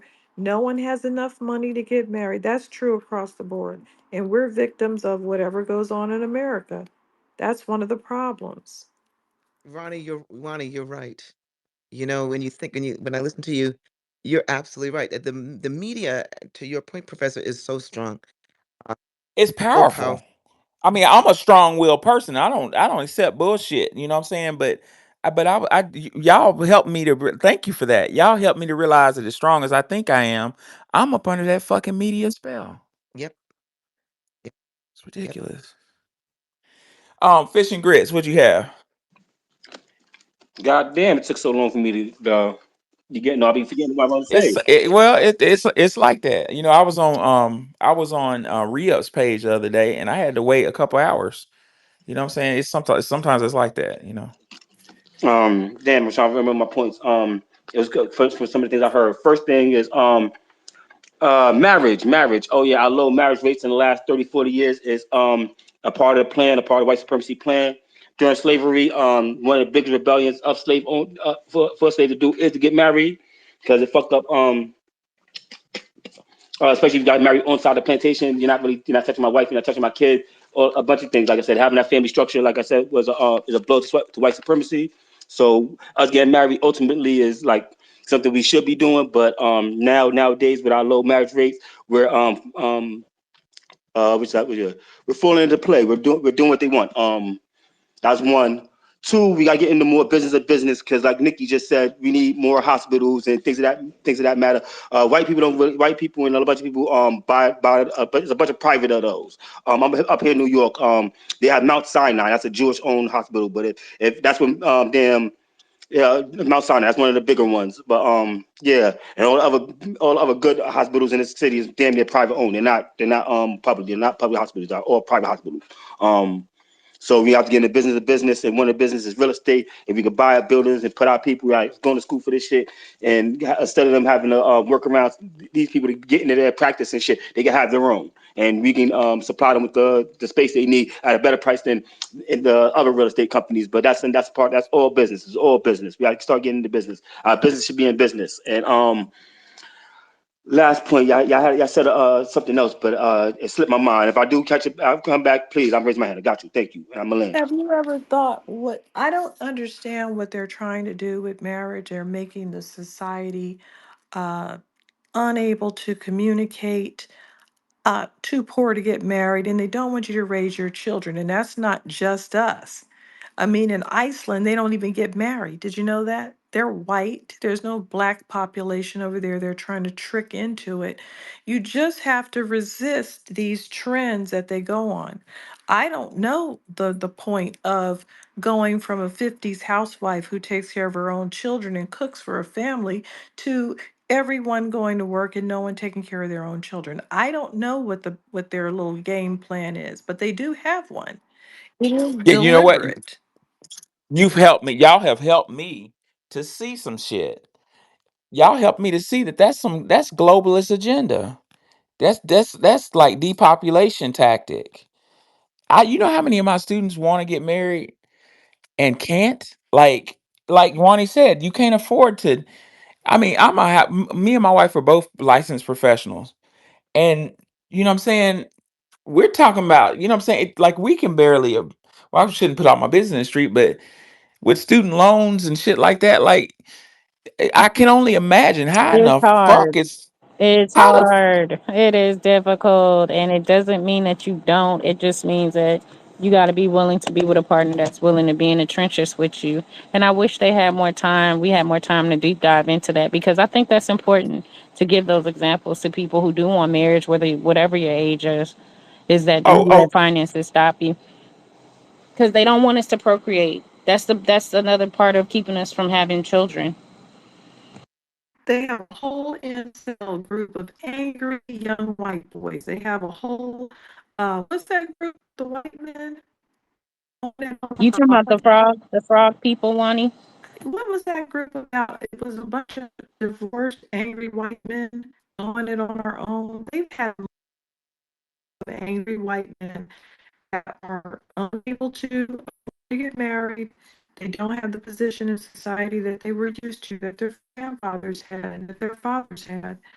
I don't know what their plan is. You just have to be a minimalist. I mean, if you're making what you consider decent money and you're not, you have to be cheap, I guess. I don't know the answer. I can't do budgeting on the stage, but um, there. definitely something that wants to keep everybody apart. That's for sure. They got everybody running around trying to make everybody genitals. How's that going to work? I want I want to give How y'all many a. people? Can y'all hear me? Go ahead. I want to give a quick warning. Yes. Yes, yes. I got kicked off when we started talking about marriage, so so I don't know what that was about. My whole app crashed on a brand new phone, so just warning. Oh, this my mic won't let me cut the mic off, so I guess it is glitching because I'm trying to cut the mic and Wow. it won't go. All right. I think that they don't want us to talk about population. Yeah, that's what I was Seriously. thinking. Cause I'm just gonna put I it out told there. you. Like I they told want you. us to keep us in the conversation realm of, I'm sorry, Captain Roger, keep us in the realm of 13%. But I remember talking to this young lady who said she worked for the Obama campaign some years ago, or administration, excuse me. And we were in spaces, and she said that Obama actually did a non, he did like a count, like it was like a count. Maybe we didn't know we were doing it, but she said the population count for us was like at 32%. It's not 13. What? But he never, yes, and he never let that information get I out. love that. But this is the reason why I keep demanding that we definitely have to demand a full count and be willing to do the count so that it is on record. I do not believe that we are 13, 14, 15% of the population, although I do believe in genocide. But I believe the genocide is so heavy on us is because we are a higher portion of the population. So if you can keep us in a place where you don't have enough billionaires for the amount of the population there is, you can't overrun the quote unquote majority of the population, as they say. So I think the numbers that they're putting out is that the majority of billionaires, almost trillionaires, needs to be higher than the number of billionaires or trillionaires or hundredaires or whatever that we have in our population, because our population is a higher count. And if we get to the point where enough of us gets to the point where economics is not a thing, they're done. well, They're done. Welsing's book just popped open to a page like no shit that just talking about this issue. I don't know what that's about, but the page where it popped open said the black family is one social institution which we as black people can begin to exercise some control. That's what we need is more families. Control of the black family will be evident once we gain some mastery over our individual lives. We will learn that dysfunctional behaviors can be changed through the exercise of willpower. Thus, within the family setting, black people can begin to alter inferiorization. She says the functional family unit is composed of a father, a mother, and an offspring. The ultimate role of this vital social unit is to instruct the children as to how to act, how adult males and females function, usually harmoniously together for maximum development of a people. Individual family units, but are cellular units of the whole organism called people or nation. All these units must function efficiently and effectively if the whole organism is to be healthy, is have a healthy existence. If a family unit cannot instruct the young in a harmonious patterns of relating between adult males and females, then ultimately the people will perish because adult male and female alienation eventually leads to the end of procreative process. Ain't that what we looking at right now? Without the young, the people will have no future. The process of instructing the young in harmonious, mutual, respectful patterns of relating as well as an appropriate and constructive patterns of functioning is called socialization. The molding of their behavior and maximal development for functioning in a given environment setting. The father's major task in a relationship to the children is to teach adult male role functioning through daily example with love and kindness expressed towards the children. Love and kindness being essential to the efficient learning. The adult male's major responsibility is, drum roll, breadwinning and protection. That's the one thing that the system, that's what it that's what it takes from us. That's it. You know what I'm saying? It reverses the role. That's what somebody in here was talking about that earlier. Protection of the family's unit and total people. The mother's major task. I'm scared to read this. Listen, the mother's major task in a relationship to the children is to teach adult female Role functioning through daily example, love and kindness. So that what have they done? They switched the roles where the woman is the adult female's major responsibility is child socialization and care of the home. She don't have time to do that because she got to work two jobs. This shit is evil. These divisions of labor are fundamental and necessary for the efficient and effective family functioning under hostile social environment conditions, and racism is a hostile and aggressive social environment. I'll say the rest for tomorrow. We going in tomorrow, y'all. Yes, man, You know what? you've been ruffling There's feathers. with what Andy said earlier with regards to this whole trans nonsense. And I'm a firm believer that these men that trans into a woman, I don't even know how to say these things, that they hate women, but want to be women because I think they feel they could be better at it. But Yep. a cautionary, thank you, Wani. The cautionary tale in all of this, particularly when it comes to Black women, and I've said this, and I love this space because I can feel free to say my mind, and maybe all of you would agree. Um, and when people like Wani and Love I Am and Nikki and the professor agree, then I know I'm on the right track here. Because One love. It's me. Hey, how you Wilson. doing, darling?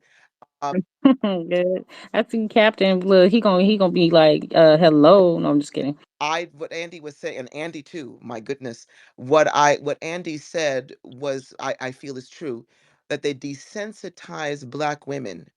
And as we're being desensitized, what's happening is that these white men in particular who feel they can be better at being a woman is going to meander themselves within the women's rights groups. And I'm going to tell you something.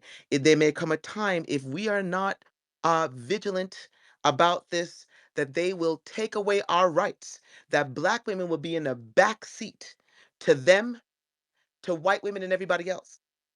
And so I look, and then you think about it. Remember when Kamala went with this whole delegation to Africa? What was it, last year, 2 years ago, bringing them money? And I think, was it Zimbabwe or Ghana, one of them? I And remember that. Yes.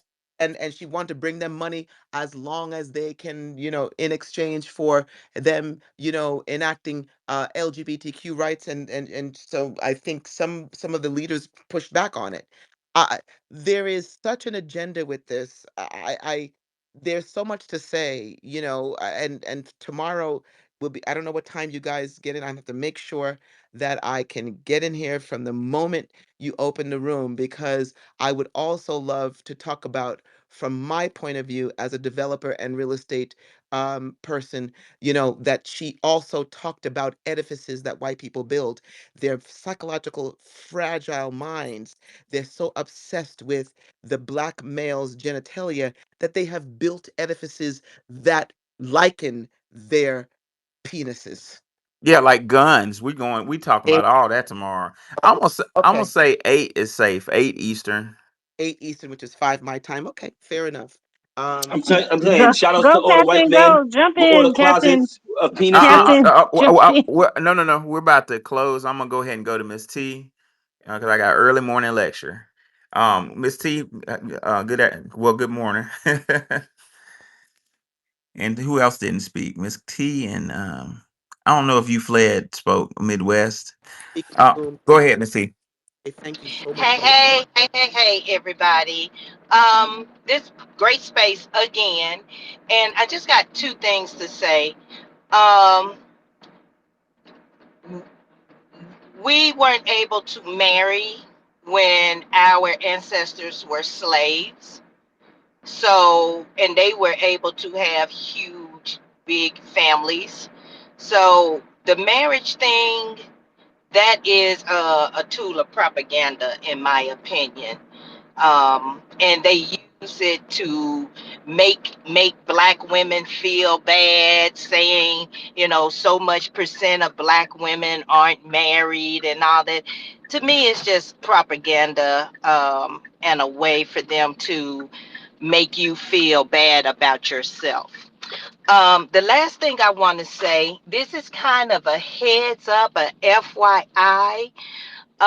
If you all can on your own time do a Google search for October 1st port strike, I've noticed here in Georgia we have a lot of empty shelves.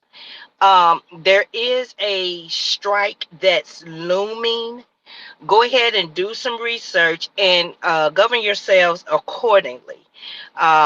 Stock up, get you some cases of water, get 5 cases per person in your household.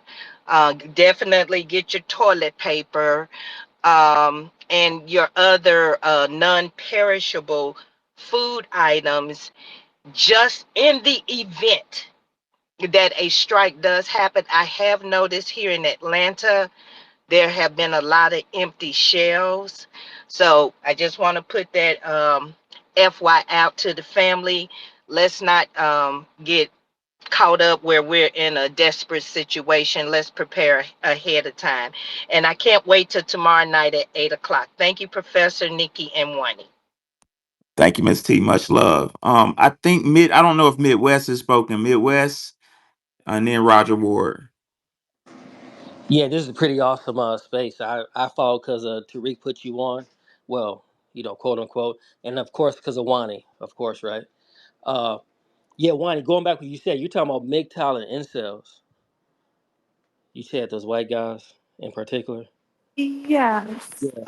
The So, younger ones are incels, but there was another group way before them. They were speaking up when this man killed a judge. He murdered a judge because a judge gave his wife a bunch of money and custody of their children. He ended up like with no money at all, and he killed the judge. And noticed that there was a lot of he had a lot of support because they felt the judge you just threw him under the bus, which he did. Um, a lot of people don't want to get married. So when you say people aren't getting married, a lot of people don't want to get married. They've already seen their parents go through whatever it is that turned them off. And that's another thing. It's not just not financial. People are very independent and strong-minded. A lot of people want to go to school. They feel like I don't want to be a Betty Broderick where I help some guy and then I catch him in the bed with the nurse and then I have to okay, kill them whoa, all let's and smirk okay, let's in hold the it. Let's hold jail on. the whole time. She's still got a smirk on her face, like, yeah, I might be in jail, but you ain't got no head. So there. She never stopped smirking, and I Okay. don't blame her. Oh, okay. Well, that's an extreme. I think you're talking about men's right activists, right? So, Yes, I men's kind of pay rights. attention Got to it. this. That's it. Yeah, I kind of pay attention to this because I like the red pill. I mean, people may say it's for white guys, but if you like pro football and pro basketball, I think that's for white men too. But regardless, I'm saying that yeah, I do think people don't do marriage because they know the system's always going to go to what the woman wants. If women initiate 80% of marriages, I mean 80% of divorces, even in lesbian couples, and then you work this amount of time to get what you want, you don't want that loss. And then most guys aren't really cheating like that. Most divorces happen because women say they aren't happy, which means that they're not getting everything they want from their husband, What? which they think they deserve more. Well, yeah, and yeah, I've been married 12 That yeah, years. see that types of Can conversation you hear me? definitely should be impacted because when I hear terms of want more, what does that mean in a relationship where you're with One someone? love, can you hear me? That's One love, can you hear me? it's odd to me. Yeah, She can't. can't hear you. One love, can you hear Professor? That's the second time that's happened. Like something they messing with the space. But what I was saying is I've been married 12 years, and I will say this: the deal. I forgot the context. I think Wani was like a lot of people don't want to be married.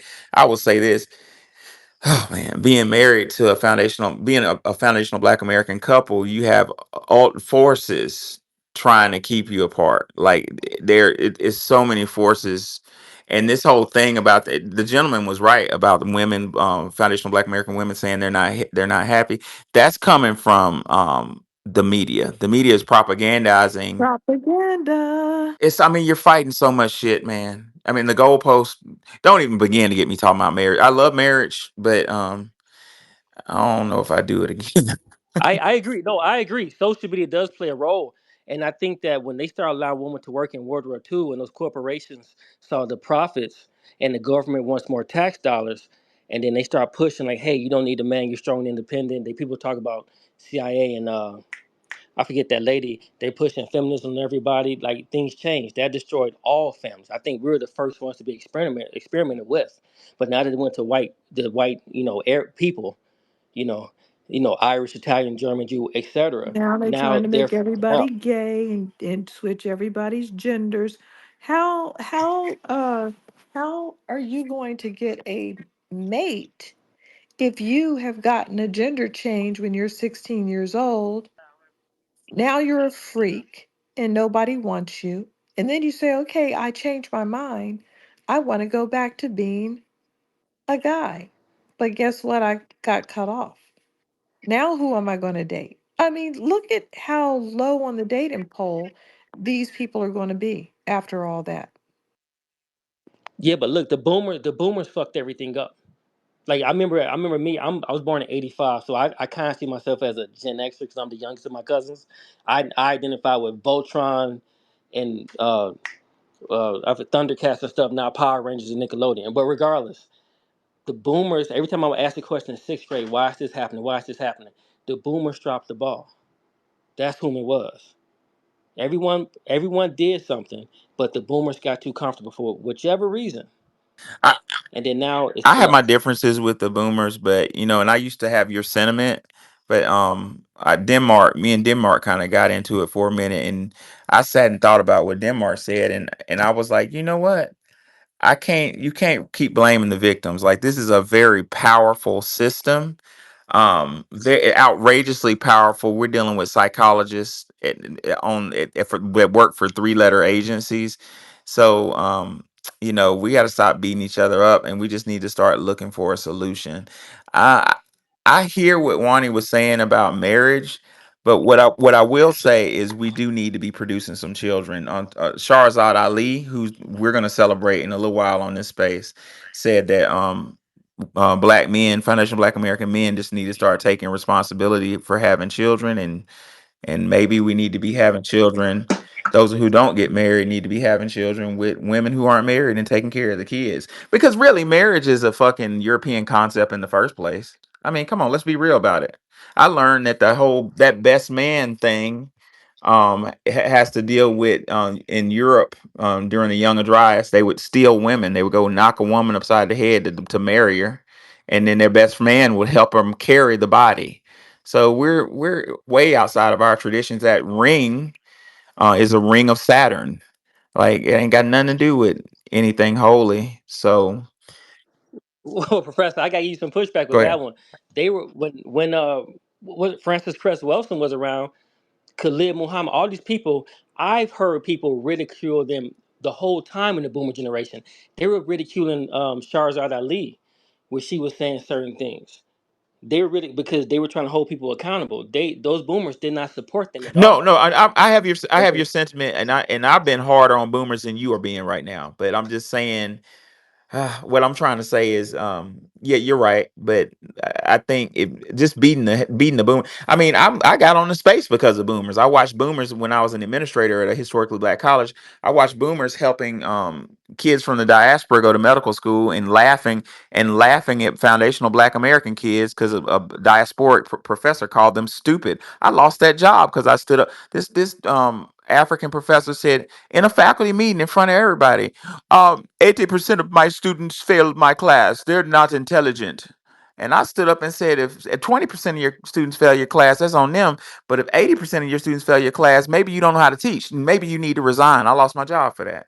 And because boomers support his ass. Boomers are a big part of the problem, but I'm trying to be solution oriented. Yeah, the boomers fucked up. They're gonna have to answer for that. But let's look at what can we But do as moving forward. but as we're going forward, you have to admit, and I would say this even of myself, we don't know how to be married. And if you're No. basing Yeah.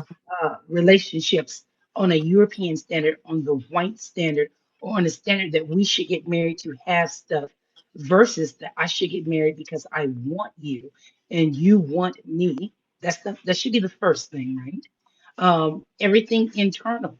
Look, everybody works, everybody, grinds and hustles and all this kind of stuff. But if we keep capitalizing each other in the system like slaves and like animals, okay, we're always going to be at odds with each other. And so you have to ask yourself, what is more important? Is it my ego or is it the collective? Yeah, and that's another problem with me. And maybe I'm gonna incorporate marriage into the space tomorrow because this is touching some issues. It's touching some wounds with me.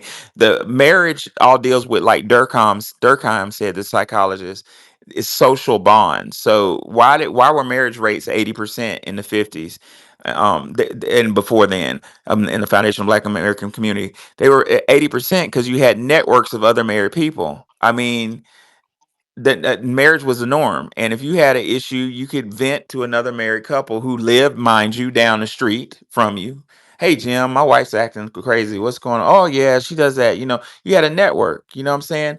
But now so few of foundational Black Americans are married. Like, I don't want to I don't want to tell my business, but let's just say, let me just be hypothetical. Let's just say a black male professional got married to another black female professional, and his wife's friends are all attorneys and professionals who never got married. Do you think that has a strain on the marriage when she Yes. hangs out with her friends and they're Yes. like, oh, I'm going out?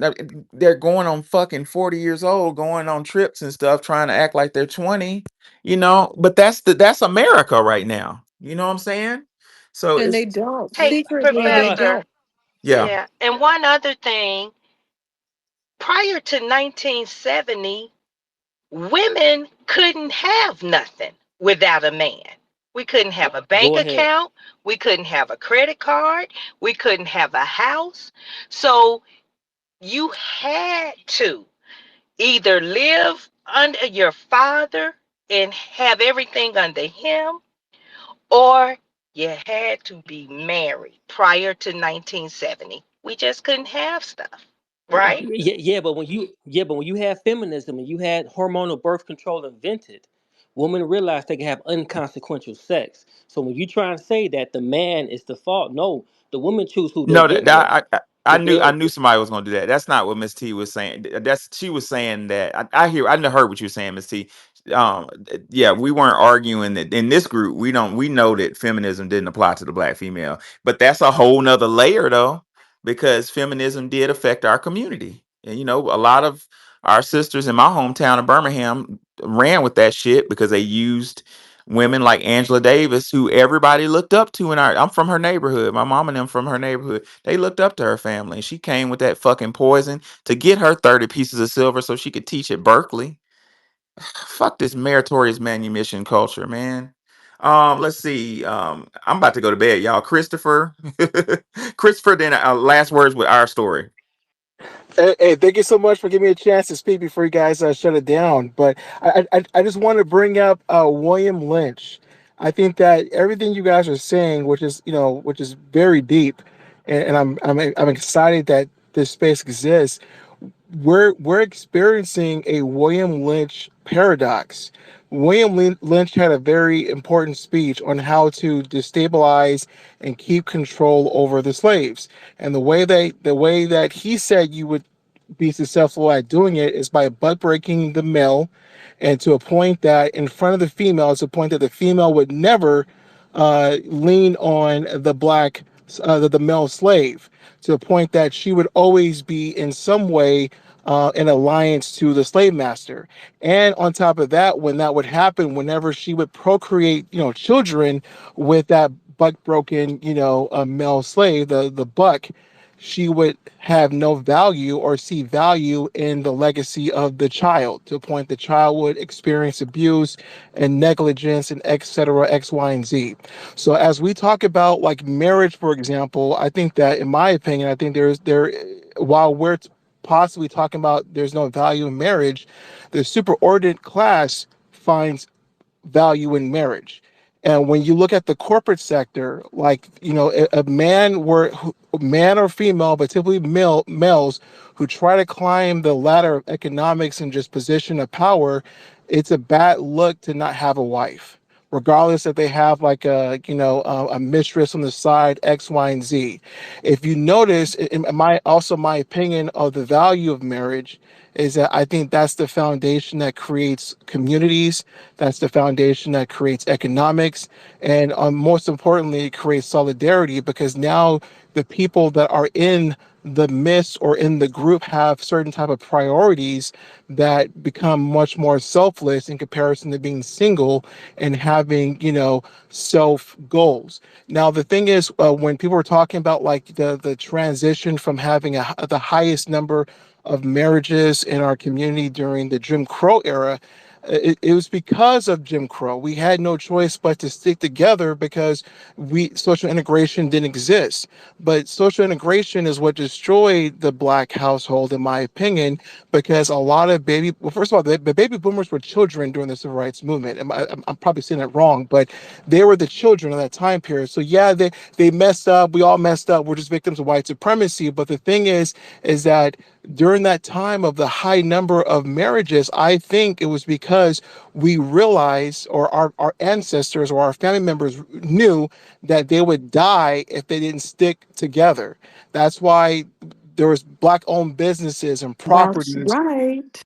and all that stuff. So I think what happened when social integration became a mainstream, I think unfortunately there were victims of white supremacy that thought that they were now integrated into white society. But we saw what happened with that. We saw children being integrated into schools and they were abused the entire time they were there. You know what I mean? And I know the government makes it seem like it was some type of, historical, moment, but we didn't win our civil rights. It became, instead of them allocating government fundings to our schools and our institutions and our cul-de-sacs as taxpayers, they just said, well, you can move into black neighborhoods and white neighborhoods, and then those white people, they moved out and they created suburbia. Suburbia was created off of social integration, and so at the end of the day, in my opinion, I think marriages is very important. I think this to be or not to be.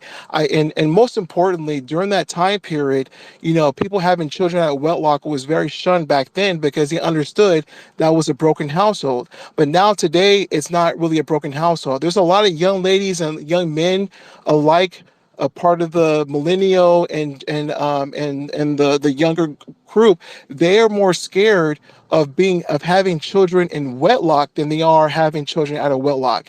And I think that that's a direct correlation to the mechanisms of white supremacy, and more specifically to the very point of William Lynch telling them, you destroy them by making them not have union. Because while we're not having union in a nuclear society or household, they are having nuclear households in their superordinate class society. So I'll let my plane there. Yeah, and I would say that what I'm saying, that's very true. But you made me think of something Dr. Welsing said on page 246 of her book. She says the subsequent imbalance produced between money and power, the pseudo social and family power of the black female when compared to the black male, eventually leads to alienation. You see how this system of led by alienated people creates, it's like a virus. It replicates alienation, leads to alienation between the two of them. This alienation, followed by separation or divorce, causes the imbalance that leads to now epidemic black social pathological syndrome, the so-called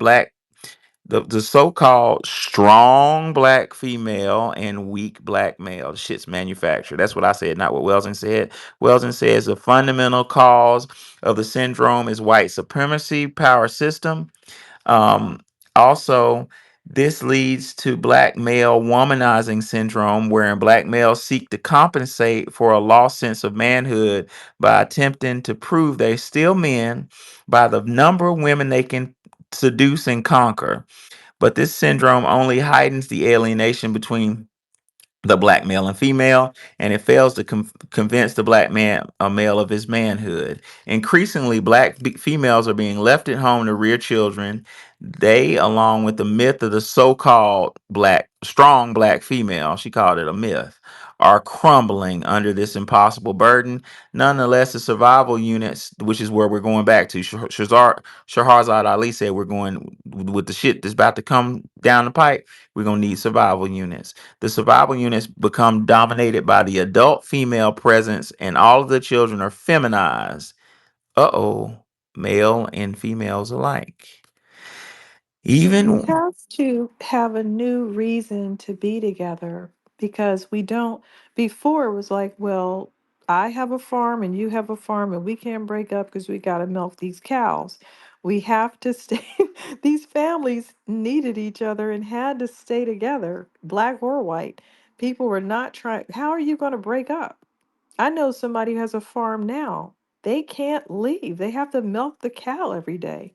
They can't go anywhere. So we don't have that anymore. So we're going to have to come up with new motivations to stay together because milking cows and being relied upon and having a network of family members to give you the side eye if you try to leave, that's not working. We don't even have communities to look at you crazy if you break up. No one cares if you get a divorce. No, nobody even cares. The society doesn't care. There's no neighborhood to look down on you. We're going to have to come up with a new reason to stay together. The other thing that the other guy said is white people really did think us being near them was civil rights. ain't Well, that it's not. wild? That is, you are not our reparations. Being next to you is nothing. I could care less. Yeah, Separate but equal. it would be reparations being away, the opposite. Dr. Weldon says, nonetheless, the survival units become dominated by adult female presence, and all of the children are feminized. This book was written in the 70s, y'all. Look what's going on now. She says, males and females alike. Even we'll talk more about that tomorrow. Even when there's no physical separation or divorce, because the racist social system. Oh, I underlined this twice. Let me say it again. The racist social system never attacks the black female with the same ferocity as it does the black male. A relative black male passivity is produced, leaving an overall tone of greater female power than male power against black people. We'll pick that back up tomorrow. Last words go to, is she still here? I think she may have left. Um, yeah, she left. Wani, did you have any last words? Nope. Okay, y'all, it's about that time. I enjoyed y'all. Tomorrow we'll pick it back up.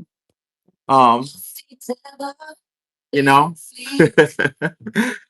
uh, around 8. I'll try to do an early, like an invite. Well, into that time.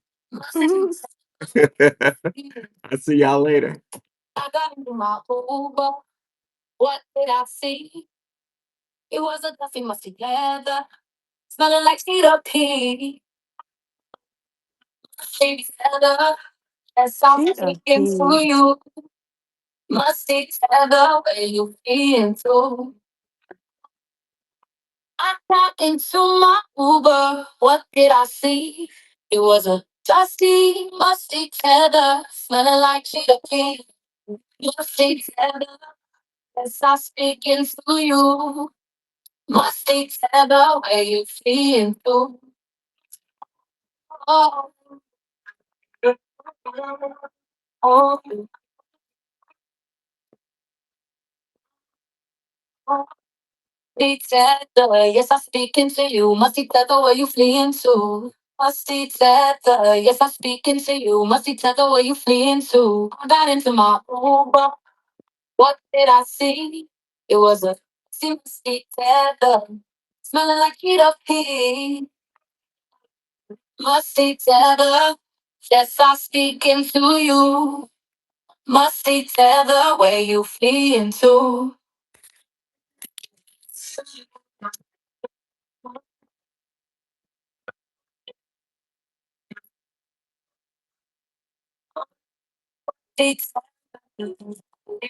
I'm speaking to you. We do a Musty commercial. tether, where you fleeing to? See y'all tomorrow. Peace out. Good night.